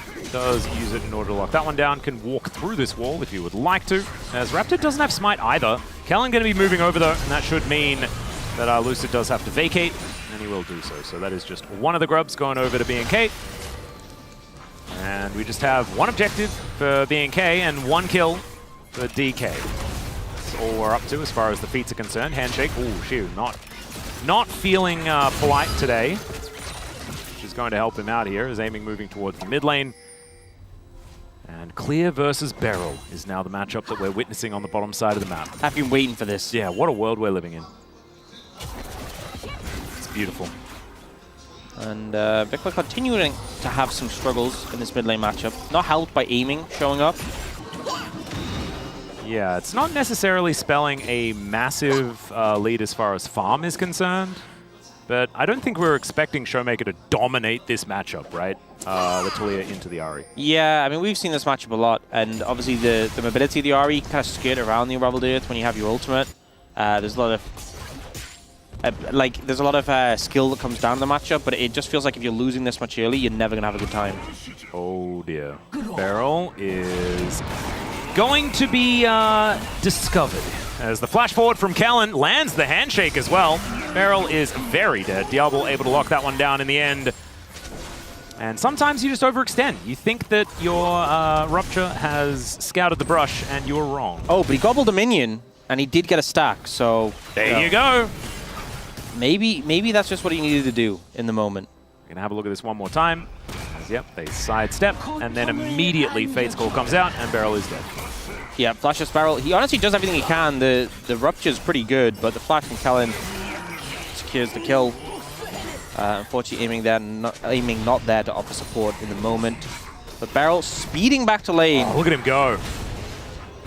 He's trying to put items together as best he can. Hextech Cookie completed first. Looks like a little bit of a deviation from the builds that we've been seeing. Yeah, I think a bit of a different vibe compared to the solo lane Cho'Gath was seen. He wants to dash cannon them instead. He does. I respect it. Dash and ult. Powerful strat. I kind of love it. It is such a Beryl move. See how much value they're going to be able to get. As once again, we see a seismic shove connecting onto Vikla. Showmaker just landing every button possible and avoiding as much damage as he can at the same time. Not getting better. Yeah, he's kind of getting schooled here in this matchup. Yeah. One of the seismic shoves does miss. I feel like Vikla did have a fair bit of criticism last season, and it's not looking like it's getting better as we move into this one. By last season, of course, I mean the LCK Cup. Xiu now finds himself with a whole lot of bad guys around.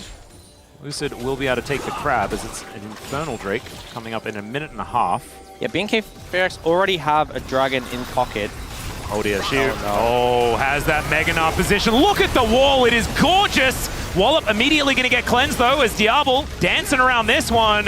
That is the ultimate, not connecting. So Renata that goes down first. Xiu had a lot of sticks in him at Diablo, not quite enough as Vikla gets immediately stunned, then impaled. Cannot clean up the kill under Xiu. Does manage to help take down aiming as Lucid just crashes Raptor into the wall. Xiu still offering as much damage as he can, but these health bars are so low. Diablo dancing around this fight and manages to take out all of them.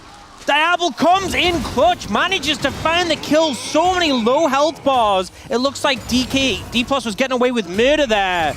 But the AD carry comes in clutch, and the Callista is able to clean house. Oh man, let's have a look at it one more time here, as this looked like a brilliant engage from DK, that Weaver's Wall blocking it off. But the fact that Diablo doesn't get hit by the Gnar is the biggest part. Yeah, great cleanse there, and then just able to bully him out of the fight. And we see Diablo just constantly getting damage. It's so hard to navigate this fight into the Skarner into the Talia. We see Vikla get locked down, not able to really follow through, but then Diable moves back in despite the low health bar, has confidence he can make it work. Wraps around the Unraveled Earth, and then looks for Shiwu here. And that final combo at the end with the Pierce. So well played. Yeah. And Showmaker actually pretty impressed with how Diable played that one. He did manage to just kill Vikla, who was just kind of a spectator. Hit him with a seismic shove, so that was a little bit of a shame, but Diable trying to put his team on his back. And right now, he's got a 320 gold bounty. He's 2K ahead, although it's a center lane, so I just got baited by that one. It's the first time that I'm going to get baited by that one, and probably not the last. Yeah, but aiming as the Gold King, so 2,000 ahead of the Gold King. Yeah. Yeah. This is a pretty big deal for Diable, the young player. Now looking to secure this dragon. D+ contemplating running it back. Yeah, Beryl does have teleport, so does Clear, so the top laners, or the bot lane and top laners. The people inhabiting currently the top lane. Yes, indeed. DK, 4-man strong in the Banana Brush. That's a lot of control of that area, as they do manage to lock it down. BNK can now just vacate. And so nothing really happening there. 1,000 gold lead for BNK, though. That's a big deal. Another Hextech Soul.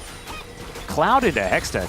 We are eating good today when it comes to these souls. As actually, no, it was Mountain last game, wasn't it? Yeah. And honestly, Mountain, Cloud, and Hextech? Pretty good. All right, good handshake there from Kellen. His Renata still very, very strong. And BNK the fact they have those 2 dragons in pocket already, it's a Hextech Soul.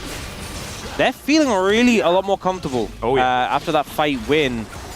It's kind of the turning point in a lot of these games. You know, you have the first dragon, starting to lose a little bit of control. That dragon fight to secure the second can really be so pivotal. And, you know, eventually aiming is gonna have infinite range and be a huge problem. But for a long time, D+'s game plan is kind of, you gotta dive in and close distance on BNK, and this Cluster Renata is gonna make that hell. Yeah, and I think DK also had kind of the wrong approach to the last fight, because they let Shiu kind of dive on top of Diable, and then he failed to kill... Okay, never mind. We got a bit of a fight here towards the bottom side. Yeah, so Shiu dived on top of Diable, and then when he failed to kill him, they're like, Diable doesn't exist. And then he kind of killed everyone. So I think now, perhaps Diable's not going to get away with it. Perhaps. That's what I'm sort of thinking. Kind of, I think, because Beryl spent so much time solo laning, she was 2 levels down on clear. This is really not a good spot for your top lane to be in. Yeah, not great. Handshake there from Lucid to get him out of any sort of engage opportunity. Showmaker comes in, the Impale not quite working out as the Fate's Call is going to get this Renata out. Kellen immediately looks for the knock-up and gets it. B&K, this is not the team we saw in Game 1. As another handshake, Kellen is just too good at this champion. And DK, you're the ones that were on the team with him when he was this good at Renata. You knew he was good at Renata, you know? I feel like it was a lot of disrespect to give over the Callista and then do nothing to mitigate this Renata pick coming through as well. And Diable is just running house right now. You see Lucid come in here, but the handshake away mitigating, and then he's kind of stuck in this awful situation. He ults Kellen. Kellen just gets ulted by Diable. He's completely fine. Goes in, looks for the Cho'Gath as well, and then once more denies one of the players from D+ with his handshake on the wall. We have, you know what? Not even us, right? We have a lot of footage of Kellen and Renata. Do you know who has more footage than us? D+. Yeah, that's what I was thinking. Because I think they did some scrimming with him as well. Yeah. I imagine. A comfortable amount. Yeah, I feel like the enemy team probably said, nah, stop playing Renata. Because we want to, like, let's keep it easier for us to maybe win. Oh, man. All right, well, Kellen is kind of running the map right now, and it's a 7-0-0 Diable. The reverse James Bond. This is Bond James for Diable here. And 3,000 gold lead. They've got a monopoly on the Dragons. They have the feats of strength. This could not be any better for B&K. And this is such a DK situation, man. We said already, like, you cannot assume. And it looked like a completely, like, because sometimes drafts mean that games are very unplayable, but the first game, it just looked like a skill diff, right? Yep. It looked like it barely mattered what champions they were playing. This time, it looks like the same thing, but in the other direction. Ah, DK, never change. Shiyu here towards the top side trying to clean up the mess that was made earlier. I also think aiming souls are pretty low. 33 at like 50 minutes is not much, you know. I think one of the outs for D+ is eventually aiming just kind of hits critical mass. You know, the old guys, we outscale because, you know, infinite scaling. But I look at the enemy Kalista having Blade the Rune King Ginsu's and my center, you know, with a hammer. Yeah, I've almost got a Black Cleaver, guys. Maybe, kind of, not really at all. No. It's not inspiring, and the lack of souls is really a big factor as well. You need that range in this game. You really need to be in a position where you can hit Diablo and he can't hit you back. And I fear if aiming ever walks up to Diablo's just going to hop in his face and explode him. Yeah, let's see whether Lucid can find a bit of an angle here. As you can see, Showmaker and aiming set up for the gank. Beryl is trying to act tasty. And all right, the Sentinel going to approach the brush, and they trinket it as well. And still, the Skarner waits. Okay, how long are we going to wait? Is it going to be Vikla taking an inhibitor turret before we've pulled the trigger? The answer's no, as Diablo smashed into the wall immediately and presented for his team, but where's the damage? They do eventually find it, but the bailout is going to be there. Showmaker gets over the wall after he's weaved his way in, and Beryl just really wants to eat. He is going to be able to find Kellen there with that one, but you can see it's clear with the damage. Vikla with the damage, and DK just don't quite have it. Another charm is going to connect onto Lucid, who then has to flash away. The wallop does nothing. And DK, I think that was the best it could have gone, and they still lost. Even with them dispatching the Kalista right at the start of the fight, still end up just not being able to have the follow-through in the fight. I have to say, the shutdown from Diablo and burning Summoners here, I think makes it worth, but not a good feeling. Not how you wanted this to go, considering how much you invested to try and take out this Kalista. Actually, didn't even get the Kalista's flash, so not even that big of a win.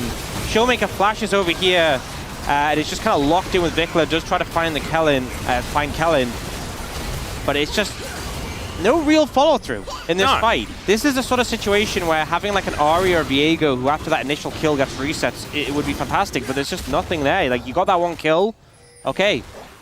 Oh, seismic shove onto Kellen, but they're still taking a Drake, and that is going to be Soul Point going over to BNK.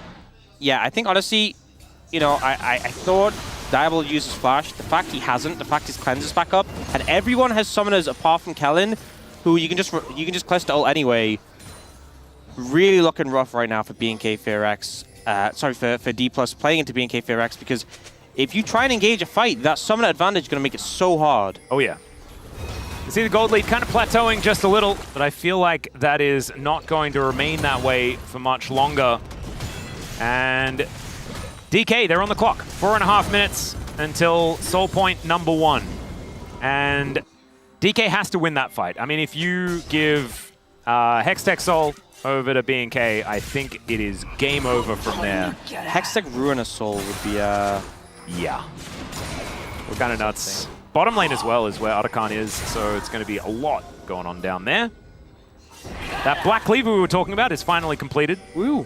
Hey. 43 stat souls is just like...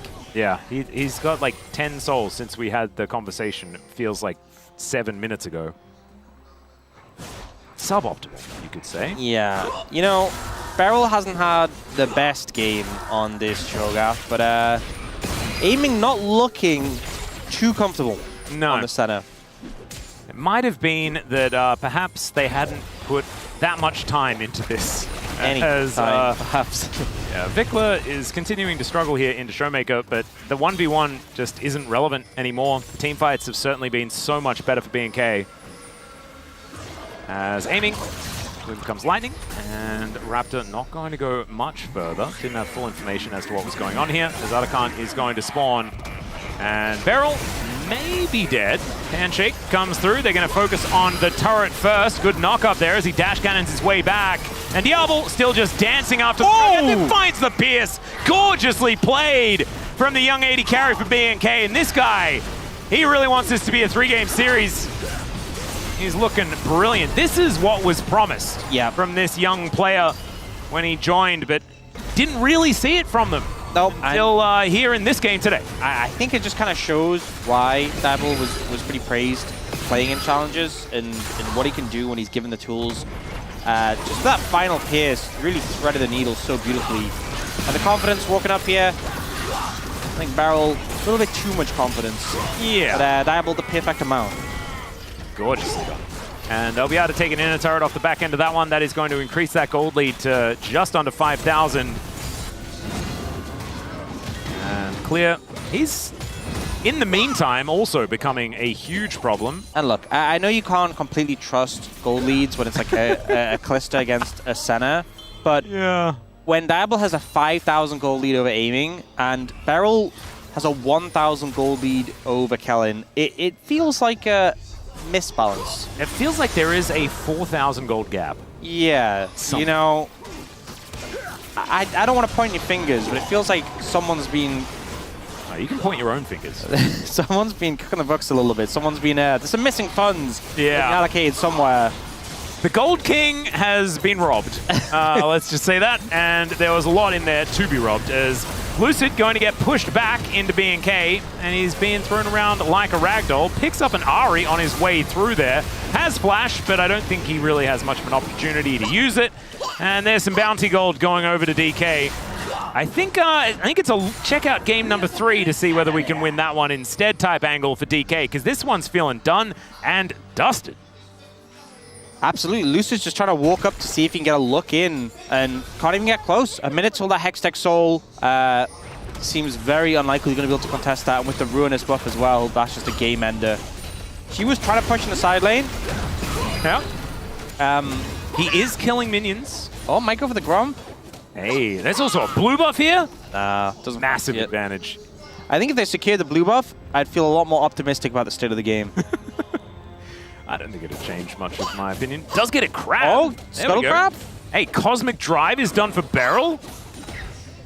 I feel like this is not how the Cho'Gath is supposed to work. This is Beryl's Cho'Gath. He's got his own way of thinking. It's a different vibe. There is movement speed on Cosmic Drive, so I guess it's theoretically a similar kind of way of doing it. I feel like that item's so clunky on Cho'Gath, you know? Yeah. You have to like hit an ability to get the movement speed, but like, I mean, I guess you can hit Q. He's optimistic for his ruptures. Yeah. Just say that. Well, DK now grouped up. See whether they can find themselves a team fight. They got a blue buff. Hey, there we go. Another flick. That's going to bring Raptor back. This is exactly where DK needs to be, as Vikla flashes for a charm that goes wide. That was something. And now Raptor looking for a bit of an angle as a hostile takeover as Lucid getting softened up completely. Diable is so incredibly safe as Beryl going down low himself. The flash counter-strike comes in, but Clear taking a lot of damage. Dawning Shadow to try and keep them all alive. And Beryl is limping around in this battle. Shiu getting softened up as well, as Honeyfruit is all they can really hope for. Showmaker realizing he's the only source of damage. The sidesteps are looking good, but Diable gets in range and down goes the Talia. Not a lot of opportunity, and now he's just dashing towards Shiu. The leap strike not going to quite do it as Beryl. He just TP. Yeah, I'm not sure about that one. It was a very weird state of affairs. He did just TP in there, right? I wasn't watching. But now he's was he dead. trying to TP out? Yeah, Shiu's also... I'm so confused. Okay, yeah, he was standing on a ward. Lucid is going to try and drive away, but it does not work. Raptor able to kill him, and there is a Hextech Soul. Oh, DK. I need to see what happened with Beryl there. Yeah, let's just, maybe we could have it as purely Beryl's view. Yeah, so... You're not in a good position here from D+. They really want this dragon, understandably, but they're kind of just trapped against this wall. They have to run away from the Renata ult. Again, it's a lot of kiting, but unfortunately they're on the wrong side of the map, so they don't really have anywhere good to go. And they do buy a lot of time, at least. All right, so Beryl gets the shield from the Dawning Shadow. Then walks over. I think he eats one of these. He teleport. Okay, he backs. He actually did. He just recalled. He recalled and then immediately teleported back to the same spot, but the rest of his team had been... He's not even full health. Yeah. Well, that's what I thought happened, but I was like, surely not. Surely I must have... My eyes are playing tricks on me. Yeah, they weren't. They were. He just did that. He did just do that. And now the Baron is on B&K. Well, aiming nearly has 60 stacks, so Hey. You know, at this rate, I think he'll take over the game once we get to like an hour and a half. Maybe 2.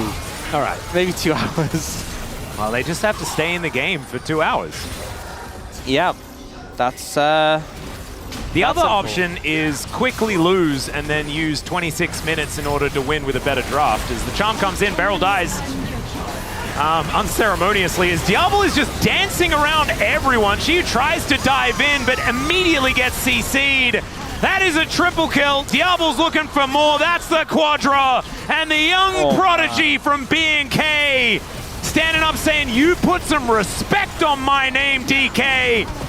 That Kalista performance, absolutely beautiful. 26.5 minutes of B&K. They clap back. Some big takeaways from this one. Diablo has some good hands. Kellen, surprisingly good on Renata. Yeah. Apparently that's new information. Wow.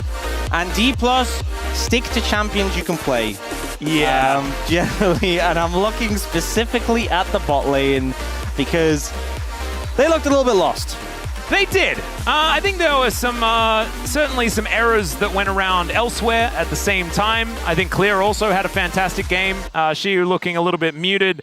The Skana not working out for Lucid, but I think, yeah, Beryl, I don't know about the Senna Cho'Gath. Let's not do that. I honestly, you know what, I don't even think Beryl's as egregious as aiming. Like, how did he have so few souls? Yeah. You know, like... So, I don't want to make assumptions, but it looked to me like Beryl and aiming spoke to each other like, we at one point in our careers played these champions once in an ARAM. Let's see whether that works. Well, aiming nearly did more, well, he did do more damage than Kellen by 1,300, so that's something. Nailed it. Not very inspired. You know what? I feel like as well, aiming's the gold king, right? And you know when you play Senna, if you're like you should be like hunting out the souls. I figured that'd be second nature to him. Yeah. Very strange, weird and wonderful game there for B&K. They keep us in the series. One more game to decide who takes it. We'll go to a short break. Then the space is going to break that one down. Good luck, guys. And then we'll be back for game 3. See you soon.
야 이번에 세게 몸 들이밀어도 될 때 탈리 없어서 탈리 프리디야 이거 나라 해볼게 초가스 볼게 초가스 가웠어 이거 천천히 봐봐 나 달려볼게 나 달려볼게 달려 나를 매가 나를 볼게 나를 미드 탑 미드 내가 탑 타면 끝날 거야 탑 가자 뭐냐? 파밍마인드 이겼어. 대추요 형님 미드라고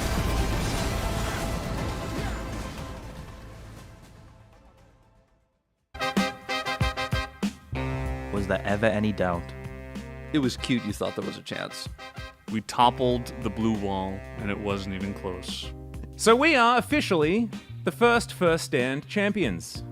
And by we, I mean Humble Life Esports. Thank you so much, Humble Life, for being so extraordinarily good. It didn't seem very close between them and the rest of the competition. The rest of the competition seemed like a mess, and that was a lot of fun to watch. Honestly, having such a cutthroat format, I don't think it tells you very much about power level of any of the teams, but it was fun, and we got a crazy result, and so that's really, really cool.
Hello and welcome back to the space where BNK was able to get a revenge victory game number 2 over DK, which was not expected. We actually had DK as the big favorites coming into this one, but you know, DK taking some early risks, and Diablo said, absolutely, you're not able to do that against me.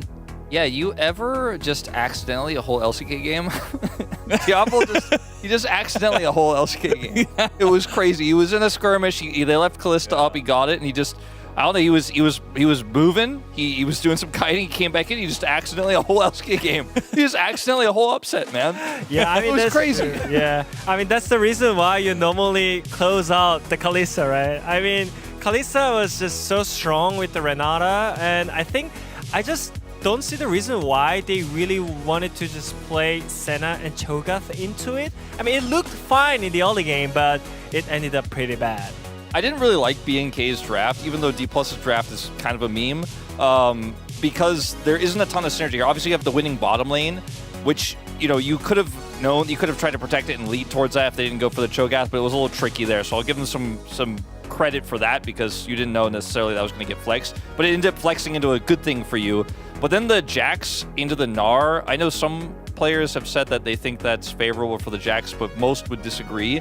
He laned really well, but I didn't like that aspect of it, and I thought the Ahri wasn't enough damage when you're playing Callista into the Taliyah. They didn't know, of course, that Taliyah was going to come out just yet, but I really felt like what they ended up with here wasn't going to work out, especially with the poor coordination we saw from them in Game 1. But as it turns out, if your Callista gets 7 kills before you really reach the mid-game, none of the draft really matters. Yeah, I mean, every champion gets really strong if it gets 7 kills, right? So I'm not sure if we count it as it's Kalista is so OP or it's just 7 kills result, you know? So it's really hard to figure that out.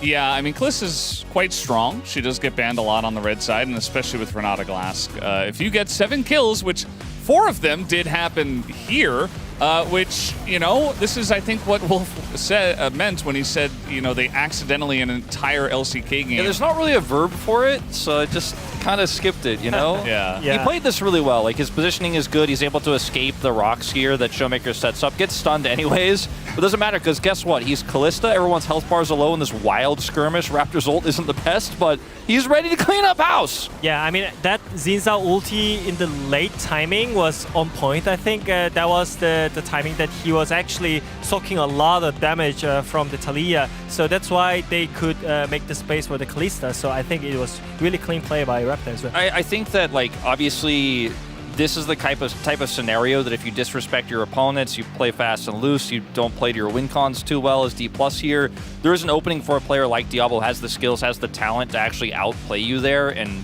position himself well enough to clean up a fight like that. Ends up just being kind of an accident for D+ that throws the whole game into chaos. Yes, they did accidentally that part of the game. We're going to take a look at the top side as well, which this is the second part where we're like, okay, well, you're already very far behind against the Callista. Yeah. And they immediately take another fight. Yeah, I mean, even though they got the 4 kills on Kalista, I think it was still playable because of their team comp. They are playing Taliyah against Kalista, and everything like seemed fine, but just randomly, Scanner just went into the Renata Glass, who can actually just easily disengage with the abilities, and like all those random fights normally DK doesn't take, but after the game 1 winning, maybe they think that they can just take every single fight, and like I don't know what just happened. I'm really not sure how can I like just explain these games well. It's hard to explain it, but obviously like when you're fighting when your team is fragmented and Showmaker's coming in at a different angle and the rest of the enemy team is grouped as 4 with the defensive Renata ult, I mean, you're just never going to fight your way out of that one. Certainly not, and props to BNK for making it 1-1. Our first 3-game series so far of the LCK. We'll throw it back to Atlas and Ox to break down Game 3. Thank you so much, gentlemen. And yes, obviously, this is going to be the first 3-game series after we had Hummer Life Esports versus Gen G and DNF versus DRX. This was obviously going to be the one. It made sense. I think Nongshim Bro was always going to be a 2-0, though. But it should have been for Bro. Oh, it's all gone upside down. It's a weird day. It's a weird day. And you know what? There's a lot of reasons people like Fearless. You know why I like Fearless? Why? Because Aiming cannot play Senna again this series, and Beryl cannot play Cho'Gath against this series. It is impossible for that to happen, and that just, I have a feeling of relief knowing we don't have to endure that again, because I feel we were the ones who suffered. We did. It was not great to watch. Like it was good to watch Diablo, though. Really pop off. Yes, he kind of showed the hands he has and why he was hyped coming up to the LCK. It's been difficult because obviously LCK Cup 0 wins doesn't really put you in good stead to show what you can do. Especially, I feel like AD carry is one of those roles that is so team reliant. Very difficult to kind of fight against what's happening with your team and carry regardless when you're often very gold reliant as an AD carry. But managing to find a window there, and Kellen's Renata evergreen. Oh yeah, feels like. I think that is one of the biggest things, is the fact that Kellen can't play Renata again. Because even when Kellen was having his biggest slump ever, his Renata was still amazing. I just respect D+ testing. They're like, oh, is Kellen good at Renata? This is information we need to know. Yeah, they've now never they know known it. that. Yeah. Yeah, they didn't have that information prior to this. I think Bengi's notebook now has Kellen's kind of good at Renata written down in it. Yeah. Pray on. All right, Nocturne going to be a ban away as we dive into the draft for Game 3. Fearless Game 3, first time that we're going to get there this season, and probably you're feeling good if you're a DK fan because they were very good at Fearless in the LCK Cup. However, they just lost a game to BNK FearX, arguably the weakest team in the LCK right now based on people's power rankings. Yeah, well, maybe you're feeling, it's kind of a mixed bag because maybe losing that Game 2, then I'm going to go serious mode Game 3, but also, what was that Game 2? I mean, I think Showmaker is innocent. I think he had a pretty good game. Yeah. The bot lane, very guilty, I think is how I'd put it together. Seeing Nocturne, Renekton, and Poppy coming out in the bans, so... Very different. Very different. Varus open and available, Neferi open and available. So one of those is getting through. Let's see which one. As we saw when Varus is left up, okay, it's Neferi. You can still just kill the Varus over and over again. I wanted to see Lucid play this. I think Lucid's going to play this. He is gonna. You can see him pretty hyped about it. We saw, you know, it's 0-2 so far in the LCK, but one time it got kind of bopped by Genji, and the other time it did everything it could. Yeah, the next time it got bopped by some noodles. Yeah. It did do some bopping. It did do a lot of work in that game, and I think people kind of saw the strength of it. Seeing the Cassante come out in the top lane for clear. Cassante Vi, so we have seen Vi pretty popular into Neferi. Obviously saw in that first loss that Peanut had, it was into Canyon's Vi. Yeah. So that could be the opportunity here for Raptor to try and take them down. I don't think Cassante's given me a whole lot of good vibes. In as far as your like 1-2 punch after the first pick. Yeah, but to be fair, a lot of the top lane picks, like, you know, Gnar, Jax, the Rumble that you could pick into him, Gwen, kind of taken off the cards. I was going to say Aatrox is an option. Yeah. Also, Ahri and Talia are gone for mid lane. Yeah. That like to pair up with the Vi, so it'll be interesting to see what... LeBlanc. Yeah. Let's go, Showmaker. I hear Showmaker is relatively good at LeBlanc. I would deny it from the Vi, which could also be good. So I think that they should just lock it in. Well, we'll see. Or is it Azir? Azir is pretty strong. Gonna go for the Aurora, though. Has been left open available. So Closer tries best to make a game work on that one. And honestly, this works as denial as well, because Vi Aurora is pretty strong. Vi Talia's gone. Vi Ahri's gone. What are they going to pair up with the Vi in this situation? Now, what is it, Vikla? Could be something like a Silas if you wanted to just keep it brawly. It honestly could just be Azir. Or just Azir, yeah. Never mind. It's always the most boring answer, unless it's D+ bot lane. Yes. In which case, please, can you be more boring? Yes. Why can't you be normal? Yeah, they've actually saved the bottom lane pick until last. What would be, okay, a bot lane that has been played competitive that would make you the most disappointed that's available right now? So no Talia Pantheon, because that one, Talia is not available. Man, most disappointed. Is it? Yeah, you know what it is? Yasuo Sejuani. Unfortunately, the Sejuani... Oh, wait, no, Sejuani's available. Yeah, I checked, you know. Oh, my God, you're right. Okay. All right, Honestly, aiming at you know, barrel. There's I your said mission. that made me disappointed. That'd be kind of pog. Yeah, it would be kind of pog. And it'd be pog until we got into the game. Yeah. I imagine. I mean, that was the same with the set of Cho'Gath. Yeah, It was exactly. pretty cool, and then we got to see them play it, and it was less cool. Yeah. A lot of the engaged sports being banned out in this situation. Leona and Rel already gone. Nautilus and Rakan taking away Alistair now off the card. So really thin in the pool right now. Attacking Beryl's champion pool is dangerous for DK because then Beryl feels like he can play all sorts of other random things, which can result in Sejuani. Interesting stuff. I just need a Yasuo with me. Haven't seen Aiming's Yasuo for quite some time. Zeri is going to be taken away. I like the Zeri ban because we don't need to see Zeri Lulu or Zeri Yumi coming out. Wait. Does this mean that we're insta-locking Lucian Nami? Is it happening? Lucian did get buffed this patch. Lower dash cooldown. There we go. Is that enough? Don't know. Hope not, if I'm honest. They wouldn't have very many engage tools. Yeah.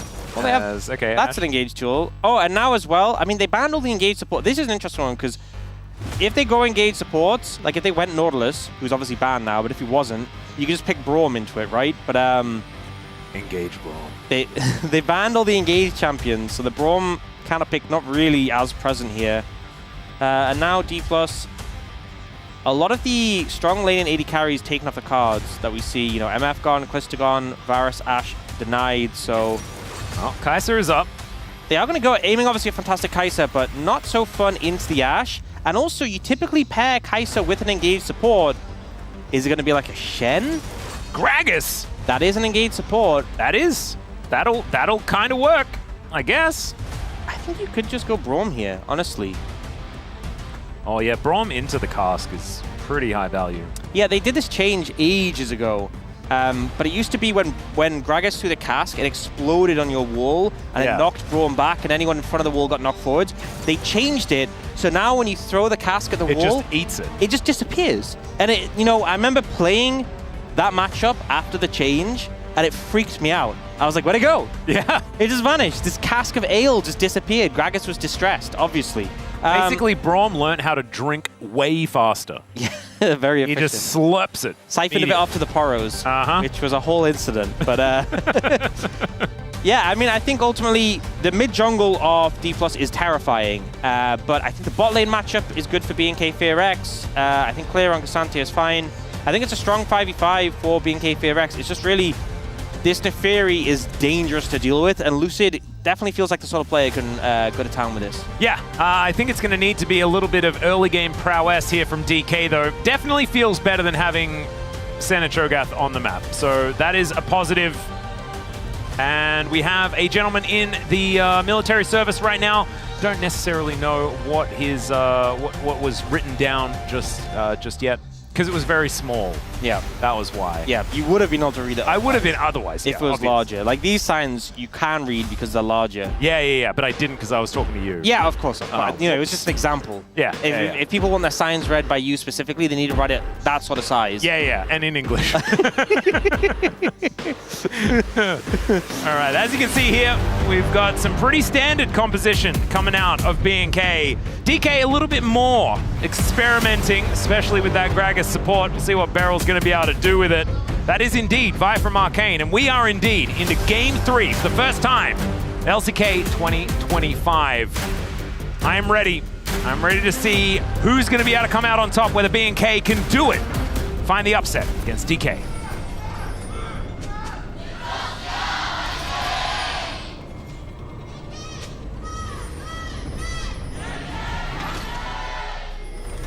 All right, here we are, ladies and gentlemen.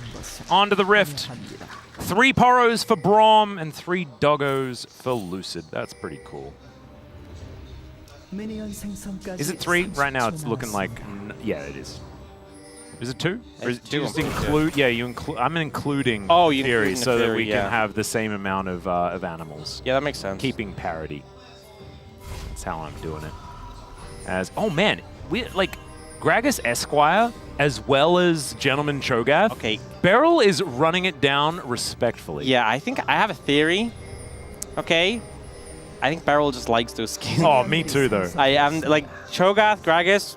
those skins back to back, I think he's like, he's bigging it up. He's like, yeah, I think Gragas is really good here. Like, we need engaged support. Obviously, a lot of meta engaged supports are banned. And then secretly, he's just hovering the skin like... Of course. Because, like, a lot of people would go, like, KDA fan Gragas, because that skin kind of goes hard. But this, I mean, it's the original and the best, in my opinion. Yeah. Although Scuba Gragas is pretty OP. Hillbilly Gragas. Oh, Hillbilly Gragas, that's a shout-out to Score. That's still his, in my opinion, as Diablo and Kellen being a little bit tricky here. As this bottom lane matchup does not sound like a whole lot of fun to play if you're Kaiser Gragas. No. But they tried to walk up to the lane, and as you can see, that is illegal. Yeah, this is kind of the issue Kaiser's going to have in this current meta, that you have to walk up at level 1 and exist rather than just lane swapping. Not so fun. It's not working out so well, as we can see here. And the problem is they gave a great matchup to the guy that just had an absolute pop-off game. And so Diablo absolutely feeling himself right now as Beryl body slams his way out. And yeah, DK going to have to farm this one under turret.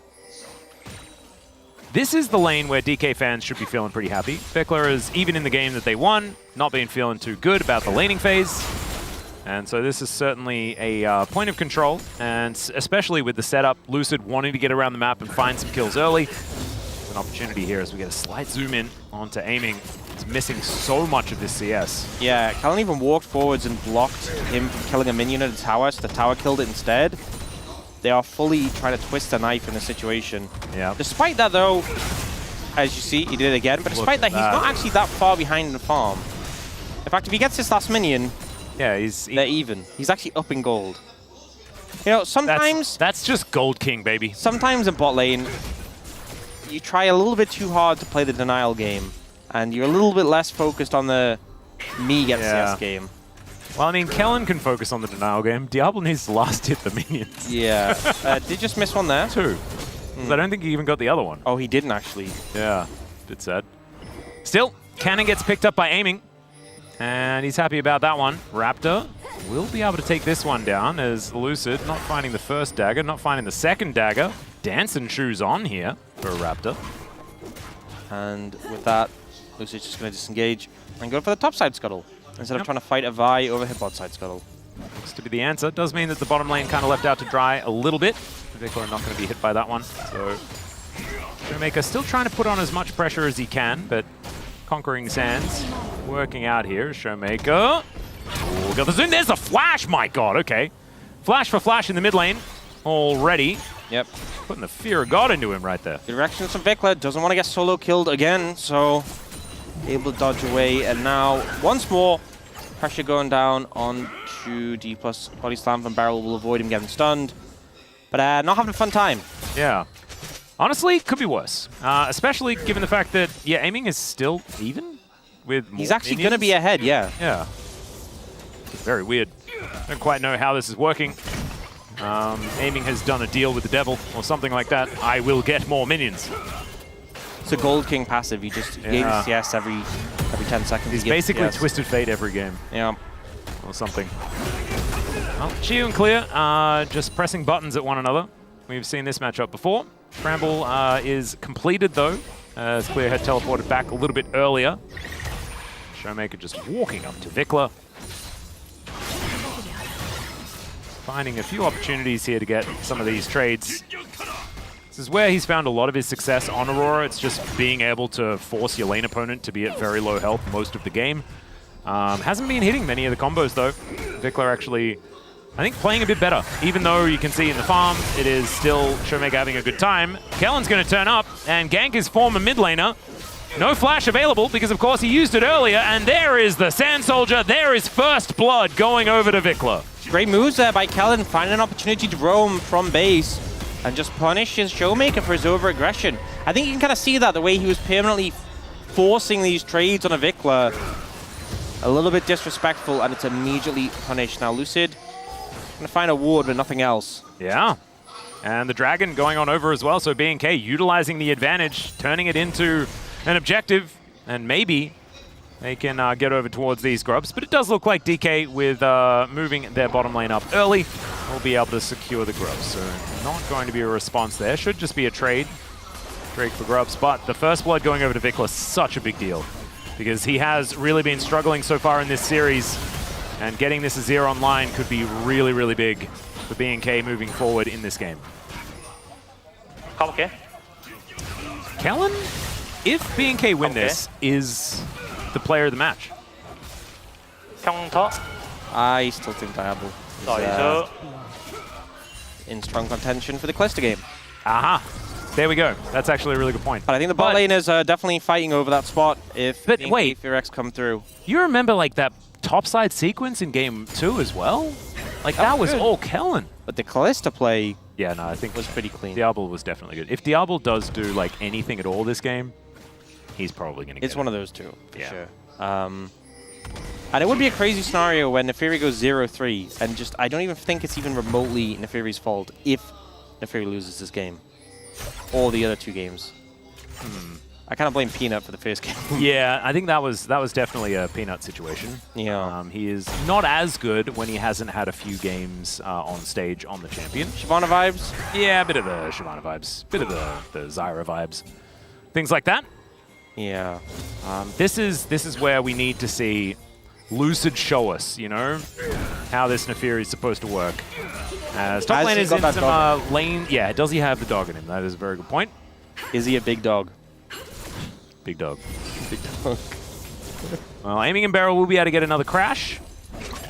And you can see, as far as CS is concerned, no worries there either. That's a BF sword for the Kai'Sa. An interesting choice. Yeah. As Raptor comes over and steals the Raptor.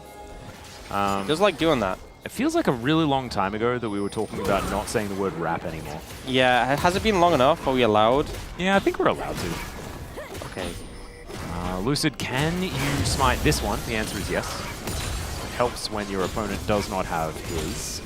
I guess he's going wild arrows. It's the only thing that makes sense for the first item. Yeah. All right. Gonna land the Void Seeker here as Beryl, body slam, tanking up the turret now. But this is a Cassante, remember? It can get a little bit awkward. He goes all out, but then the body slam's there, and Beryl says, I'm gonna take this kill, Gold King. Unfortunately, you're gonna have to get the next one. Yep, good moves there, good dive set up, and especially without the jungler there. Not the easiest dive to pull off, and you saw it was a little bit close with Beryl, but as he would say, calculated. Oh, yeah. Also, making sure that he's always in the right angle, so when the all-out comes in, he actually gets pulled out of turret range as the arrow going to sail towards this top side. Oh, stop the recall? Try to stop the recall. Why? I think aiming moved because you saw the arrow coming, so essentially served the purpose. Yeah, interesting we're getting the crit Kai'Sa here when... It's not my favorite. Your only AP source is this Aurora. And I mean, I get the value of making it a solo AP Aurora, but... It's interesting. Yeah, I mean, the ult there from at the end from Claire, maybe if he'd popped that a little earlier, could have been different, but it's hard to pull off. Gragas is very bulky and a lot of CC. Yeah. Still, played very, very well here by DK. And Beryl having a much better showing, you could say. Aiming back towards the top side, going to be clearing things out. Next round of grubs up in about a minute. I feel like for Beryl's performance, the previous game set the bar pretty low. Yeah. Yeah. Yeah. He's currently his scoreline is looking way better. Significantly. Both teams though with one objective apiece and one kill, meaning that feats of strength. Complete parity here right now. See who's going to be able to get position on these grubs. I imagine DK probably happy to sort of go 1-for-1 if they can get position elsewhere. 30 seconds on the Drake at the same time. Everything's sort of coming up together. Yeah, I think ideal situation for D+ is you able to contest maybe one grub, steal one away, and then get the dragon off the back of it. But with Lucid resetting and B&K Fearex having full control of the area, I don't know how plausible that's going to be. We've also seen Claire actually moving up here. Yeah, she also down towards his bottom side, trying to be able to clear this one out. He is pinging that he will be looking to attack this turret. And so, yeah, maybe it's just Lucid says, all right, we'll go 3 for 3. Not too worried about it. And B&K, they are investing everything into making sure that this is locked down. Demolish is there, though. It's going to be a lot of damage. He's now aiming maybe a little bit too far up. Does have flash, now doesn't have flash.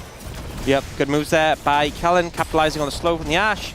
And Let's be able to keep the pressure here, get a plate as well. Yeah. Now Raptor looking for it. This is risky against Agragas. Be clearing out that ward. The Gragas being there, like you say, is going to help out. One dragon apiece, though. One set of grubs apiece as well. I think Barrel's on the tower. If they try and dive... Okay. Does manage to cask in a weird time, and so Kellen doesn't get the door up. Yeah. I think the plan there was basically Barrel, defend against the dive, and if they dive him, aiming ult in. But NK FairX just kind of walk away after forcing the TP, which they're happy with. Yep. Not too bad there at all.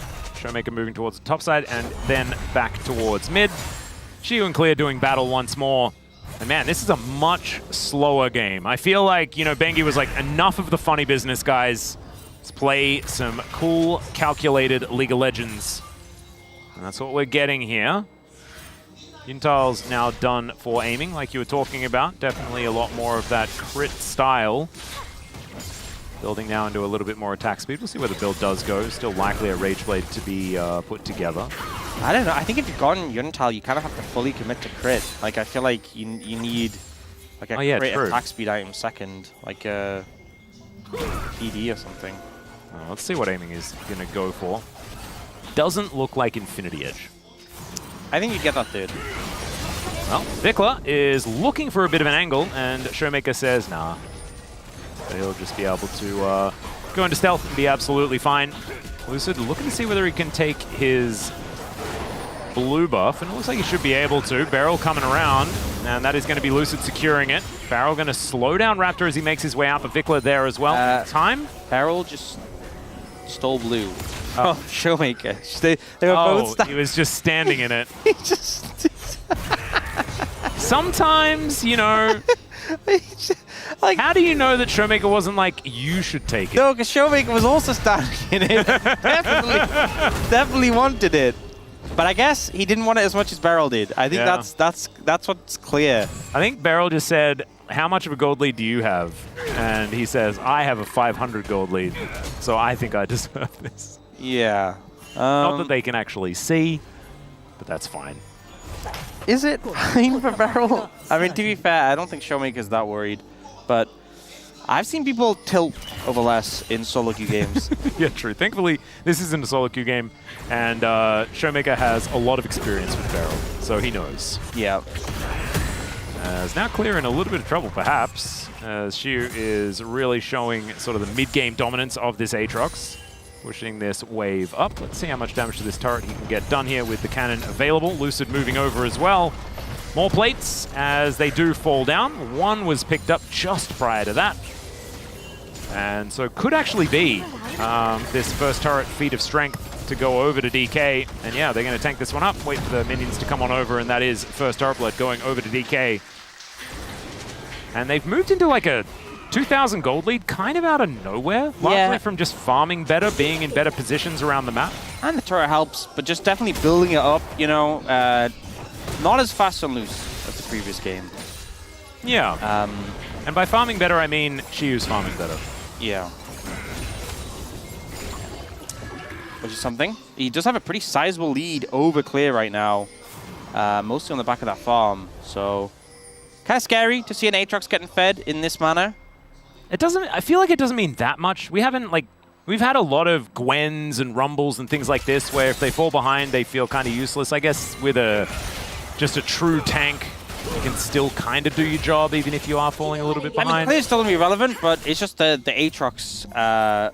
Yeah, snowball factor. Yeah, and also if you keep getting bullied out of lane and forced back, it's just gonna get worse because we saw obviously Clear struggling a little bit to match up, and I think that's one of the problems with the Cassante is so much power is budgeted into your ult. Like, if you can't comfortably lane, like, if you ult and you're not able to, like, find a kill, they're just going to disengage. And it's like, well, what have you gained? Yeah. Ooh, Barrel. Might be going for something sneaky. Trying to pay back Showmaker for the blue buff. There you go. Pay it forward. All right, Vikla moving in. Showmaker eviscerates the wave. Yeah, but now Showmaker has a red buff. Where did you get that, buddy? It's not 20 minutes yet. What's happening? that's definitely... It's like, support took my blue buff. I'm taking your red buff. I get Lucid just pays the price for this everything. Cycle's never going to end. Well, it's shared for him, so he's fine with it. All right, yeah, true. It's aiming who suffered for Barrel's sins. And Aiming suffered in the last game as well. It's too much. As now Kellen taking a bit of damage, puts up the door. That's a lot of value for that one. Throws an ultimate out of fear, I guess, as the arrow is going to be just avoided. And Beryl, perfect body slam, gets him out of the way. Rift Herald going to be ignored now after a whole bunch of ultimates just went wide. BNK, way less tools. So DK claim control of the river. Now Shiu looking for an angle onto clear here towards the bottom side. The Darkened Blade hurting. Yeah, and you actually saw the Gragas interaction with Rome, with the ult just got consumed by the fires of that that fireplace. He threw it into the fireplace. Not the best place to throw your alcohol. Yeah, I was going to say like an explosion. the fire explosion. Yeah. And Zeke should just come in and throw down a Mega Inferno Bomb if that happens. That should be the fun interaction. I think so. Let's talk to Freak. It's not satisfying because it just vanishes. You know, you don't even get like the, noise. It should still do the explosion animation and just not send anyone anywhere. Just fizzle out. Yeah, something like that. I don't know. It just makes Kellen drunk. Yeah, Brom just kind of like runs around in a weird way and his screen goes fuzzy. Honestly, they've been adding so many status effects, like you have the Berserk and things like that to the game. Yeah. I think they need to add like Intoxicated as a status effect. Oh, there you go. And reweight Gragas so he can apply it to speaking of, maybe he is drunk. I don't know. Beryl is behind enemy lines, but he just body slams his way in. And in fact, he just bought time to make sure that this Rift Herald was claimed. He's a genius. There is a fine line, though, between genius and madness, as we know. That he regularly treads. Indeed. Oh, Lucid got it with the lead. Yeah, did manage to get it. Or maybe the dogs. One of the two. Beryl is just really not afraid, and I feel like he should be. You know how sometimes you're like, wow, he isn't afraid, I'm so impressed. It's more like, he's not afraid. Please start being afraid. I'm kind of worried for him. Yeah, me too. Yeah. Well, does mean B and KFX are able to move over towards the dragon, have control of that area. Herald's going to come down. Not sure who's going to grab it. Beryl probably shouldn't, as he has been drinking. Yes, certainly shouldn't. They're just going to leave it, though, see whether it can get itself a charge. That is going to buy DK some time. One of those to move into the river. Autonomous cars. Oh. Okay, Raptor diving on in there. Bomber comes down this time, gets Raptor out, but Nefiri is just dead in an instant. Shiu able to umbrally dash over that wall and clears all out, doesn't do too much. Shiu wants back, though. And so DK, even though they lost one and it's their jungler, they still want to try and fight for this. The volley value actually kind of massive as well as Shiu gets himself out of there once again. Okay, BNK, they've got it. So that is going to be the first Infernal Dragon going over to BNK. Infernal Soul this game as well. We've had some powerful souls today.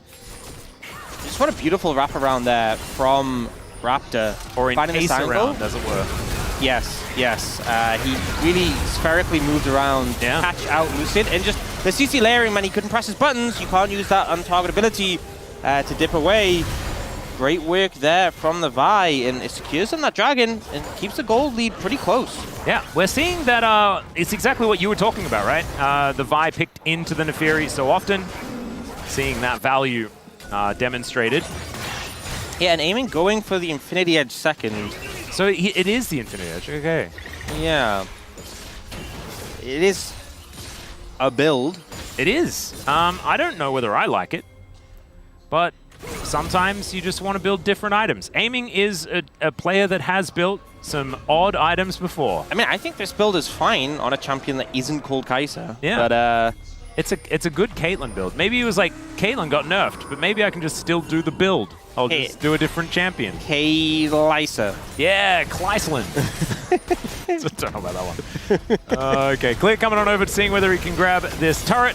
Don't think he's going to be able to right now, as Shiu looking for an engage opportunity. Ulti comes down from Showmaker, and Clear tanking things up. Does manage to ult Beryl in order to get himself out of there. And Shiu's zoning as best he can. A fight on two fronts here is Clear. Still the target, as they do manage to take him down. Killer Instinct, a whole bunch of things invested into this fight, but an Emperor's Divide does absolutely nothing because Lucid goes untargetable. Gorgeously played from the Nefiri. That time it looked way better. That was slick from Lucid, baited out the ult from Vikla.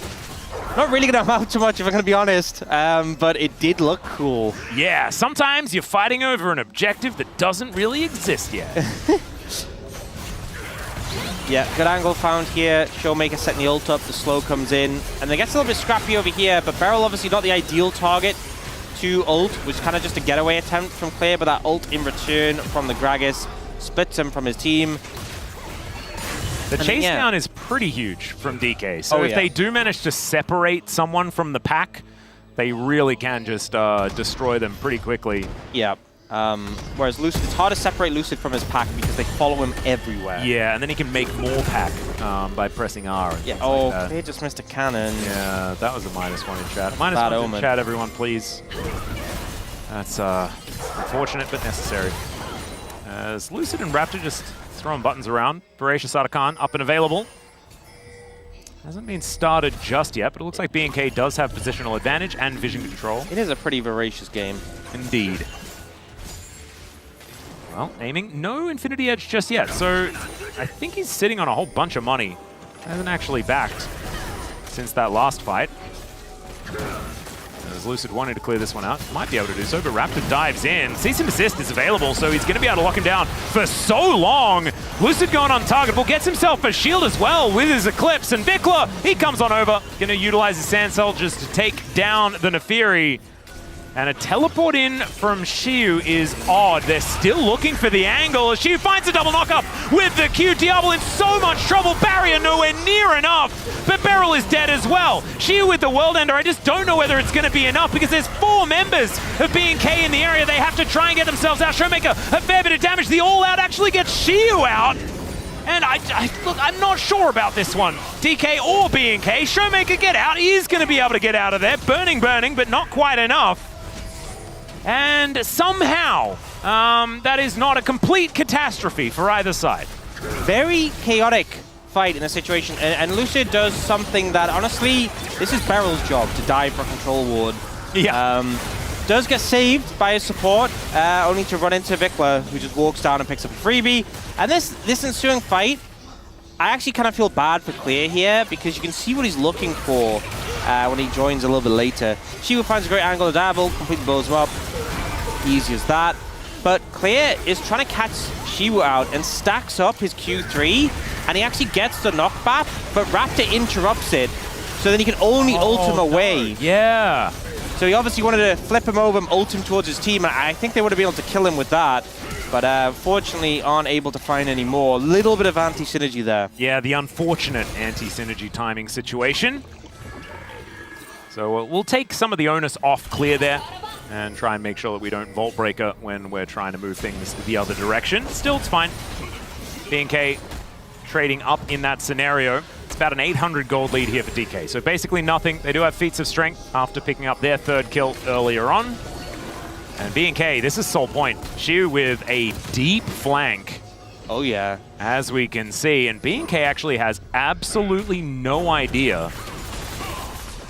They do have control vision, so they will get an idea relatively quickly, but as you can see... Yeah, also mid-tier 1 being up means you can't, like, flank through the lane. Yeah. Teleport in as the arrow immediately lands onto Showmaker, but goes to the other side of the ulti. You didn't need to TP there. Yeah, okay, and Xiu now has also been found out, as Lucid turns up as well, finds one of his daggers. It's like we can see the ideas of what is supposed to be happening, but the execution is not quite working out, as DK are just going to back away and give up Soul Point here to B&K. You bin Aurora ult and Aatrox ult. There's just no chance of contesting from this point forward, so B&K Fearax holds strong and managed to secure 3rd dragon off the game. They're in a very comfortable position now. Yeah. Aiming does have his Infinity Edge completed. I don't know what that means in the context of Kai'Sa, but that would be good on other champions that like to build these items. Kai'Sa has been a champion that's built so many different things over her time, so I imagine this is probably right. I think the thing with a crit build with Kai'Sa is normally 2 items from Kai'Sa is like absurdly strong. Yeah. And then 3 items is a nice finish through as well. The problem in this situation is your 2 item isn't nearly as strong. 3 item feels nice, but you're still lacking like armor pen, and you're much more physical damage focused with this build, whereas you're quite a bit hybrid if you have like the Ginsu's build. So, do you know what's interesting? Looking it up, the build actually does have the highest win rate in solo queue. But what is the sample size? 2%. Yeah. I think it's part of it. If you like finish a crit build, it feels pretty good. Yeah. But I think you have to get to Phantom Dancer as your third item for it to feel good. But DK are now positioned around this Otacon. Vikla is taking an inner turret, but so is Shiu, I'm pretty sure. Raptor. Oh, he's raptoring around. Oh, he is. As aiming will find the Void Seeker. There's the Vi. And now, DK wondering what they're supposed to do. Beryl has the attention of the Otacon. He's trying to flip it. Yep, getting impatient as we can see here. The teleport's come in. Okay, he let it reset, but...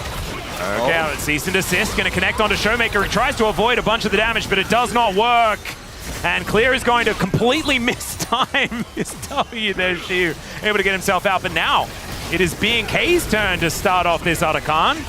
And now Lucid, let's see what he can actually land here as Beryl buying time. Kellen spotting him, knows that he's the one that needs to be there to avoid the cask. Clear taking some damage. Raptor not finding the Q flash at all onto aiming. And Vikla looking for an angle. There's the Winter's Bite, and aiming. He tries to Killer Instinct his way over, but it doesn't really do too much. Diablo left to the Wolves, but the Wolves are not angry enough. The flash is awkward, and Shiu's just gonna die. It's a cavalcade of disaster for DK. It's only Lucid left alive, and there goes the Otacon. Lucid still thinking about trying to be a hero here as Clear doesn't make it over the wall. Can we get the steal? Again! Takes it away! He will die for it, or at least get sent back home. Showmaker does have the buff, so congrats to Showmaker. I just don't know. Take it away. I actually just want to keep track of how much missed in this passage of play. It was pretty exceptional. Vile didn't miss, that hit, good job. And then we have Clay comes in and just completely whiffs that dash, okay. And then we have this situation coming through here where Raptor goes for the Vault Breaker onto aiming and just completely whiffs that as well. Yeah. The flash. And then we have this situation where aiming just kind of gets auto attack down. And then Shiu goes for this combo, misses the Q, and then tries to flash on Diablo, gets stunned, and then Beryl misses. Just, you know what? I think BNK FearX won that because they had Brawn passive and auto attackers. It's that easy. 8 health. And then Lucid manages to get it, and you can see not celebrating. Gold. Still basically even. It's no big deal whatsoever, even though it's 3-8 as far as the kill score. BNK finally with the gold lead though, and remember, they have Soul Point. And that is such a big deal. Aiming has a Runans. Huh. We're off the beaten path now. As far as Sivir builds go, this is a pretty good... Yeah, this is pretty good Sivir. Lacking a bit of armor pen though, but you know, we'll take it. Honestly, Runans and Sivir, maybe not the best. Maybe not a Sivir build. I don't know. Oh, there is a champion who could build like this. We'll figure it out eventually. Yeah, Zeri could probably do it, but it still feels awkward. Actually, Zeri's probably the take, you know? Yeah. I like that, yeah. They banned Zeri, but what they meant to do was pick it. We're settling on a Zeri build. This is a Zeri build. Yeah. Okay, well, we've still got some Otacon buffs. The Baron has been started for some reason, and now Showmaker finding a beautiful combo. Kellen with the door, and Beryl gets around it. Still, Diablo's the target, and he's going to be taken down, and it's a double kill for aiming. Diving forward once again, Lucid does make Vikla go golden, and is able to go untargetable as well. This doggo popping off, but Clear will be able to manage to find the kill. It's Shiu, though, that gets the last laugh, and Showmaker even able to secure that kill. So DK finally getting a good team fight. Scrappy, but ultimately Showmaker finds a great angle with the ult, and the cleanup comes in on the enemy bot lane. The 8-1 Azir just not able to do enough. And we see it's Showmaker, goes invisible, does get spotted, but finds an angle here, jumps into the ult, gets the slowdown, and then Lucy just dives straight in, and the Flash does a great job of pushing Diablo away from his team. Beryl, kind of the hero, weirdly enough. Yeah, and then Vikla tries to do what he can. But it is an out-of-count buff team. Oh man, Shiu just got really, really big. Yeah. By picking up that kill. There's a lot of cinders on the ground there as well. They deny the soul.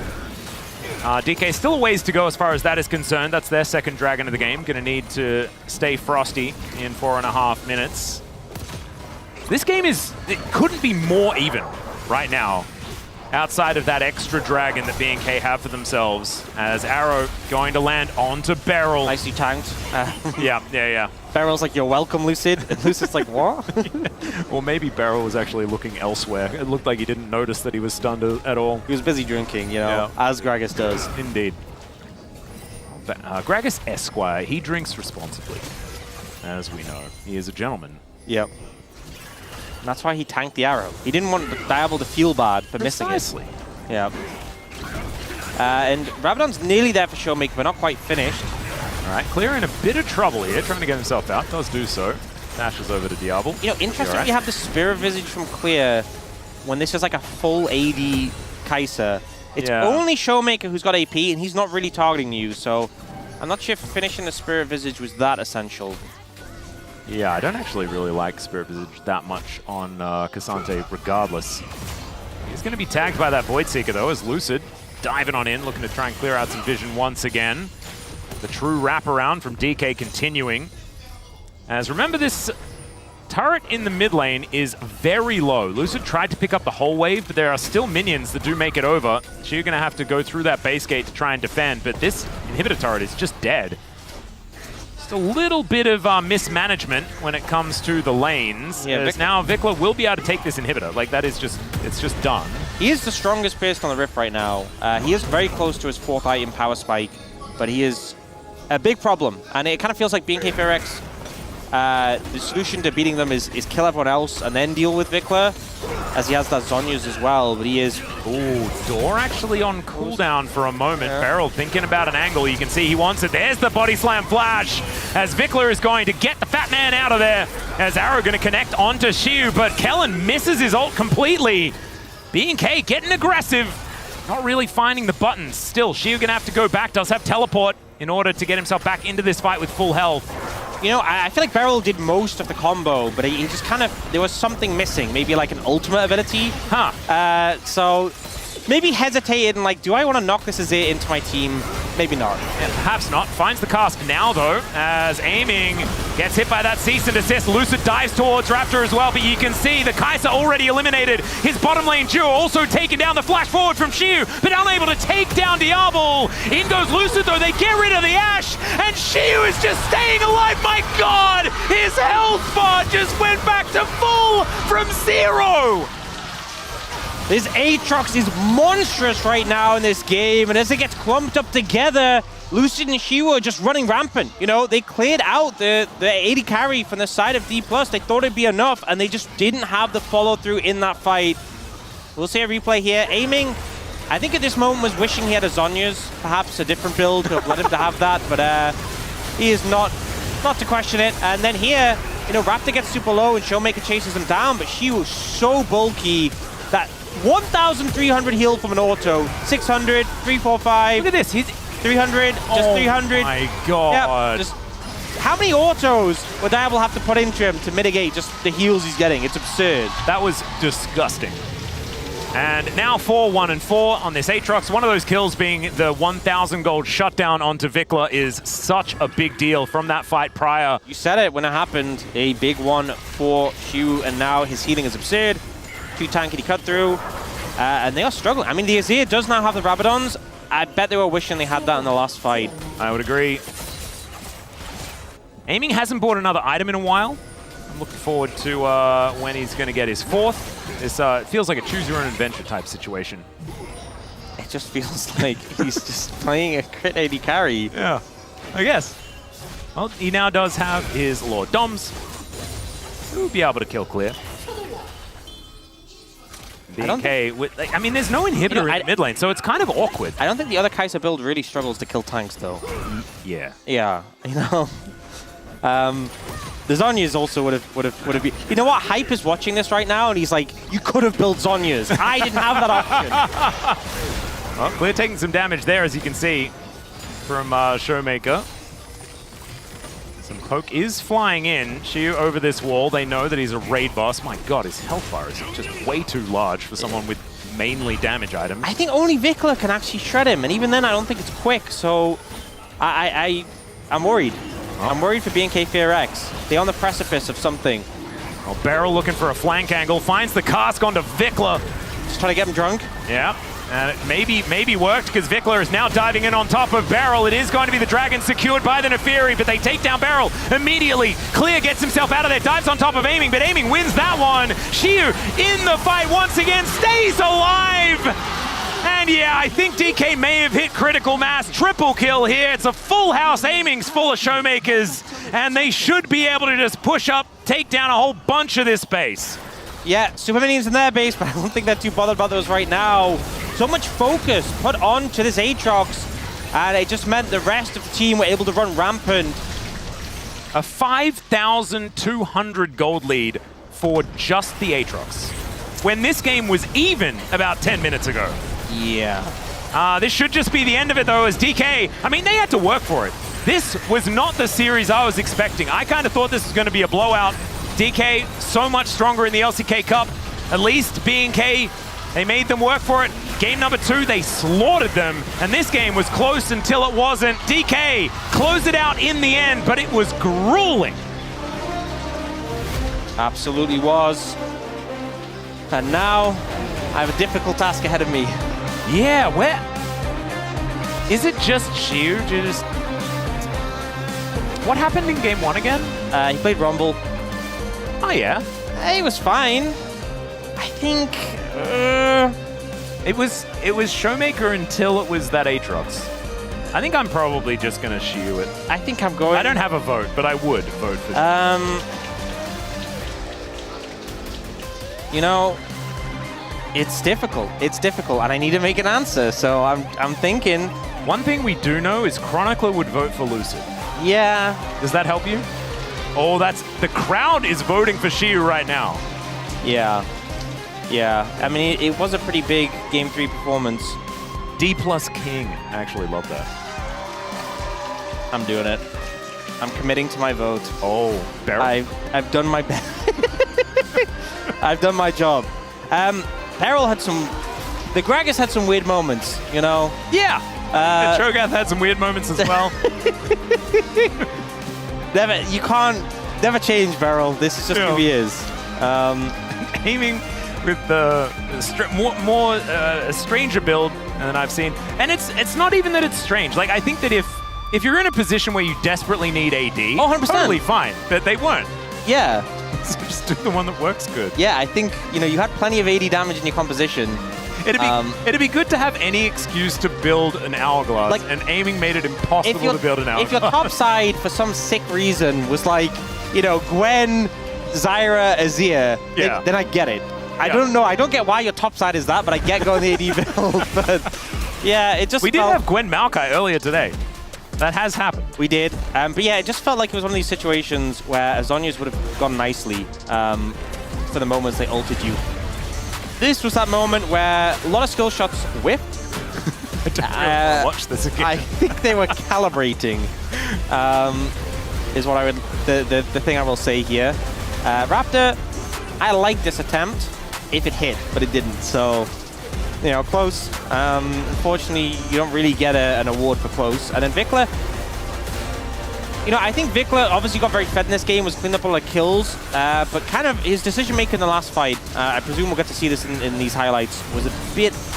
I feel like the pressure kind of got to him. Yeah, I think so. I think he realized that he had to be the one that wins this game. Oh, yeah. And it was a little bit of a tall order. He was the only one who could kill Aatrox, but also if you just focus Aatrox, then everyone else in the team kills your team, and you lose. But look at the healing. It's just the numbers are so big. It's just big green number. Yeah. Constantly. It's so goofy. And then, Sterix is also so broken. Just because then you get the big old shield, and that gives you time to get the big old heal again. Why do you just randomly heal 875? Yeah, what? And yeah, Vikler goes to Gragas. Not sure about this decision. And then he moves back over, and he flashes to try and secure Shiwu, and then just kind of ends up in the middle, so... Yeah. Kind of desperation, I feel like, being K-Firax towards the end. D+ felt a lot more confident, as they ever do, even when they were losing in Game 2. I feel like there's a lot of sheepishness here from a lot of the DK players. It's like equal parts frustration and happiness that they were able to win this one. But good to see some higher spirits. You saw afterwards there, Showmaker looking a little bit frustrated, but in the call, as we saw at the end, he was still in very high spirits. Vikler did a lot of damage it meant not a lot. Yep. Yep. I actually think like that amount of damage looks like a lot, but you could do that to Shiwu in one team fight, he wouldn't die. True. I mean, you have to do that amount of damage like instantly. Yeah. It needs to be a bomb. You know, that's the problem with damage per second against Aatrox. You just need burst. Yeah. But you need enough burst to do 5k damage, which is so hard. His Ivern was really, really good. Yep, I think in game good. 1. And his Skarner, I don't blame him for that. There's other people I blame for that. I think there were shenanigans elsewhere on the map. I think if you were to give player of the game, it would have been game 1 Lucid, game 3 Shiu, but still, I think Lucid was the guy that sort of held it together, and Nefiri seems like a champion that's really hard to win with so far. Yeah, we've got to win. We've got to win in Nefiri. That's the first win in Nefiri that we've had in the LCK, which is kind of absurd. Yeah. Given that she's like really strong, but you know. Maybe that'll mean that she'll go through some drafts a little bit more, because that's kind of fun. Seeing a new champion more and more often, because we haven't seen Nefiri in the jungle until now. So, kind of cool. Maybe teams are like, yeah, we can handle it. It's only got 1 win and 2 losses. Yeah. And then they can't handle it. No. The Vi's seeming pretty good into it if you just CC chain the Nefiri forever and never let them play the game. So I think that maybe it's when Vi isn't available, we try and pick the Nefiri. That could be the theory, but maybe we're going to find out because we're going to have a chat to Lucid. So take it away to the interview.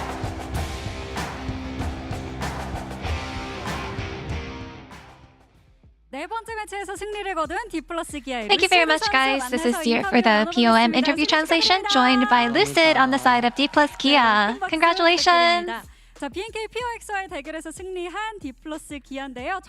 Kia defeats BNK BFX. How does it feel to secure your first regular season victory? No, it was a match after such a long time, so I was bracing myself. I think we just really need to prepare even better next time. I struggled a lot while playing on stage today.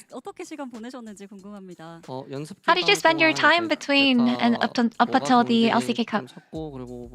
I think we're just trying to really search for what is the best for our team to play, and also worked on our synergy. In game 1, you took jungle Ivern and finished a double AD carry comp with Corki and Ezreal. And in game 2, Senna and Cho'Gath bot lane made an appearance. So can you walk us through the draft? I think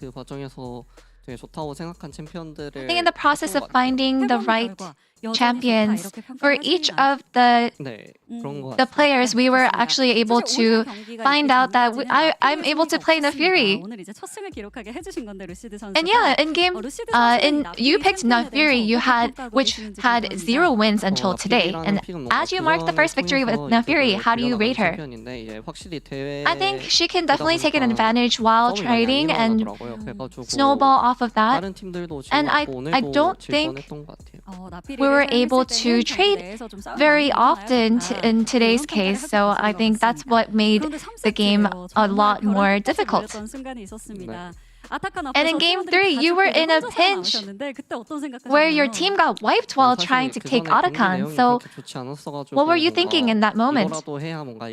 Yeah, in the game, I guess up until then, it wasn't really going our way. So I think in the end, I had to say, I have to make a move to turn the game around. So that's why I went for the steal.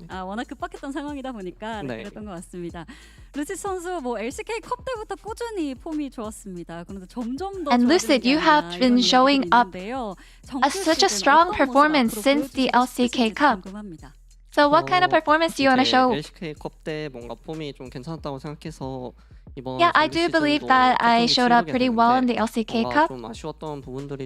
And today was our first match of the regular season, but it left a lot to be desired. So I think after we brush our performance up a little more, I think we would be able to show up an even better and solid performance from now on. And with your your next match up against KT next, what is your resolution? I feel like we really put all of our fans on the edge of their seats, so I will make sure and put in a lot of effort so that it is a much smoother ride next time. And that's the end of the interview with you, Lucid, and back to the space. Thank you. Thank you, dear, as always, for that awesome translation. Great to hear from Lucid, who was able to get an Otacon steal and steal away the POM this time around. As it feels like DK did a bit of stealing today, as they stole away the series as well from the hands of defeat. As we did have a couple of mid votes from the fans. Everybody else going for top or jungle. You guys went for top alongside of media, so we have our media desk here. I mean, I think the steal saved the game, and the Ivern play was really good. I don't think that the Fury was in itself a great game, but yeah, I just summed it up with from Crimson Soil, petals unfurl, just dark bloom and war's embrace, which is poetically, he couldn't be killed in team fights, and they tried to focus him, but they couldn't kill him, and he healed a lot. He was Aatrox that was thousands of gold ahead of his opponent. Yeah, I mean, I agree. I also voted for Siu as well, because like he landed so many good team fights. Like, I really don't know what happened in this game, but he knows better than anyone else, so I could see that. I mean, their team fight comp was not really great for just normal team fight, like front to back, you know, but I think Siu, he was one that flanking, he was one that creating the chances, so I voted for Siu. Yeah, a little bit less poetic than Wolf's one. But I think it hits the nail on the head there, what did, so that is a good job as well. Let's take a look at some of the others. Friend of the Forest and a friend to all doggos was Lucid. Famously, the fans think he looks like a Chihuahua. There were a lot of signs in the audience that said Luwawa as well, which is Lucid Chihuahua. So he is a friend to all doggos, I guess. Our dog bites. True. Yeah, that's the warning sign. Yeah. Yeah, beware of dog. He's got that dog in him. You can't pet that dog. It's big not dog. gonna happen. Lucid's the young, the big bro today. The big dog. The big dog. Let's take a look at the last one. Or we already saw the last one. That was the last one. Okay. Let's take a look at the highlights, why don't we? So we had a lot of minutes in this game where BNK were actually winning. Yeah, and then they weren't. The big factor was there that actually Lucid steals out the Otacon before, so that's why they could actually try to bait out the Nash, and then they won the team fight as well, and I think that Otacon gave them a huge confidence in that one. So I mean, that was all Lucid, I guess. Vikla had 10 kills in this game. He was the only person who could carry the game. Yeah. He had a really abysmal performance in the previous two games. Frankly, got solo killed. But this game had some extra resources, became really huge. And in our final clip, you know, it didn't go as well as I think he would have liked. Look, these fights got chaotic. It's a crazy game. BNK had a lot of tools to win this one. But unfortunately, some of the target selection left a little bit to be desired. And killing the Aatrox proved to be a challenge, didn't it? Yeah, I mean, also... A bit of a challenge. Yeah, I really don't like them like flashing onto the Gragas, you know, who is completely useless in this kind of team fight. So, I mean, I feel like after they lose the Otacon, they feel a little bit suspicious, you know, but yeah, I mean, after those kind of moments, DK could land a good team fight. Especially, yeah, I mean, I just don't know what happened, you know, like I was saying that they have so much value, they have such a good late game team fight, but randomly that happened. I mean, also there was another fight which we didn't show where Beryl just threw a cask into everybody but didn't do anything, and then they chased him around. So unfortunately, Vikla, who was part of that chase, couldn't do any damage in the fight until it was already over. So I think, again, we said it after game one, BNK really need to work on the synergy, need to work on the team fighting, they need to work on playing together as a 5-man unit. It looked better in that last game, but there's still a lot of work to be done. Yeah, and also positioning and macro, and I don't know, it just sounded like you were doing the meme. I mean, also like, you know, CSing and CSing the laning and, phase you know, and the mid game and the early game. Teamwork and late. Anyway, BNK's been struggling. They almost got there today, but unfortunately they do take a loss after that game number 3. DK, they slipped by with our first 2-1 victory here.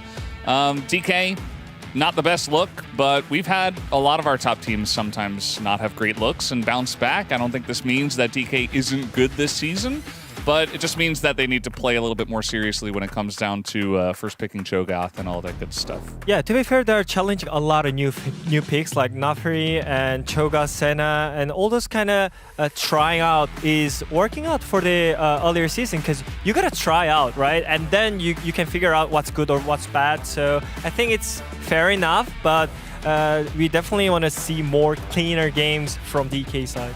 Hanwha versus KT should be interesting, with Hanwha taking a really tough loss to Genji earlier in the week, and then, you know, supposedly the return of Gumiusi in the bottom lane. Lane swaps are gone against a DRX that had a decent start, obviously, but we expect T1 to be the favorite. Should be a pretty interesting day tomorrow. Yeah, our two telecom teams will have their first match of the LCK, so should be a very fun day, but we're done here on The Space for now. Thank you so much for watching, and we'll see you tomorrow.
혹시 미드가 바뀌었다. 황골 타이틀이라고 할까요? 확실히 이번 시즌 최대 다크호스 OK 저축을 해프리오. 오케이, 이런 경기력 이거 얼마 많습니까? 편을 뚫어준다면 흐릿할 수 있습니다. 오늘 명치를 하나요, 빅나? 한층 더 강해지고 성숙된 모습이 있을 거잖아요. 네, 걸어봐야죠 제대로.